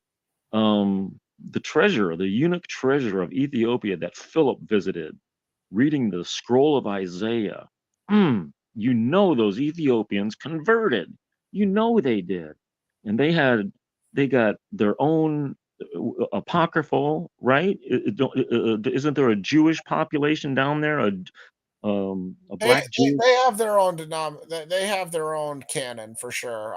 The Ethiopian canon definitely has more books than the 66. I know that. I'm not But positive on what. isn't that amazing though that it's spoken of in the Bible, and here they are to this day. Well, the Queen of Sheba, even going back all the way to Solomon, she came and visited Solomon, and then I'm sure she went back to her land and talked about the actual God. So that's probably a big reason why there's, Jewish and, now Christian roots within Ethiopia going all the way back to her. Sure. So that's probably a part of the reason the Ethiopian eunuch was, even familiar with some of these writings, I'm sure. But I mean, that's a long way apart. So who knows? I mean, that's we're talking 1,500 years there, or not 1,500, but 1,100, whatever, 1,000 years. So 1,000 years apart is a long enough time where who knows why he had it. But sure, Queen of Sheba could have been she has to be the start of it in Ethiopia because when she came to Solomon, she didn't know of God. Like that God didn't make himself known until in Ethiopia, at least biblically, until the Queen of Sheba came to Solomon. So, but yeah, all these different denominations, they do have their own canons, and that's their right to do so. Nobody's playing God and saying if you want to consider a book biblical, then that's your choice. That's why each person can make their own choice. You know what I mean? And if you want to have 70 books or 67 books or whatever you want to have. But for me, I do have to like assume God being God has to have some sort of impact on how many books are in, at least the majority of his holy Bible, or are not considered apocrypha at all. Nobody's going around considering Matthew or Mark or Luke or John apocrypha. You know what I mean? That it doesn't matter what denomination you are. God's made sure that these books aren't even, speculated Amen. about, Oh Amen. boy, we we Amen. we got another one coming. So, um, but yeah, so for me, just because I have to assume that God is, you know, sovereign and cares about, how his holy texts are viewed and what's in them, I'm pretty confident and lean on the 66 book canon. That's, where I'm at with it. But again, I've read these other books, and I have to have them next to me to really show the verses that kind of just don't. I've read them just investigating, and again, I could be biased when I'm reading them. I'm probably am biased when I'm reading them compared to how I would read the Bible. Because if I read the Bible like I read Apocrypha, I might stop on a slave verse and say, "Well, this doesn't. Christ didn't teach us that." You know what I mean? So I understand I could be biased when I read them sometimes, but what's going on, Nancy? I got to run to the bathroom, so I'm glad you came on. What's going on? I got to go to the bathroom, right? Okay, Okay. I'm leaving you in good hands. I'm leaving you with Mike. Well, I was going to say something before you go to the bathroom. All right, go ahead. I can continue after, but it's just that I have read a lot of early church history and everything like that, and I like Mike said, I am not going to go out there and off on a limb and try to quote these things as truth, because I'm finding that so many of the early church writings, even though that they were the early church fathers, are known to be redacted, interpolated. I mean, they've been changed to fit Catholicism and their theory and ideas. And I mean, they've gone out on a great limb to try to go and, like there was a split in the early church in the first century, but it goes much deeper than that. And there's much history behind it. And I probably watch hundreds of hours of videos, not absorbing it all like, oh, this is the truth, but trying to discern and decipher between, if you get 2 or 3 witnesses that are different people in the same time era, you're going to come up with the understanding of what was really going on and the flavor of what was happening at that time in the first century or the second century or the third century. And I mean, I understand that people believe in the 66 books, but the Bible has been just from the first century on. We didn't even have a Bible until the 4th century AD, 385 or something like that. They started putting together books, but then they selected them, they took them out. Even Clement, the Clement recognitions or whatever in the homilies, that was part of the initial Bible that they had. And then they removed that. There's information in there that they don't want you to know. And, some of that isn't even correct. I mean, if you go to History Valley or Jacob Berman, or I don't like this other guy, but I mean, I don't listen to them for their opinions, but it's like the guests that they bring on and these scholars, if you sit down and you listen to what their resources in history are, I mean, you can go back and, listen to what they say. You don't have to believe or agree with them, but go back to their resources and search that out and, prove it right or wrong. And, once you add all this stuff up, then you're going to come up with a completely different idea and story, that maybe the Holy Spirit is guiding you. I mean, just because the Bible's got the word holy on it, the word Bible actually is a Latin word for biblia, meaning collection of books, put together by the Catholic Church. So, maybe God allowed certain things to be put in there, but did he write that Bible? And was every book in there inspired? I mean, we have the Old Testament, which is the first 5 books. I never even recognized it myself. I never knew it. You know, Jesus said the law is not done away with. Well, what is the law? Everybody thinks the law is by Maimonides, 630 laws. No, that's not true. The law is actually identified and defined as the first 5 books of the Bible, the Torah. So when you say the law is done away with, you're saying the whole Torah is done away with. Genesis, Exodus, Leviticus, Numbers, and Deuteronomy. Then the Jews divided up into 3 separate parts. You've got the law, the prophets, which are, you know, anything from Isaiah and, you know, Jeremiah, Daniel, all of these, Hosea, all of these prophets. Those are the prophets. And then finally, at the very end of it, they put in the writings, and I would think that would be the Psalms, the Proverbs, Song of Solomon, Esther, and all of these things. They add on to the, you know, they're witnesses to the Bible, I would say. So this is where I'm, you know, just wanted to present that to you. Oh, good to see you, Nancy. Thank you, Mike. I couldn't sleep tonight. I was going to go to sleep and my stomach got upset, and the more I got upset, it was like, darn it, I don't know, I got my diet all screwed up today. So anyhow, how are you doing? Oh yeah, just my night off, so certainly I'm up. I work night. I start work 10 o'clock Central Time, get off at 7 in the morning. So yeah, this is I love it that he has time on here at such weird hours. I've always been a night owl. I felt if you go to bed at 10 o'clock at night, it's like you're gonna. I felt like I was gonna miss something, so I stayed up later and later and later. And back in the day, the TV would go to ant races. It was just black and white dots, and like the black ants and the white ants were racing.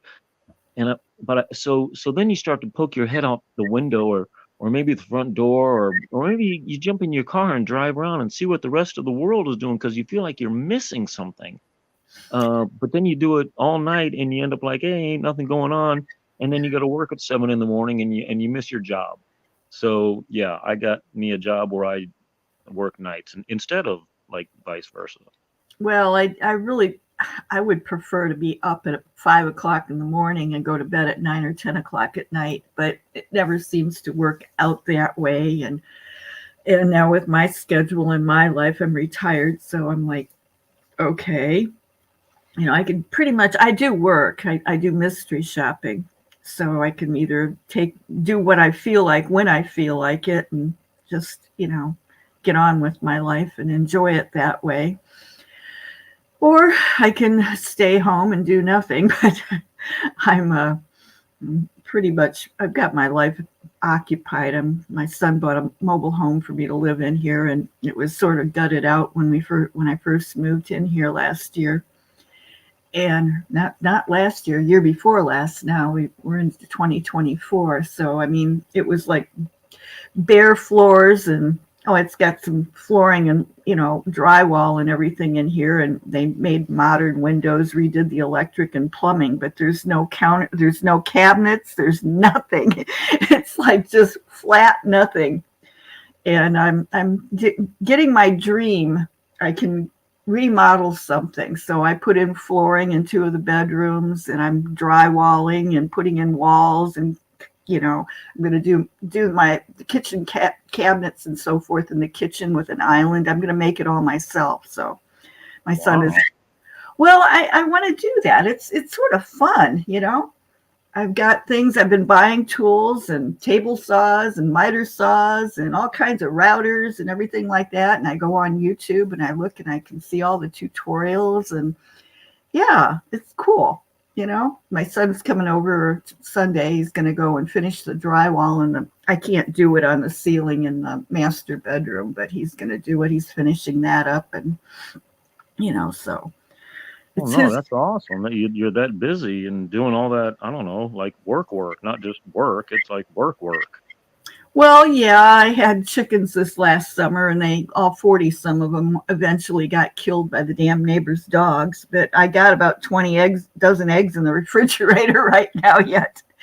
So I'm making pasta out of them. So I'm like, okay, I don't know. I'm preparing for a tribulation here because the S is going to hit the fan here pretty soon, because I don't know if you pay attention to world news, but I do. And we're really in big trouble.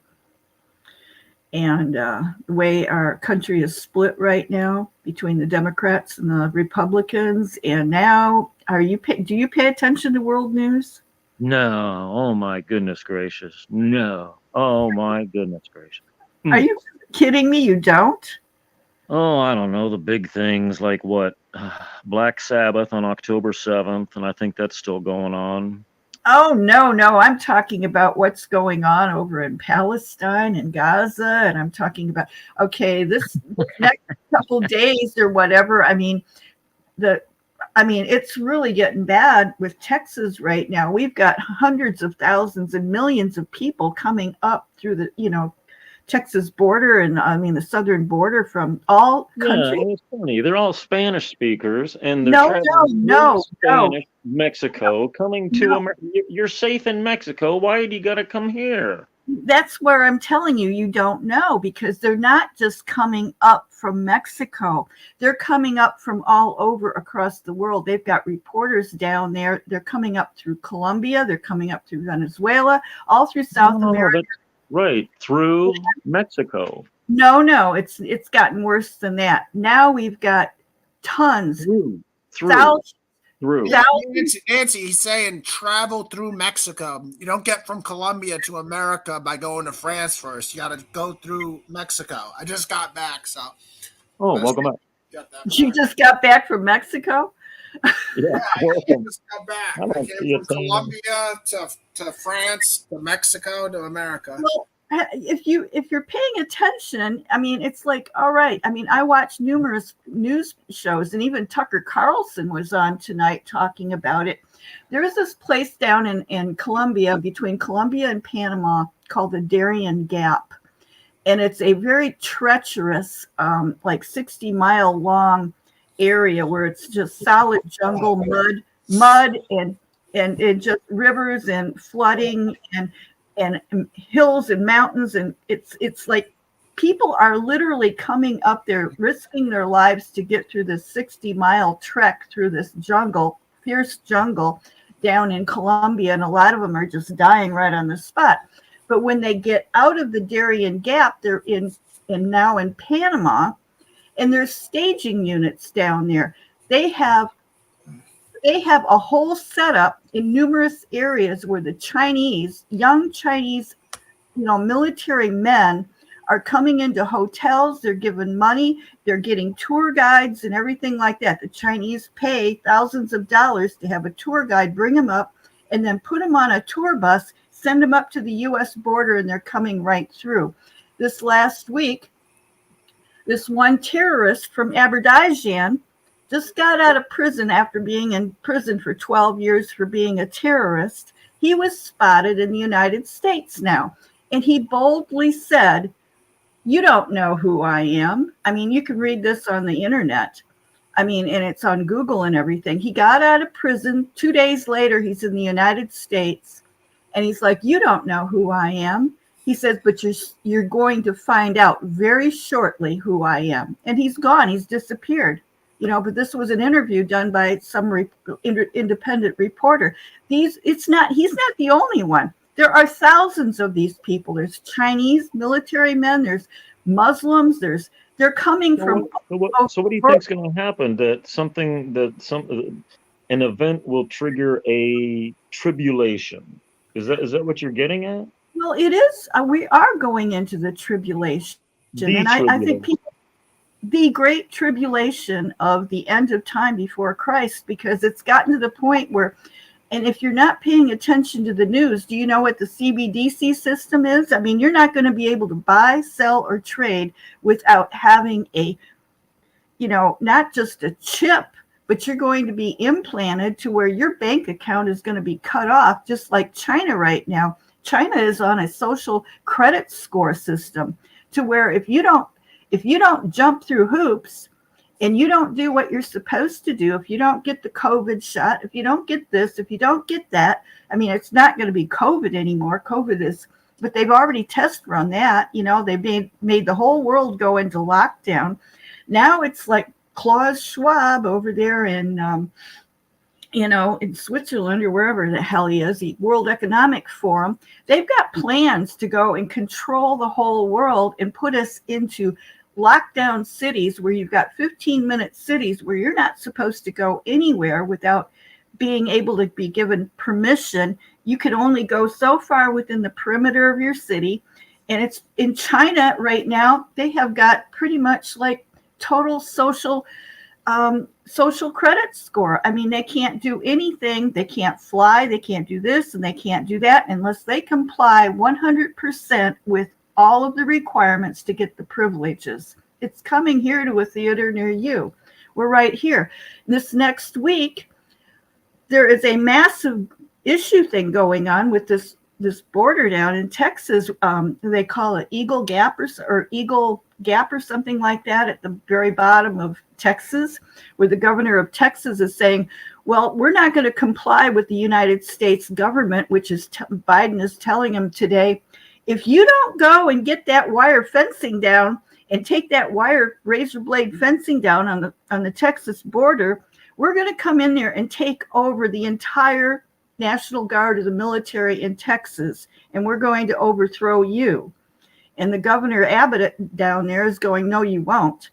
And I mean, Tucker Carlson was doing a huge thing on he's independent now as an independent journalist, but it's now we have just like up in Canada when they had that truckers convoy with COVID 2 years ago and Trudeau cracked down on them. Well, now we have a whole staging event with 27 states in the United States supporting it.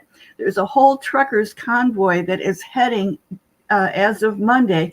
They're going to be heading down to the Texas border to take care of business. I mean, it's serious stuff.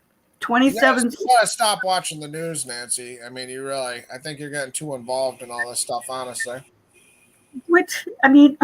How can you not know about these things? This is the thing that bothers me is I listen to you guys and you're talking nonsense. So I'm not nonsense. I mean, you're talking biblical, but it's like you don't know what's going on. So how can you know? Jesus says, watch, be aware. Why wouldn't you want to do that? I'm getting this feedback from a lot of people that, are just sort of like dabbling in conversations that are relative to the Bible, but they're not paying attention to what's going on around them. And if you're not prepared, you're going to be screwed, you and your family. Maybe you don't care. What? How should we be prepared? Well, number one, you're supposed to be watching, the signs of the time, just like Jesus said, and that was one of the things I jumped on here because you guys are talking about, well, what is the prophecy of Daniel? Is it a dual prophecy, just the second temple, which Jesus said, if you're on your rooftop, flee to the mountains and all of this stuff. But also it's a dual prophecy for Revelation. When you see Jerusalem surrounded by armies, well, we see it all happening right now in the Middle East. It's blowing up. Israel has bombed the crap out of Gaza. There's nothing left to Gaza. They are literally killing the Gazans like fish in a barrel, blaming it all on. They were surrounded by their enemies in 1967. They were surrounded by their enemies in 1973. If you're looking only at Israel, I'm talking about what Israel is doing to Gaza. The Gazan civilians have nothing to do with what Israel is doing to them. They have killed literally over probably 50,000 women and children, just turned Gaza into rubble. All Gaza is 26 square miles of open prison over there. And people just support Israel blindly thinking, oh, Israel's just, the cat's meow, they're God's chosen people. And it's not that way. They have gotten the whole world involved in their BS. They're dragging Iran into it. They're dragging us into it. They're dragging everybody. Now they're going to have a war with Hezbollah. They've already demolished Gaza. The people have nowhere to run. They have cut off all the food from the Gazan women and children and whoever is left alive over there. They have no place to live. They go run to a refugee camp, and Israel blows up the refugee camp. What kind But how do you said that all the and then I asked, how should we prepare? Well, I would suggest, first of all, being aware of what's going on around you. And second of all, is preparing for yourself, that you make sure that you have plenty of food, water, you have a place to go, that you're self-sustainable, that you are not going to be able to go and count on having money coming into your bank account, because if you don't cooperate, they're going to cut your bank account off, because they plan on putting us on a CBDC digital currency, to where everything that you spend and everything that you do, they will have a written record of it right there. If you have pension plan or Social Security or, your employment check or whatever deposited, you won't have cash anymore. You're going to have. In 1972, I'm watching Mannix. Some guy calls in a bomb threat. And so he goes to the telephone company, who keeps a record of every phone call you've ever made to anybody, and everybody making a phone call to you, and the amount of time. They've been doing this for 60 years. Yes, what am I supposed to be watching for? How much food should I have? Yeah, Nancy, I just want to ask you a general question. Don't you think a person that was alive during World War I or World War II, or any of these crazy, conflicts that we've had, but just specifically those two, talk about the Cold War with Russia, but specifically World War I and World War II. What if a Christian was to say at that time, well, look, it's the end times, because the book of Revelation says, World War II is happening, and, don't you see there are some issues with always tying all the current events into the Bible? Well, there's much more to it than that, Ryan. I mean, it's like you can calculate things out too. I mean, from the time that Adam and Eve were on the face of the earth till right now. I mean, Jesus said, and it's written in prophecy in Daniel, a day is unto the Lord as 1,000 years. And basically, it's like we know that these things are going to happen. We know, according to the book of Revelation, that you will not be able to buy or sell or trade without the mark of the beast. You're going to have to go into a underground black market type of thing and be able to barter and trade. You're not going to be safe anywhere. You're going to have to be somewhere that you're, are independent, or, have some measure of being able to survive. I was always raised in the church that I went to, which was a Sabbath keeping church, that, there would be 3.5 years of tribulation. And then, as in Revelation said, and then, Satan is going to cast out his flood upon, the woman, and she will flee into the wilderness. I've always understood that sort of to be in alignment with the same thing as the Exodus, as to where the children of Israel fled into the wilderness, and they were there for 40 years, but it says in Daniel, for 3.5 years, the woman is going to be in the wilderness, protected from the face of Satan and the flood, as to where the rest of the world now is going to go and face the Holocaust, of God's wrath, and go through great tribulation. If you're not prepared, you're not going to be protected by God. And so that's the way I look at it. And I'm like, all right, we have to be prepared to go through at least the first 3.5 years. Now, if you're, maybe a Sabbath keeper, and you're in line with him, and you're trying to go and, be repentant and keep his commandments, and, it doesn't mean that you're not going to be forgiven for anything you do. You don't have to be perfect, because as long as we have God's Holy Spirit, the law is written in our heart. So basically, when you're going through all of this stuff, you have to have total faith that he's going to protect you, but you might also have to realize you're going to have to just lay down your life maybe, and this is maybe the way you're going to die. There's only one church that God promises in the book of Revelation that's going to make it through the Great Tribulation. And that is the Church of Philadelphia, that they follow him wherever he goes. I think it's Smyrna also, maybe just a half. But these laws written on your heart, could you read those to me real quick? Well, it's basically the 10 Commandments. Oh, good, good. Go ahead and continue then. That's all. Well, I mean, I don't believe that, you know, Maimonides created the 600 and some 30 or whatever commandments. That was in 1200 or something AD. He was some Jewish guy that just wanted to go and carry on. The Talmud. Yeah, we're familiar. Yeah. Yeah, well, I mean, you know, he really exaggerated everything, and it makes and this is the feedback you get from Christians is, oh, well, if you want to keep the law, then you have to keep 630 commandments right down to the T. And no, that's not exactly what Jesus meant. He meant, you know, love your brother as yourself and love God with your whole heart. But then that was splitting the 10 commandments in two and, you know, indicating, well, the first four mean this and the last ones mean loving your brother. And, you know, if you can't do that, then you're not worth your salt. Where is it written that keeping the Sabbath is for God? Well, you divided up the first four to God. That's how to honor God, by keeping his Sabbath. Is that one? Yeah, what you're saying?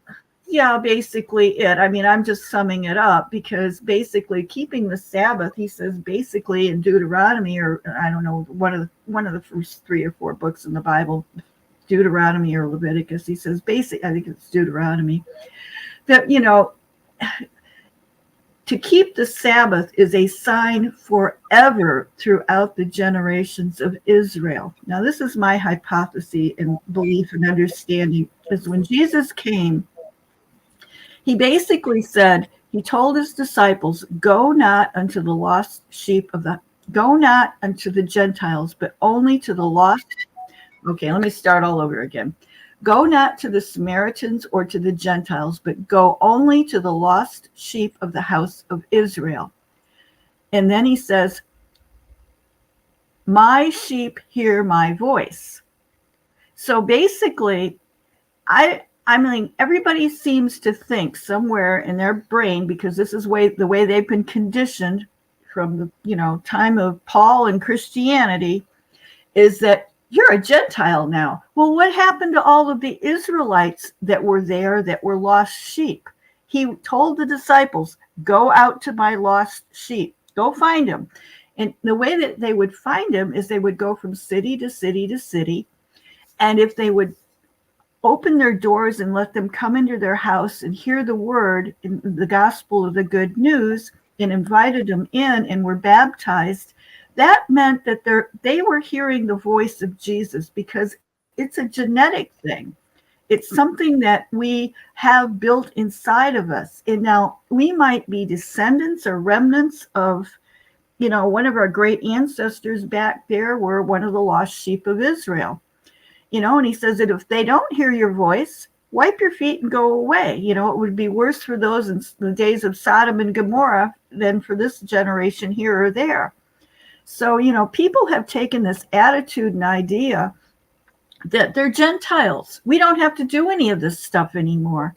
But if you keep the Sabbath and you know this, then, you know, it's obvious that something has gone on spiritually with you, that God's turned on that switch, and you are supposed to be keeping his word and his commandments.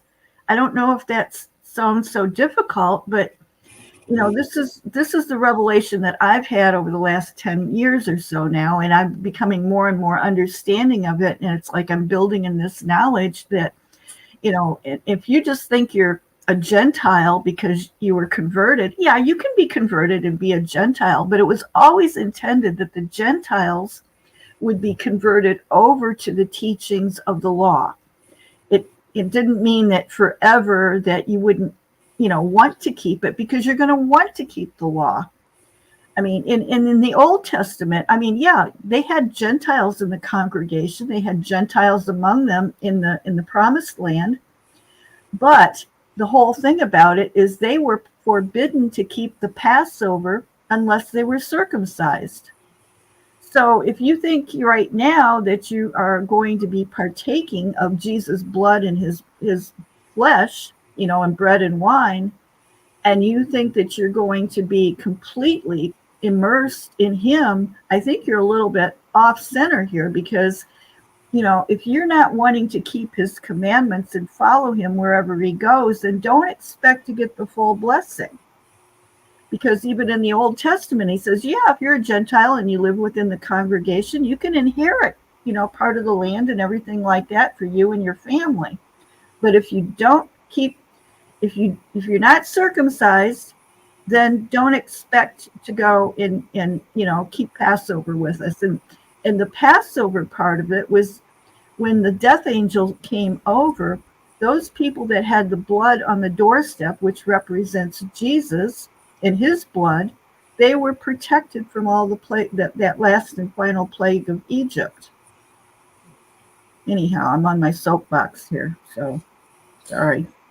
Yeah, I mean, he said so much. There's like a million different points I could respond to, but I'm just gonna say that I'm showing the verses on the screen where it says a statue forever. So there's a lot of these statues forever that have to pertain to the sons of Aaron and going into the tent of meeting. It's like very clear that God's gonna just tell them, do it forever, and then Christ is gonna fulfill it, and then it's gonna be done forever within the heavenly realm, because Christ is going to fulfill it in the manner he's going to fulfill it.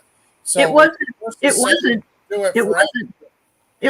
just to the sons of Aaron or Moses. It was to all of Israel. He says, for you in all of your generations forever is what it's showing you a bunch of verses. I wasn't talking about the Sabbath specifically. I was talking about how that language is used in a lot of places. It's talking about the sons of Aaron, the priests, and going into the tent of meeting, and what type of tithes they should get, and all sorts of rituals they're supposed to do, like what clothes they're supposed to wear, how they're supposed to put the bread and light the candle at the tent of meeting.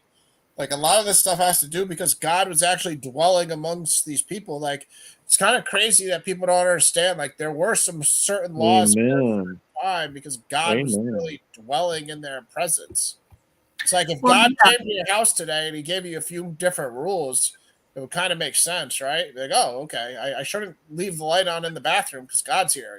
It's like, your uncle comes to town, you can understand the concept. Like, so I don't understand why people look at the Bible and are like, well, everything has to be the same. Everything, all that happened was the Son of God came and died on a cross. Well, let's just keep everything the same as the Old Testament. No, it's not at all what God wanted. So why am I going to do that? Like, I don't. It's not the same because there is a different covenant, but he never made a covenant with the Gentiles to begin with. Why is he going to make a new covenant with the Gentiles now? He never made an old covenant. So let's get over the. Did. What are you talking about? Do you understand that the No. Hang on, Ryan. She didn't finish it. She just assumed at the end there. They never made an old covenant with the Gentiles. They were always welcome to be grafted in, but as far as there's a new covenant with the Gentiles, she's saying no, there was never an old covenant to be so that you can call it a new covenant. It was a new covenant with Israel, not with the Gentiles. Yeah, he thought you said no. Abraham's promise preceded the Israelite covenant is my point. So the Gentiles were going to be grafted in from the beginning through the promise to Abraham that he would be the father of many nations. It wasn't to be the father of a nation, one nation. Yeah, that's what Paul speaks of, exactly. Well, that's what Paul. You don't accept Paul, Nancy, so it's a problem. No, I know, but I'm not even talking about Paul right now. I'm talking about. But I'm using the scriptures that Paul wrote for my understanding of the Bible. So that's where we're gonna read the Bible totally different because I'm gonna say they were always welcomed in. They were always welcomed in, but had to follow the rule, just like Nancy and both of you guys agree. But had to follow the rules. Yeah, they had to. But Abraham was not a Gentile, and he had the son of the promise, and that was Isaac, and it wasn't Isaac. yeah, it was Isaac. Okay, I'm thinking Jacob. Okay, he had the son of promise, Isaac, and then he had Ishmael, which was not the son of the promise. So basically, the promise went to Israel and Jacob, and and then we go on from there. Ishmael is excluded from the promise. It's not to say that Ishmael, all of Abraham's seed, which is phenomenal because it doesn't stop with just Isaac and Ishmael. It goes on to Keturah and her sons as well. But they were not the sons of promise. And even we go into looking at who were the sons of Keturah. She had 3 sons, I guess. And one of them, there's a huge congregation of people in Yemen that are of Abraham's descent. A Semitic bloodline here and there. But I mean, it's like, but they were not the sons of the promise. And God had a plan with Israel. And basically, it wasn't, he came back, and you have to look at what Jesus said specifically. Don't just add on to things like, well, it's all nations, only nations of Israel. There's nations of Israel. And then there's, you have to look at all of the other. Japheth and Ham are not of Shem. They're not the descendants of Shem. And even after the descendants of Shem, it narrows it down to only Israel. So, I mean, it's like, they were supposed to be the light of the world and the nations and, to go out and spread, the light. But there's only 12 tribes, the 12 tribes, the pillars in the temple of Jerusalem and everything like that, and the cornerstones or whatnot. All right. I'll correct myself and say nation, but it says all the families of the earth shall be blessed. So that's kind of what I was. No, that's the blessing.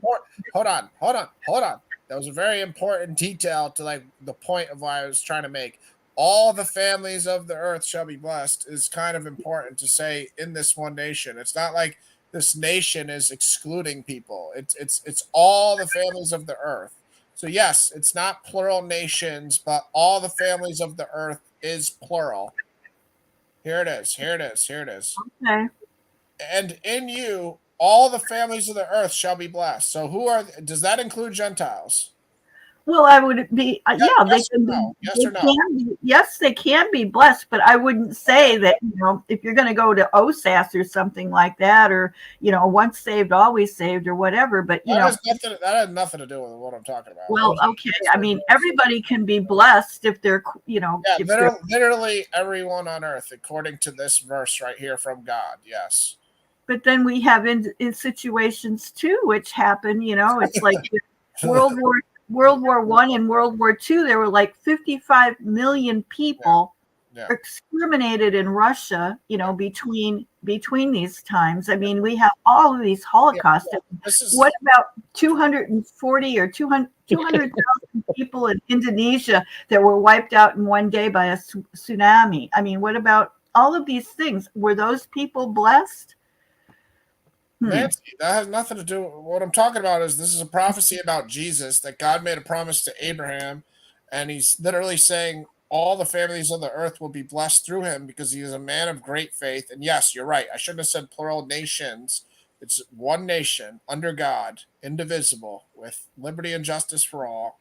Well, I'm not here to argue with you. I just listen to sometimes on the sidelines, and I'm like rolling my eyes because I'm thinking, I want you guys I think you care too much about current events, and you can care about current events as much as you want, but you're also like trying to tie them into biblical prophecies and stuff. And that's where it's like people throughout time could have done that and they'd be very wrong. Like every time that happened, like what about if you lived in Europe during the Black Plague, bubonic plague? Don't you think when 2/3 of Europe is dying from a plague, they're going to look at the book of Revelation and say the world's ending? And for me, it's like I don't try to get too literal with how I interpret prophetic books of the Bible, because guess what? You're probably going to be wrong. Like most people that ever tried that are wrong. Like not just a little wrong. They're like, okay. They're dramatically wrong. They're completely dramatically wrong. So if you base your life around how you're going to interpret a prophetic book of the Bible, especially a book that's apocalyptic in language like Revelation, like you're gonna be wrong. So you shouldn't base your life around that, and you should base your life around like living normally. You shouldn't be like, well, I'm gonna move off the grid because this and this is happening. Like, yeah, granted, like you should pay Yeah, but attention to the you know, news. I'm not saying don't, but I'm saying don't try to connect it to the Bible in every way. you're Oh, battling me here, and you don't even know why I'm saying these things. You know, I've spent a long time in my life looking at things, looking at details. 30 years, 40 years ago, it wasn't like this. It okay, is hold on. Are you also putting yourself in Australia? Are you also putting yourself in Brazil? Or are you just like trying to tie this into like current events that's happening in America? Because there's only no, it's 330 really million people in America, and the world's got like near 7.5 billion. So like if you're in Ryan, Australia or Africa or like you said, China or Russia, these are all Ryan, different countries and different things are happening in all these countries. So if I'm in you're Australia, am I going to think the world's ending right now because kangaroos are Ryan, around? Ryan, You know? Ryan, you're battling me. You have two ears in one mouth. And the two ears are important that you listen and evaluate the information without arguing against it because you don't want to hear it. It's written in the scripture, it's written in the Bible. Yes, it is worldwide right now.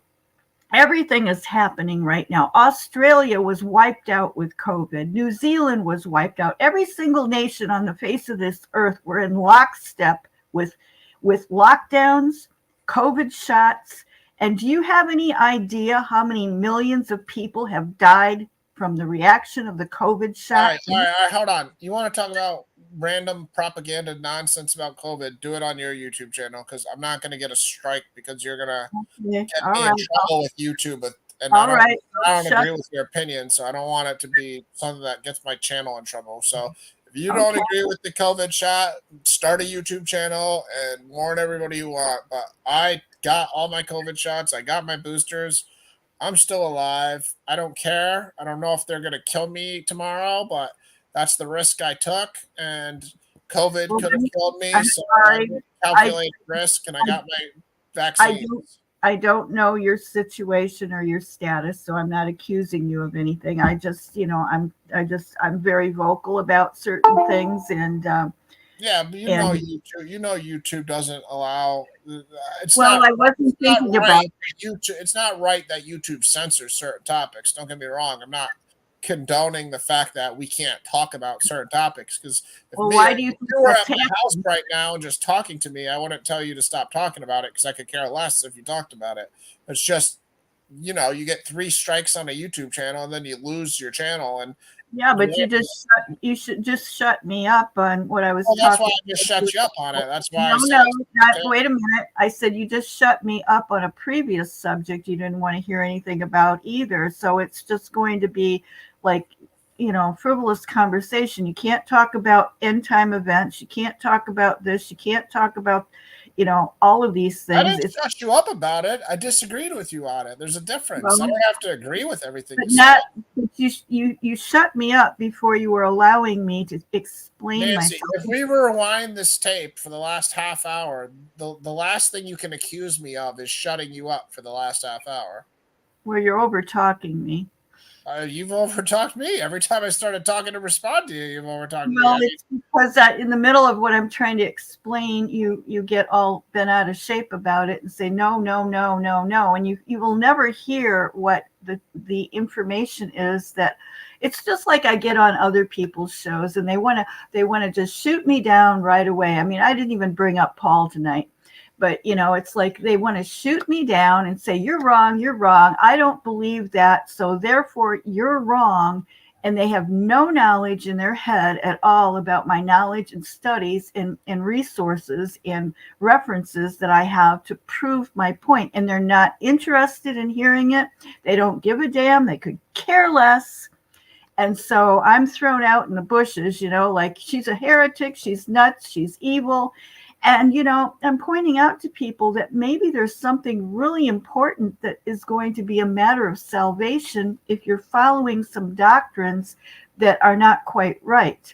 And if you're doing this, and I show you the scripture and I line it up with what Jesus said and what his 12 disciples said. And I'm eliminating Paul, but I mean, it's like, I have a message to give to people. And if they want to reject it right from the get-go and not hear, that's why I said you have 2 ears and 1 mouth. It's important that we listen. We don't have to agree. We don't have to agree with anybody. I listen to things all day long. I maybe put in about 4 or 5 hours a day listening to studies that other people put out there. And I think, oh, wow, this is great. They're saying something that I can agree with. And then, halfway down the line, they get off on a rabbit trail. And I'm like, wait a minute. They all of a sudden turn into a vegetarian and that Jesus never ate lamb, or this happened or that happened. And I'm like, let me, that I start thinking about the scriptures in the Old Testament, that this is not congruent. And this is what the people did in the first century. They didn't have a King James Bible that they were packing under their arm. Jesus didn't have one. There was no Bible that came along until somewhere in the 4th century. And they relied totally on word of mouth by the 12 apostles.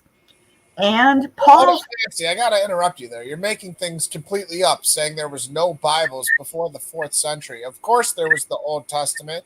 Jesus grabbed all of Isaiah and read it in the temple. Yes, I know. Okay, I'm referring to New Testament. But they did not have a canonized Bible. It was the scrolls that they had that they read in the synagogues on the Sabbath day. But they didn't have writings and letters of Paul. Paul never even taught in Jerusalem. He was unknown in Jerusalem. He came there. Nancy, don't start the Paul stuff. No, Paul was known in Jerusalem. He was the prosecuting attorney. What? Paul was the prosecuting attorney in Jerusalem. He's the one that convicted Stephen under Judge Gamaliel.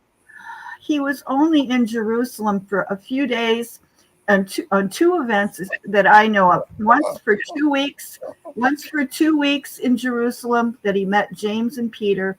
And then he was there for, I think it was one of the other councils that he was there. And then he wound up in jail. He only came to Jerusalem 2, maybe 3 times. And it was for he was not even there he never even met all of the apostles, except for maybe the Council of Jerusalem, where they were all there. This was all after his conversion. Prior to that. No, it was, he was converted.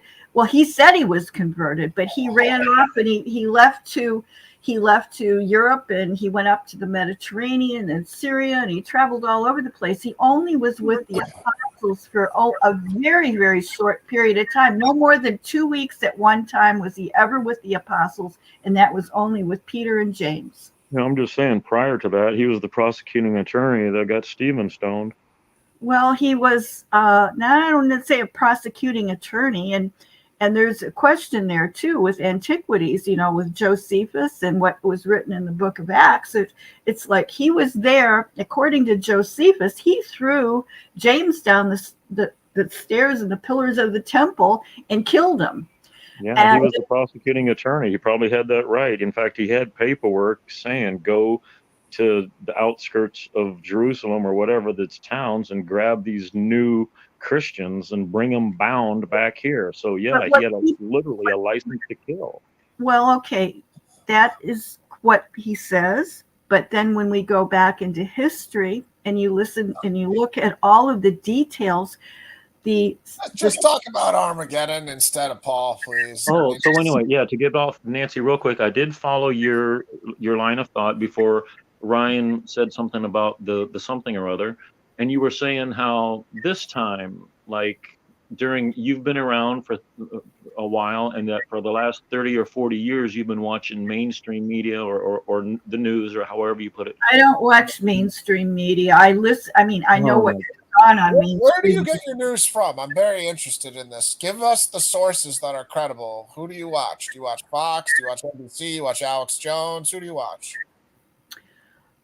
I used to watch Fox. I don't watch any of the major networks. I'm aware of what they talk about.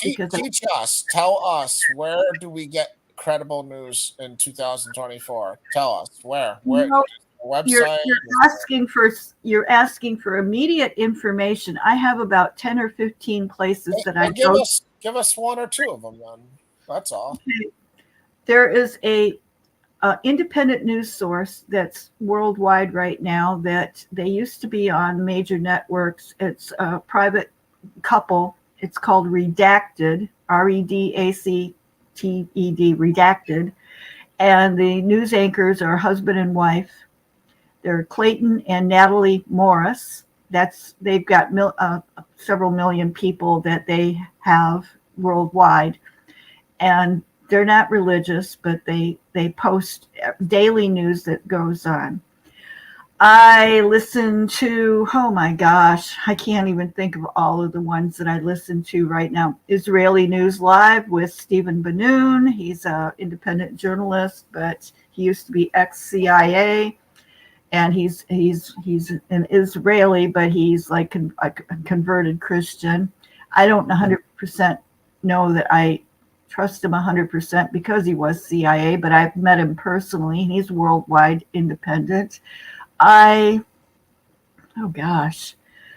I mean, there's so many sources out there. I'll have to go and provide you with a list under this video tomorrow of people that I listen to and watch, because I listen to Colonel Douglas Macgregor. He was in the Pentagon, and he was an advisor to President Trump.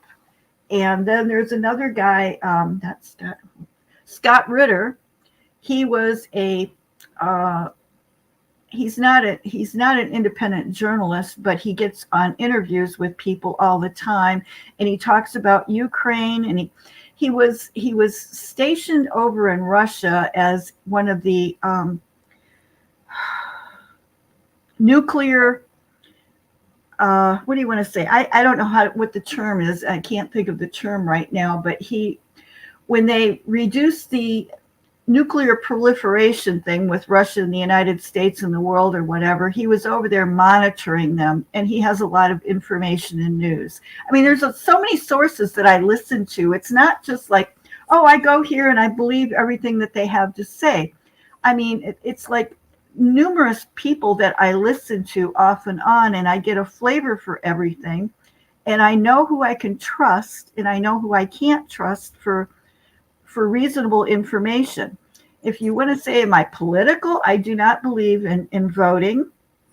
I mean, I think that Trump is being railroaded. I think it's horrible what they're doing to him right now. I don't like him necessarily. I think that there's a lot of things that they say that's true about him. And I think that he's in bed with Israel. And there's a lot of things that I don't like about him, but I dislike Biden even more. And I think Obama is still running this nation, because Biden is absolutely a senile basket case. And he's allowing all this stuff to happen on our southern border, and he's causing wars and everything like that. And what he did getting us out of Afghanistan was just horrible. And he doesn't give a damn about our nation. So I'm not Democrat. I'm not Republican. I don't vote. I think that God puts in kings and takes kings out and whatever. You know, we're not of this world. We're of the kingdom of heaven. So why are we even bothering to, worry about politics? I observe the things that are going on in the nation, and I try to help people to see and understand the details that are behind it. So in order for me to provide you with this stuff, it can't be in a nutshell like, oh, there's this one station, because no. I mean, it's just like, the best lie is when you put truth within a lie. And so you get all these people moving on this whole thing. This Trump movement is insane, because everybody's like, Trump's our savior. He's going to save us. No, he's in bed with Israel.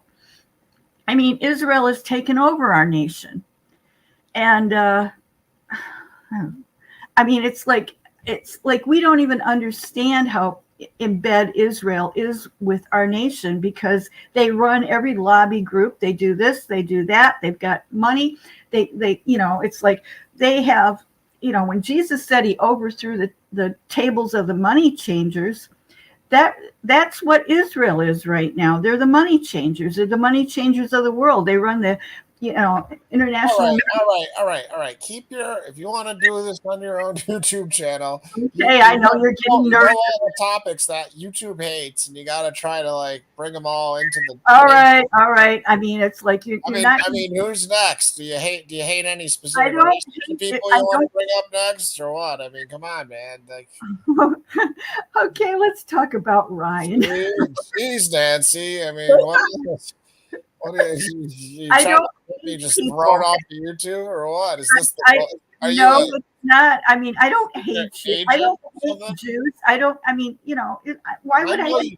I know you might have some valid political points going on, but again, this isn't the forum to talk about all these topics. Is all I'm saying. Unless you want to do it on your channel and see how it works out for you, but I don't know. I had to fight for all 233 of my subscribers for like a year and a half now, so I don't really feel like starting over from zero because I don't know how many.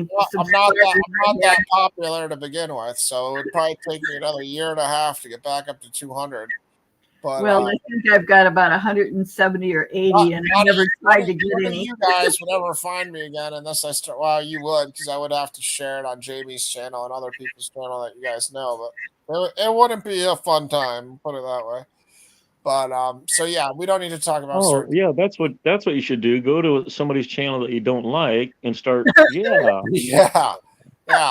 Go on some channels that you don't like. If they're talking about Islam or something, go ahead and ruin their channel. I meant you, Ryan, but yeah, I guess yeah. But I'll go on Ryan the Presbyterian's channel. Yeah. I don't like him, so if you want to, can we agree on one thing? Yeah. Oh, he gets me. He hates me. Because it's like he just launches out at me all the time, and it's like, I can tell his personality. He wouldn't tolerate you very long for sure. He would. Oh, he doesn't. He hates me too. So we're. I don't know. He's only in his. I guess he might be maybe 30 right now. He talks really. Like that, yeah. He talks really big, and he has some scholarly knowledge. Like I don't even want to get into him. He's it's like this, it's like a little short guy driving in a big Cadillac, Yeah. I agree with what you're saying. Trust me. It's sort of funny. He disappears every time I come on anymore. He gets mad at me, and I'm like, oh well, I got rid of him. All I know is he's a Calvinist, and I don't know why, but I've been on the panel once or twice with him, and we've like coexisted. But besides that, we used to butt heads pretty good. But Calvinists I usually don't agree with on a lot of things, and they're kind of like. Lionheart has blocked me completely, and Ace Theo has blocked me completely. So it's like, oh well. I don't know. As long I mean, you're trying to spread all sorts of terrible YouTube doctrines on my channel, but I don't want to block you. The worst I do is throw you off the panel. I want to block you. Just remind me to shut up. I mean, I get going. Don't worry, I will. And like I said, I don't have any strikes yet, but I know it's not good to get them, and 3 strikes and you're out. So I think they backed off on some of the subjects that you were talking about, though. Because I hope so. All I know is I talked about flat Earth before on a show, and then like after the show, they put like a warning label on it, like, by the way, flat Earth isn't a real doctrine, and so they have certain topics where they definitely like monitor what you're talking about, and then they like. So are you an advocate of that subject? Oh no, me and Mike, we argued with flat Earth people for a couple hours one night, and I don't know. I'm not an expert on what shape the Earth is by any means, but I don't believe it's flat, and I don't even think they understand what they're saying when they say it's flat. Like, I don't even understand what they mean by flat. Like. They all try to argue there's a dome over the Earth, so that's at least a half of a circle. So then they have to explain what's underneath the ground that we exist on. And to me, to say the ground doesn't go down, I mean, that kind of defies our logic. We dig holes and we start going down. So there's something below us too. So it can't just be a dome above. It would probably have to be a dome below too. So what I find is hilarious about it is that, if all the other planets out there in the universe that we see, with telescopes and everything and all of our scientific knowledge about our magnetosphere and everything, they're all round and rotating. So are we vertical or horizontal in a flat disk, in comparison to them out in the universe? Are we flat? Are we horizontal, or are we vertically standing up and down like a straight line? It's like, just this little piece of paper hanging there, or are we sitting there flat in front of them? I mean, it's crazy. It's like, what? And then the other thing, if you splay out the earth, if you have a beach ball or an orange or something like that, and it's round, okay, so now you want to make it flat. Okay, we have a circumference around the earth. It's like 7,000 miles, 7,500 miles or something around the earth, or in diameter. I don't remember. But anyhow, if you go and you take and you poke a hole in one end and you splay that whole orange peel out or beach ball out, all of a sudden the radius of the earth now goes from how many miles around? What is the distance normally when it's round between the tip of South Africa and the tip of South America? You can fly there in an airplane, maybe it's 6,000 or 7,000 miles or something like that. If you were to flatten it all out now, you'd have probably about 20,000 miles between the distance of the two. Yeah, no, I don't want to get going on that topic. I mean, I could care less about it. There's YouTube videos. So let me ask you questions, Nancy. Let me ask you way back from the beginning. Question 0. Okay, a lot's happening nowadays. Don't you guys watch the news? Hey, you got to be watchers. We're all supposed to woe unto those guys. What should we be doing different, or your average guy know?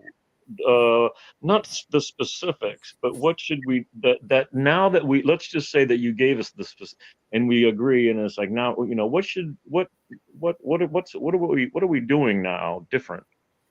Well, I think we should be watching what the sequence of events are. Are they lining up with biblical prophecy? What does it say in the book of Revelation? Are we heading in that direction to where we will not be able to buy, sell, or trade without the mark of the beast? Or okay, so we are, or we aren't.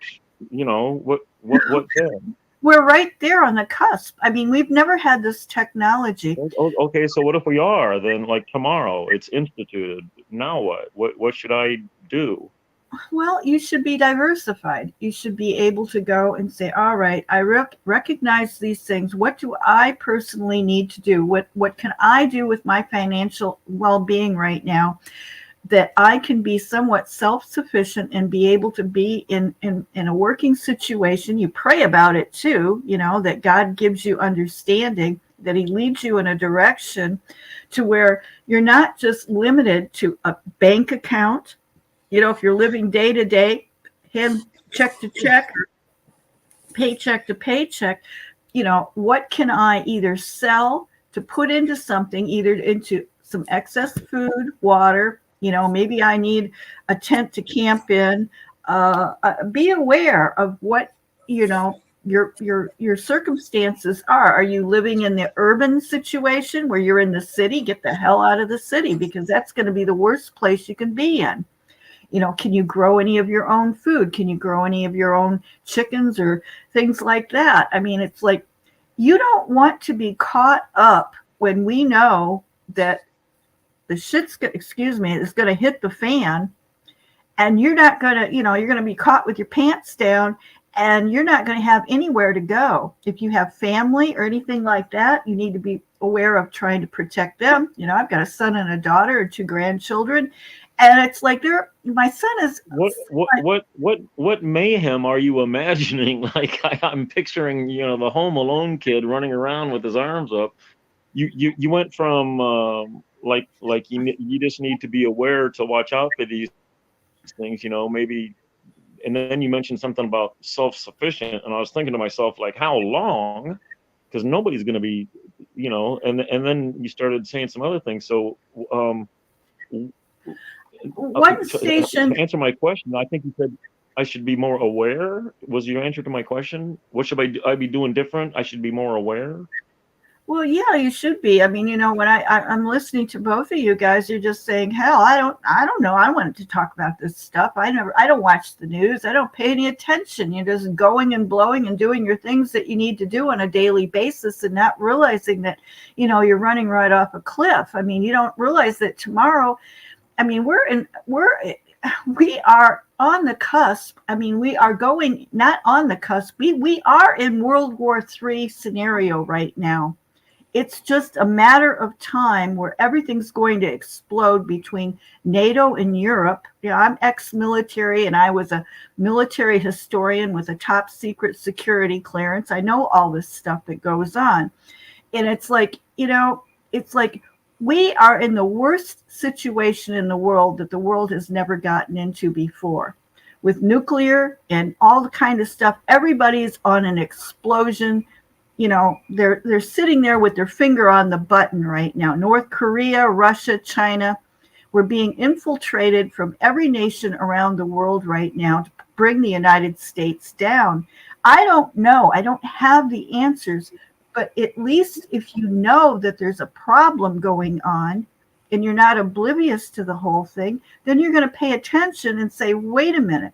And I was going to say another YouTube channel that I watched and I came across just recently.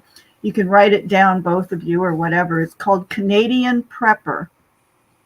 He's up in Canada, and he has a great news channel every day. He comes out with one or two things about what's going on right now in the world. And I mean, he's right down to the gnat's butt about details. And I mean, he's telling people what you need to know and understand. I mean, he's great. I mean, I could say a lot of what he has to say, and I know as much, if not more. But I wouldn't say I know more, because he's more into the demographics, not the demographics, but the actual operational type of thing, that he sees things, and he's very intelligent and he's very observant. But Canadian Prepper. And he's going to coach you, and he's up to date on everything. He watches all the news ticks all around the world. Another person is BP Earthwatch. He's not putting out things often all the time, but he's on target. I mean, there's a lot of people that are out there. I mean, this is not just me. There's like hundreds of people and news stations and independent journalists. This is what the world has had to go to now, because what we're getting is solid propaganda. The United States right now is worse than, Cold War Russia when it comes to propaganda. I mean, we are absolutely so brainwashed by MSNBC, Fox News, CNN, BBC. And I mean, I can tell you hundreds of things, but I'm not going to go and get kicked off.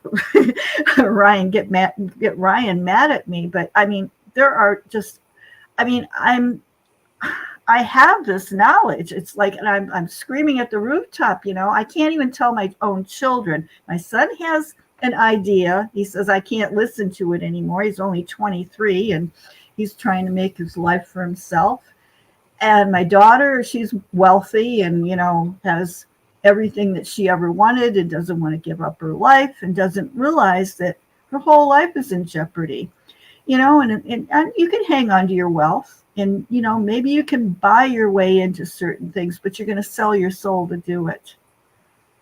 So, I mean, it's like, like Jesus said, if you're part of the world, if you try to save your life, and I think that's, if you want to save your life in the world, you're going to lose it. You're going to lose your life. If you want to go and give up that part of your life and not be part of this world and the economic system. And another thing is that, it's one of the most important things is Jesus overthrew the tables of the money changers. He says, you're not supposed to use usury or take usury. You're not supposed to charge somebody usury or even take usury, because that's one of the worst evils that you can do, because it controls the purse strings of the world. And this is what the world lives on right now, is usury. Everybody is in debt. Get out of debt. It's better to, just give up everything you have, and get out of debt, be in line with what God says to do, and he will honor that. And Well, I think Ryan would probably be the first to bring up the story of the rich man with the storehouses. He was going to build more storehouses, but let me ask you this. How do you currently buy and sell? how do I currently buy and sell? Well, I mean, it's not wrong to use your bank account. I have Does finally your bank account have my name on it? I don't know. Does your bank account number have your name on it? Yes, it has my name on it. My name is on my bank account, but I have finally learned my lesson after, years and years and years of getting in debt and having problems financially and everything, is to not go and borrow money anymore. Live, God blesses you when you make a decision in your head and mentally that you're going to do something that that is in line with his commandments. And I learned something. My mother passed away in July, and I have an estranged relationship with my daughter right now, but she's wealthy. And I called her and said, Grandma's passed away. And she's like, and I live in Alabama and my mom's up in Illinois, and I don't have a lot of money. I mean, it's like, whatever. And she lives down here in Alabama. And she's like, well, how are you going to get up there? And I said, I'm planning on driving. And she says, no, you can't do that. That's too risky. And she says, so what are you going to do with your pets? And I said, well, I'm going to leave them here, in the trailer with my son. Oh, no, you can't do that. I'll pay for them to be in make accommodations with a vet farm or something. And I'm like arguing with her. And the next thing I find out, she says, well, how are you going to afford to go up there? And I said, well, I guess I'm going to have to go up to Title Max or something like that and, pawn my car, to go up to my mom's funeral or whatever and pay for everything. And so one thing led to the next, and I couldn't believe it. She's like, no, don't do that. And well, I went up there to Title Max and I found out I could get $1,900 off my car, so I was going to think about doing that. She's like, no. And they were going to give me the loan. And she said, no, my husband and I, my son-in-law and I, we're going to go and pay for your trip. We're going to go and buy you. They bought me round trip airline tickets to Illinois. They paid for the rental of a car when I got there in 4 days in I think it was not the Hilton, but the Hampton Hotel. And then she gave me $300. And I had the choice of taking that loan also. And I think it was when I decided that I wasn't going to take the loan that all of these blessings just rolled in on me. And I was completely paid for. It was like everything worked out. Everything on that trip worked out because I didn't know how I was going to do everything. I mean, it was like a $900 miles one way up there and back, to drive in my car, Wow. Cost of a hotel, and then I didn't have it worked out. I mean, with her, she had cashed in her life insurance policy. I mean, there was everything up in the air. I mean, they could have just put her in a gurney in the backyard somewhere. I mean, it was like everything worked out. I was able to get a legal attorney up in Illinois that would help me to go and, I was her only legal heir, that they helped me out pro bono. And it's like, by the time I left Illinois, her funeral of $7,500 was paid for because she had the money in her account, and her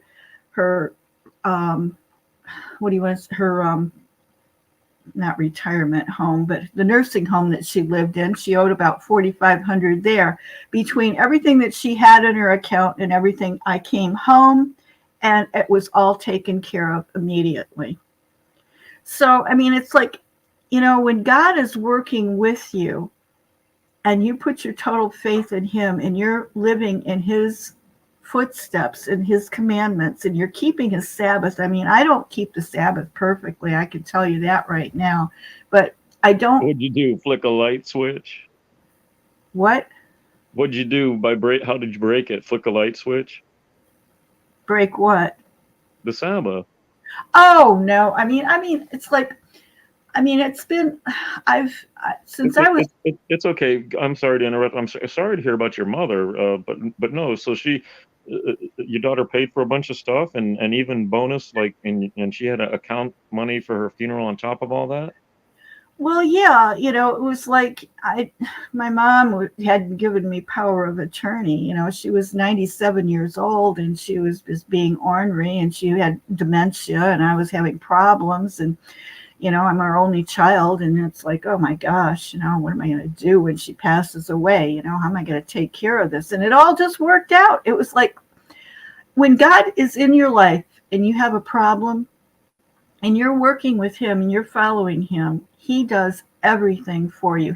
It's just like, you know, going into the Exodus, you know, Jesus went before him in the land. I believe it was Jesus, not God. It was Jesus that was in the Old Testament. He went before them as a pillar of fire by night and a cloud by day. And everything was there for them. They were completely provided for. If you're walking in his footsteps in God's will, then he provides for you. He protects you. He puts a covering over you. And I mean, it's like, all right, you know, of course you're tempted to work on the Sabbath. And one of the most difficult things, I flipped back and forth for a long time between, you know, being a born again Christian, and I was raised as a Sabbath keeper and feast day keeper because my mom joined Worldwide Church of God when I was 4 years old. And so all my life, you know, I'm like, and I'm trying to figure this stuff out, you know, like, well, how can secular Christianity hate Sabbath keepers? You know, they don't like you at all. But at the same time, you know, my testimony is that when I was walking in the Sabbath, which I flipped back and forth, you know, a lot of times it worked on the Sabbath and I couldn't quite, you know, it's like, well, I want to do this. I want to make some money. When you finally figure it out and realize that it's not worth working on Saturday to earn money, because when you don't work on Saturday and you're short of money, God provides all your needs for you anyhow. So what's the point? Amen. Yeah. I mean, it's like, you know, it's really hard. And it's like you have this fight going on in your head all the time. Well, this is here, that's there, you know? And it's even now I have issues going on all the time. It's not like, I mean, I'm a high-strung person most of the time, so I want to stay mentally occupied. It's like Hysterical, I would say, but no, the high strung is fine. Hysterical. Anyhow, yeah. So. Yeah, I just. So she helped you out or whatever. But the money thing, don't you currently, to get money to buy or sell anything, don't you have the number of your name on a credit card, the number of your name on a checking account? Well, yeah, I mean, but right now that's not something. I mean, it's not like you cannot buy or sell without the mark of the beast. I don't consider that as the mark of the beast right now. It's like when it becomes no options, you get cut off completely. And if you don't bow down and you don't take, I don't think that that's the mark of the beast. I think it's when it comes down to, you know, it's where the red line is drawn, where you have no choice. If they say tomorrow, okay, we're taking away your credit card, we're doing this and this, and if you want to go and access your account, you have to have some type of, well, they're coming down to a scanner system right now to where it's going to be a chip put in your hand or something like that, to where that you're not going to be able to access your bank account without just swiping they already have it with the credit card.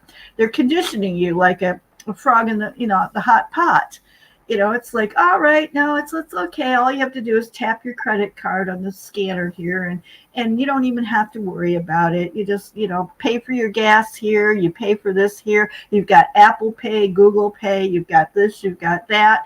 And, it's like it's becoming so conditioned into your head. And now they're going to switch over to the CBDC system, take away total cash and everything. So I suggest that you invest a little bit in whatever money you have. Get some silver, small, amounts of it or whatever. And I'm a jeweler. It's not my permanent job, but it's like, I have those skills and stuff like that, and I've gotten, silver shot where I can melt it down for jewelers things and things like that. But it's like, get some silver. If you can afford a little gold, get that. Or else if you can't do that, look at certain commodities that you could go and barter with. It's I do some mystery shopping. So lately I've been picking up packages of Planters peanuts. When I go to the shop, they make me buy something and they reimburse me for it. And so I've been collecting that stuff. It's like, all right, if you have enough food to get along, and you have dry goods and spaghetti and beans and rice and things like that, canned goods, freeze-dried goods or things like that. You need to have some of this on stock so that in the event that you are in a situation that you can't survive, then, you have something at least. And put your whole faith in God. It's like, it's not all about what you can do. It's not about you doing everything for yourself. It's you doing something, and God, knowing that you have faith in Him, He provides the rest to you. He will follow through.